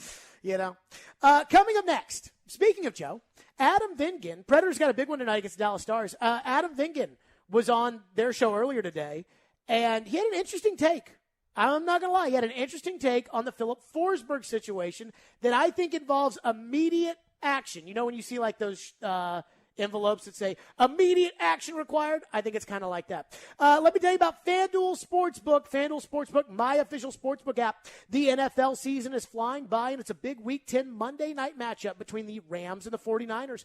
FanDuel Sportsbook is about to make it even bigger because FanDuel is giving new customers 30-1 odds on either team to win. This means you can win $150 on a $5 bet. I also think it's pretty obvious the Rams are going to spank the 49ers because the 49ers stink. FanDuel Sportsbook, that's right. They are the number one rated sportsbook app in America. Easy to use, safe and secure. And when you win, you'll get paid in as little as 2 hours. If you're already a FanDuel Sportsbook user, FanDuel is hooking up all customers with $50 when you refer a friend. Plus, your friend will get $50 too. Just invite them using your exclusive referral link, which can easily be found when you tap the refer icon. Sign up with the promo code JGM this week before the Rams take on the 49ers, and you can win $150 on a $5 bet. Again, that's promo code JGM. 21 and older in present Tennessee. New users only. $10 first deposit required. Must wager in a designated offer market. Max bonus $150. Bonus for Tennessee users filled in site credit within 72 hours. Tennessee site credit expires 14 days after receipt. Restrictions apply. See full terms at sportsbook.fanduel.com. Gambling problem? Call the Tennessee Red Line 1-800-889-9789. It's game day in Smashville. A free, and Duchesne puts it in. Matt Duchesne on the rebound. The Predators visit the Stars, looking for another 2 points away from home ice. Pre-game coverage begins at 6:30 on Smashville's best sports talk. ESPN 102.5 The Game and the Game Nashville app. Whether you're driving for distance, pitching for precision, or putting to win it all, come to Edwin Watts Golf Shop to get custom fit for all your clubs throughout your bag. Hit a few balls and let our team show you the latest swing technology and data that will help optimize your game. Having each club tailored to become your gamers will help you start shooting lower scores. Let Edwin Watts Golf Shops help you make every shot the perfect one. Come in and get custom fit today. Edwin Watts Golf Shops, home of the 90-day satisfaction guarantee. Hey, it's Jared. Your body needs water. That doesn't mean it has to be boring. And I'm here to tell you to give Focus a try. Focus is a sparkling water with a spark. It's infused with a boost of natural tea caffeine so you get clean energy without sugar, calories, or crash. Go to drinkfocus.com to find the full lineup of flavors and get them delivered right to your door. Enter promo code GAME at checkout for 15% off your first order. Focus is also available at your local Publix. That's Focus, P-H-O-C-U-S, on the web at drinkfocus.com. Winter's a bad time for your furnace to go out, but it's never a bad time to call Lee Company. Our heating and air conditioning pros are available 24/7. No heat? Don't wait. Call Lee Company now at 615-567-1000. Our expert technicians will diagnose the issue and fix it right the first time. When you're cold, you need someone you can count on to bring the heat. Call Lee Company now at 615-567-1000 or visit leecompany.com. This is Stan Harrison, CEO of Apple Collision Centers. We understand that no one likes to deal with auto body repair and the inconvenience it becomes in your day-to-day life. I want to personally invite you to stop by and let our experienced staff see how we can help you make your vehicle look good as new. Apple Collision Center has 3 convenient locations, Old Hickory, Hendersonville, and Gallatin, ready to serve you. Come by and see us or visit us online at applecollisioncenters.com. Need a new roof? Get a roof built with integrity from E2 Roofing. E2 is a veteran-owned and operated local roofer with 95 5-star Google reviews and Better Business Bureau A+ rating. E2 Roofing is a veteran-owned and operated local roofer with 90 5-star Google reviews and Better Business Bureau A+ rating. E2 assists customers with roof repair and replacements through insurance claim assistance. Find out if insurance will pay for your new roof with a free inspection at e2roofingnashville.com. Hey, it's Jared Stillman. Guys, are you tired of feeling old? You know that feeling? You don't have any energy, you're gaining pounds. Well, guess what? My friends at Invigorate Health are the ones to help you. They don't just focus on one area of the aging body. They take care of all of it with so many different therapies that can restore your vitality and are designed with you specifically in mind. So give them a try. Invigorate Health, if you want to feel young again. Out in Mount Juliet at 615-288-4777 or InvigorateHealthTN.com. It's football season, and Spring Hill Heating and Cooling is here to serve you. Right now, they're running a tune-up special for one system for only $55. You heard that right. A great tune-up special for only $55. One of the many ways you can save at Spring Hill Heating and Cooling. You get 6 months no-interest financing available on repairs. Spring Hill Heating and Cooling, locally owned and operated, offering premium service without the premium price. Visit springhillac.com or call them at 615-778-8855. Hey Nashville, this is Mookie Betts. You're listening to Nashville's best sports talk, ESPN 102.5 The Game. Stillman and Company, delivered by TriStar Moving, ESPN 102.5 The Game. Hey, be sure to check out the pregame show. That's right, the pregame show this Sunday, Titans and Saints, 9:30 to 11:30. We will be at Rock Bottom Brewery. Chris Sanders, Mark Howard, and yours truly getting you ready for Titans and Saints. Pregame show brought to you by TriStar Moving, Parman Tractor and Equipment, FreedomTireGuys.com, FanDuel, E2 Roofing, Hillside Medical, Social Furniture, and Screwball Peanut Butter Whiskey. So the Predators tonight, interesting game for the Predators because they're playing Dallas, and it feels like this year's kind of like last year. Stillman and Company, delivered by TriStar Moving, ESPN right now in the division, which means, hey, if you're not one of the top three teams, you got to qualify pregame show. That's somehow. Right. The pregame show this Sunday, Titans and Saints, 9:30 to 11:30. It says we will be at Rock Sports Bottom Brewery. I saw on ESPN, Mark Howard, and yours truly getting you ready for Titans and Saints. Pregame show brought to you by TriStar Moving, Parman Tractor and Equipment, FreedomTireGuys.com, FanDuel, E2 Roofing, Hillside Medical, Social Furniture, and I was watching Get Up this morning, and they were talking about the Predators tonight. Be sure to interesting game for the Predators because our game of the week is going to be Arizona. Feels like this year's kind of like last year. We were talking about how you feel about that. Predators are in fourth place right now in the division, which means if you're not one of the top three teams, you got to qualify in some way somehow as a wild card team. And it says the game is on Bally Sports South today here in town. I saw on ESPN that it was on ESPN Plus. So I'm guessing locally it's on Bally's. And then nationally it's on ESPN Plus. But I can't keep up with it anymore. Which, by the way, speaking of ESPN Plus, I was watching Get Up this morning. And they were talking about be sure to tune in to our game of the week because our game of the week is going to be Arizona versus Chicago. You know, like the two worst teams in the league. Snooze fest. The two worst teams in the league. The two most just painfully, terribly managed teams. But anywho, I digress. Tonight they play an interesting game versus Dallas Predators game day coming up in a bit. But I was reading Adam Vingan's article in The Athletic. He did a mailbag where he was asked questions, and I was listening to him this morning on Robbie and Rexroad. We could get the audio, but it would just sum it up here. And he was asked the question, have there been any contract talks between the Predators and Philip Forsberg? And Adam writes, quote, Forsberg's agent, J.P. Barry, told The Athletic on Wednesday evening that the Predators have not engaged in contract discussions. Barry also says that he anticipates having those conversations at some point during the season. God, I hope so. When the Predators announced Wednesday that Forsberg is week to week with an upper body injury, it's hard not to think, here we go again. Then he has videos of the injuries. Vingan writes, durability has been an issue for Forsberg in recent seasons, with his injuries occurring just as he is starting to heat up offensively. Forsberg is not a reckless player. His collision with Yossi was clearly accidental. Nevertheless, it's a reminder of how risky it is for the Predators to sign Forsberg to a new contract. There is never a good time to get injured, but the timing could not be worse for Forsberg, who chose to bet on himself in a contract year.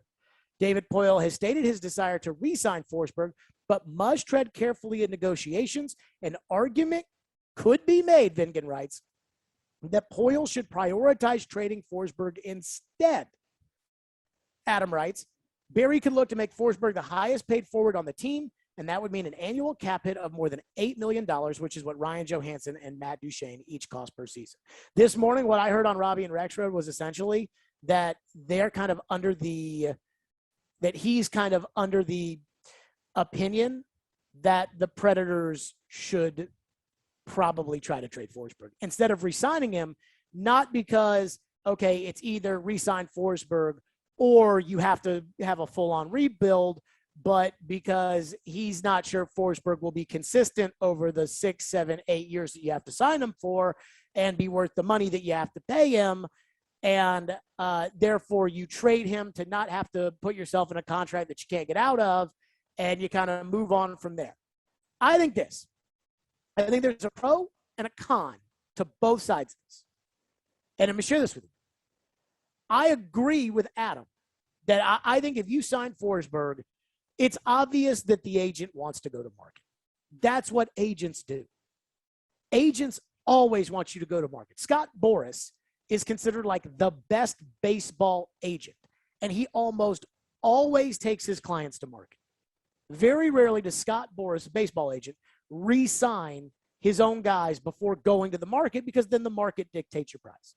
Now, there have been some painful moments doing that for those kind of guys, but for the most part, it usually works out.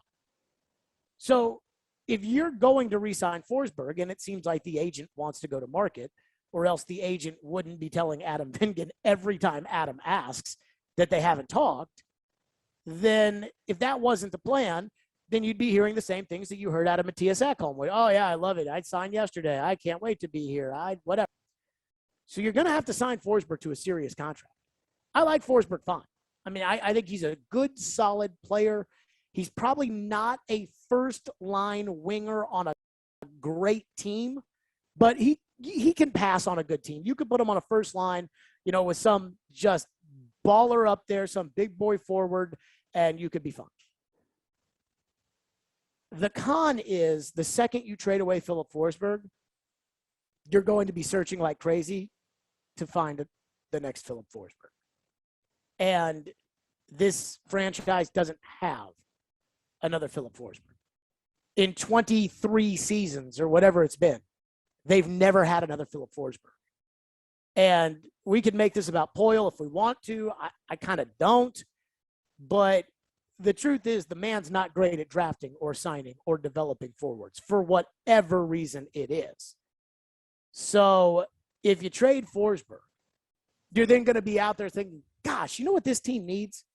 I'll tell you, Duchesne and Johansson are playing okay, but what they really need is they need a first-line scorer. It's like somebody said to me a couple of weeks ago, you know me, I don't love Ellis and I don't love Arvidsson and whatever. But you don't trade those guys and then automatically get better. Like, you don't trade Ryan Ellis. And they had to do it because they couldn't pay Ryan Ellis. By the way, 9 games. He's missed 6 of them because he's hurt. Surprise, surprise. But you don't get better trading away guys that are decent players and then not having someone immediately go in there to plug them in. Maybe Thomasy knows that guy. I don't know. It looks like Tolvanen's probably not. But it just kind of feels to me like, okay, if you trade Forsberg, you're probably getting a first-round pick. You're probably getting, a fringe prospect, a good prospect, and maybe a second pick with that. Not a first, but like maybe a second, something. I mean, you're going to get a good return for. You ain't getting Cody Glass and Philip Myers in exchange for Forsberg, unless David Poyle, whatever. You're not getting you're getting a good return. I just know that the second you do that, I mean, you are cutting out John Hines' legs from under him if you do that. But if you don't do that, and then you sign him to a contract, then you're handcuffing the organization if he continues to be a streaky player and doesn't live up to the big contract. So there's a giant pro and there's a giant con. I'm also not in the business of selling tickets. They are. I feel like you have a much better chance to win this year if Philip Forsberg is on the team. And I mean, I don't think that the Predators are the hottest ticket in town right now like they were in 2018. But I do think that the team that they have right now will probably compete for a playoff spot. So in March and April, and if you make the playoffs, and then there's going to be people buying tickets and wanting to get to games because, I mean, Predator games are still fun. So, this is my, roundabout way of telling you all that Adam Vingan says he thinks he probably leaned more towards trading Forsberg. At least that's what I picked up from what he wrote and what he said today. I personally kind of feel like I see the pro, I see the con, and I don't really have an opinion on this. Like, I guess my gut would say trade him, but I just know the second you do that, you're going to be looking for another Philip Forsberg. Just like you let Jonnu Smith go, because, hey, you franchise tag Jonnu Smith, it's $12 million at the tight end position, and you don't want to spend $12 million on a tight end, but as soon as Jonnu Smith's gone, now what are the Titans begging for right now? Jonnu Smith. That's where I feel like they are with Philip Forsberg. I think it's incredibly difficult, first and foremost, because Philip Forsberg at the beginning of the season did not commit himself to anything. Said, I hadn't been in contract negotiations. We haven't had contract talks. I'd like to play up my contract. He was very non-committal to the Predators and his contract going into this season.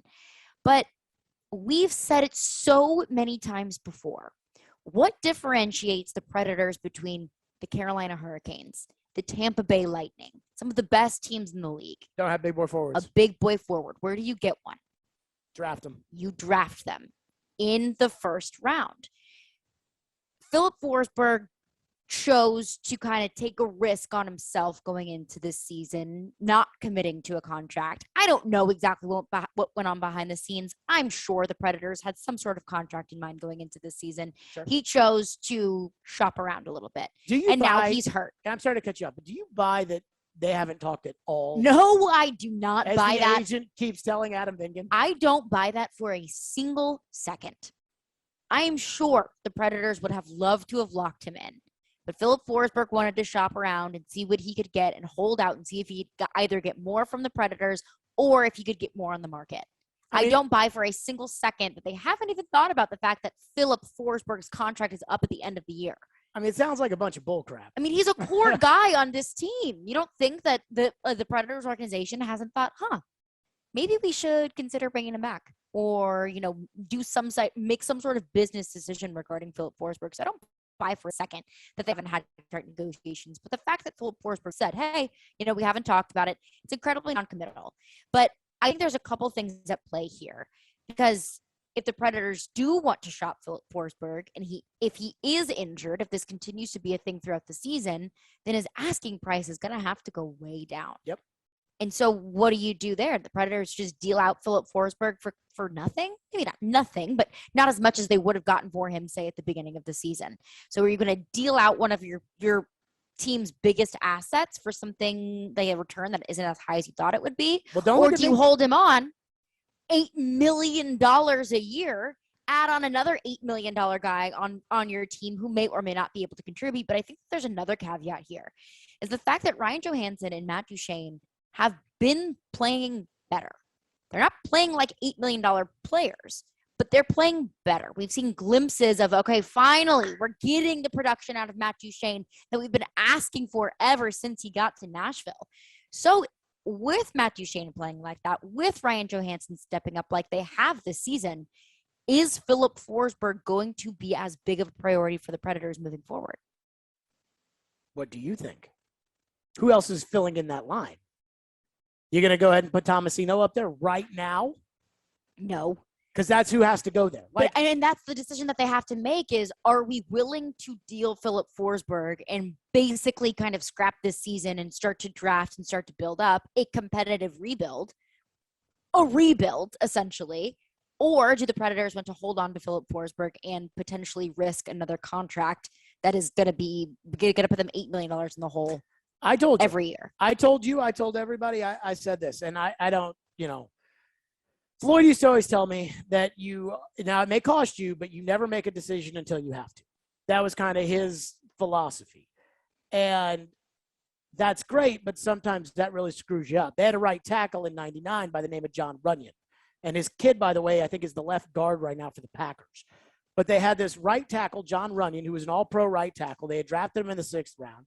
He later went on to be a congressman in the Eagles, and we all know they loved John Runyon. They wanted to keep John Runyon. Problem was, Philadelphia just offered way more money, and they couldn't match it. They literally couldn't. They said, "Oh, you got to go, John," and they had to go out and get somebody else. And I do wonder, and I've never asked this, but why did you not sign John Runyon before that? If you like John Runyon, then why did you not sign him to be your right tackle? I don't know. And I said going into the season with Forsberg that this issue would not have manifested itself if I'm the general manager during the season. either he would have been gone before the first game or he would have been signed before the first game. And this is the exact reason why. Because now the asset that you had, it looks like maybe it's going to be devalued a little bit.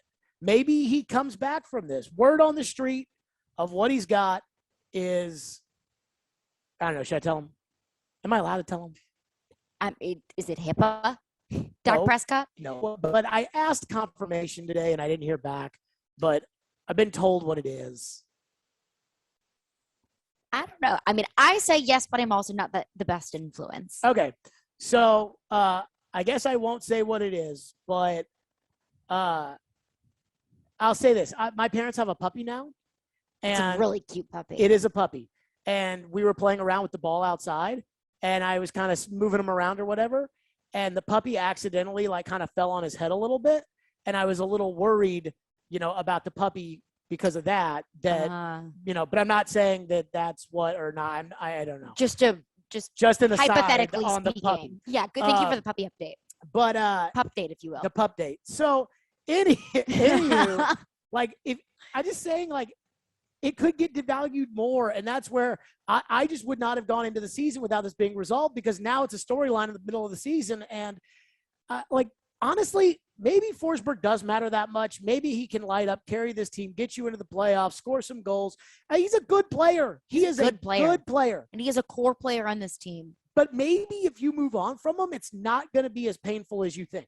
They were like a fourth-place team last year with Ryan Ellis and Victor Arvidsson on it, and they're like a fourth-place team right now through 12 games or whatever this year. It's not that big of a deal, right? I mean, the expectations were kind of set going, well, not definitively. And if you sign Forsberg, there's not a huge contract left that you have. There's not another huge contract that you have to maneuver around. And, let's be honest. And it gives you the freedom to shop around for other players, because that's $8 million a year that you're clearing up that you're not going to spend on Philip Forsberg. And this team needs young players. They need picks.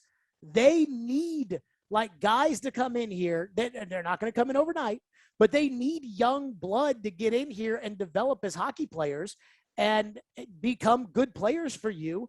And it's not, when you wait till the end, when you trade a guy like you did with Ellis and you get Cody Glass and Philip Myers, guys stink.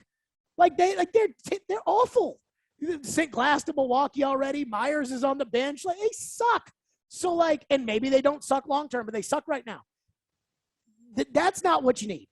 You don't need to bring in a guy and say, well, he was drafted high in 2017. So was Mitch Trubisky. I don't need that guy. You need young players. You need picks, but it's not selling you tickets. And if you do that, it is kind of, Hines is in the last year of his deal, I believe, reported that it is the last year of his deal. How's he going to feel about that? Are you cutting his legs out from under him? Because it seems I don't think they're going to be a good team, but I do think they've got a shot to make the playoffs, and we know how exciting it is around here when you make the playoffs, and there is value in making the playoffs. So this is my long-winded way of saying I don't know what to do. I do not know what I would say they should do. Either way, there are going to be pros and there are going to be cons. It just depends on what you want to put your money and your faith in. You want to put your faith into draft picks? You want to put your money into Philip Forsberg? Predators game day coming up next. We will do that. Stillman and Company right here, delivered by TriStar Moving. It's ESPN 102.5 The Game.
323232 right now. Most courses are online, and you'll complete your clinicals within our collaborative network of healthcare providers. Plus, if you need more flexibility, we offer a nights and weekends program. Text STEP to 323232 right now. All clinicals, simulations, and labs are delivered in person while following CDC guidelines for social distancing and masks. If you've thought about becoming a registered nurse, the time is now. Text STEP to 323232 to learn more today. Text the word STEP to 323232 right now. Text STEP to 323232. Total cost of the degree program will vary depending on the courses taken, transfer credits awarded, and fees incurred. Employment statistics are from the AACN Research Brief, published in December 2020. Texting privacy policy and terms and conditions posted at textplan.us. Message and data rates may apply.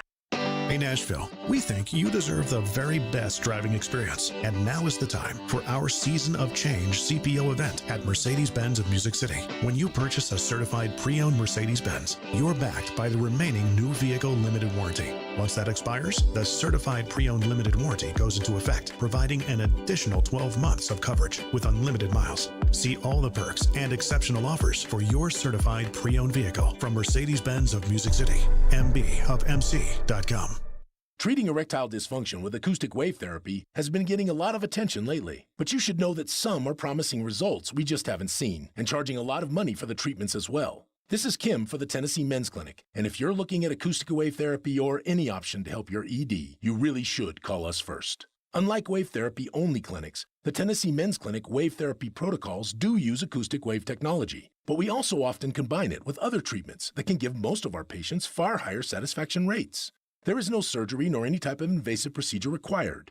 And even better, depending on your treatment strategy and with our urologist and provider's guidance, you can likely have sex the day after your appointment. We even have other treatments that can help you last up to an hour. Plus, for a limited time, we're waiving our normal appointment charge, which includes a PSA and T test, and offering a free ultrasound, altogether nearly a $400 value for free. So make an appointment today. Call 615-208-9090 or go to TennesseeMen'sClinic.com. Visit our website to learn more, including side effects, treatments, extra results vary. Stillman and Company is on. Delivered by TriStar Moving. It's Hockey Night in Smashville. Deflects back for Duchesne. His shot stopped, and the score! What are the keys to victory tonight? What's being said in the locker room? Where do the Preds reside in the Central Division standings? Jared Stillman has the latest now. With Preds Game Day on Stillman and Company. Brought to you by Pella Windows and Doors of Nashville. This is Smashville's best sports talk. ESPN 102.5 The Game and the Game Nashville app.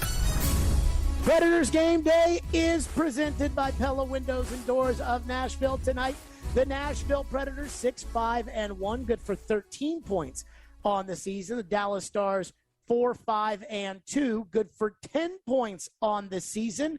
Do battle 7:30 right here, ESPN 102.5 The Game, and it will be on Bally Sports South. If you're outside the viewing area, if you're listening on the app, you can also listen to the game as always on the app, but also I think it'll be on ESPN Plus if you are a subscriber there. Tonight, UC Saros, by the way, is 9-3-1 in his career against the Dallas Stars, 3 shutouts and a .225 goals against average and a .962 save percentage in those 13 games. He has been lighting it up. We start with the coach's take. Here's Coach John Hines. Yeah, I mean, I'm expecting, as usual, Dallas-Nashville game. It's, high intense. I think both teams, play hard against each other. And, usually it's always a fast-paced, physical game. Not a lot of time and space, I think, on the ice. So, it's a big Central Division opponent. We haven't seen them, obviously, this year. And, we had a nice day off the other day, got ready to practice, and I'm expecting a good game tonight. Okay, let's take a look at the standings right now. Now it's time because we've reached the 10-game Hal Gill line of demarcation. So where we sit 12 games into the season, the St. Louis Blues are 8-2-1, good for 17 points. That leads the Central Division. The Minnesota Wild, with their great coach, 16 points, one behind the Blues. The Winnipeg Jets, 15 points, game in hand for the Blues and the Wild. Predators, 13 points. The Dallas Stars, 10-point Stars with a game in hand. How about the Avs? 9 points for Colorado. Kind of shocking. Not a great start. The Blackhawks, who stink and fired their coach over the weekend, have 8. And Arizona, maybe the worst organization in pro sports. Arizona sitting there in the basement at 3. Welcome to the Central Division. So tonight against Dallas, how do we feel about the Predators? I mean, if there's anything that we've seen from this team this season so far and at the end of last season, it's UC Saros continuing to save games for the Predators. They weren't able to pull it out against Chicago, a team that's really worse than the Predators. It's a game that the Predators really should have won, but I'm really looking for the Preds to win this game themselves on the ice. I don't want UC to continue to have to save games and UC Saros to continue to have to, 48, 49, 50 saves a game. I'm over that. I want to see it done. I want the guys on the ice skating around to be able to cover it for UC Saros. So taking a look at the injury report, David Poyle said on the midday show yesterday that Philip Forsberg will not be a part of the back-to-back with St. Louis and Dallas on the road trip. He's on IR. Nick Cousins has not missed a game yet, but he has been added to the IR with an upper body injury, and Mark Borowiecki has missed the last 3 games as well with an upper body injury. The Predators have brought back Matthew Olivier. So Olivier back in the lineup. He'll be somewhere there today. Again, I think they're going to have to win, to your point, a Saros, grimy, gutsy, dirty kind of game. Who wins tonight and why? I'm going to take the Predators here. The Predators have looked better than the Stars so far this season. And I know I just said, you give UC Saros a break because, this guy's saves percentage, he's currently sitting at a 925 save percentage. But I think that you compare it to Braden Holtby in net for the Stars tonight. UC Saros is just the better netminder here. So I'm going to take the Preds here. I'm going to take the Predators too. I think they win an ugly game. I think they get it done tonight. Then you get the showdown with the Blues. That's going to do it for us. We are out of here. Pre-game with Darren McFarland starts at 6:30, and the game tonight, Puck Drop, with the voice of the Nashville Predators, Pete Weber. That's 7:30. We are out of here. We'll be back tomorrow. ElectronicExpress.com. We make it happen. These are battles. These are grinds. We don't panic. We don't freak out. That's how we're built. 1, 2, 3. This is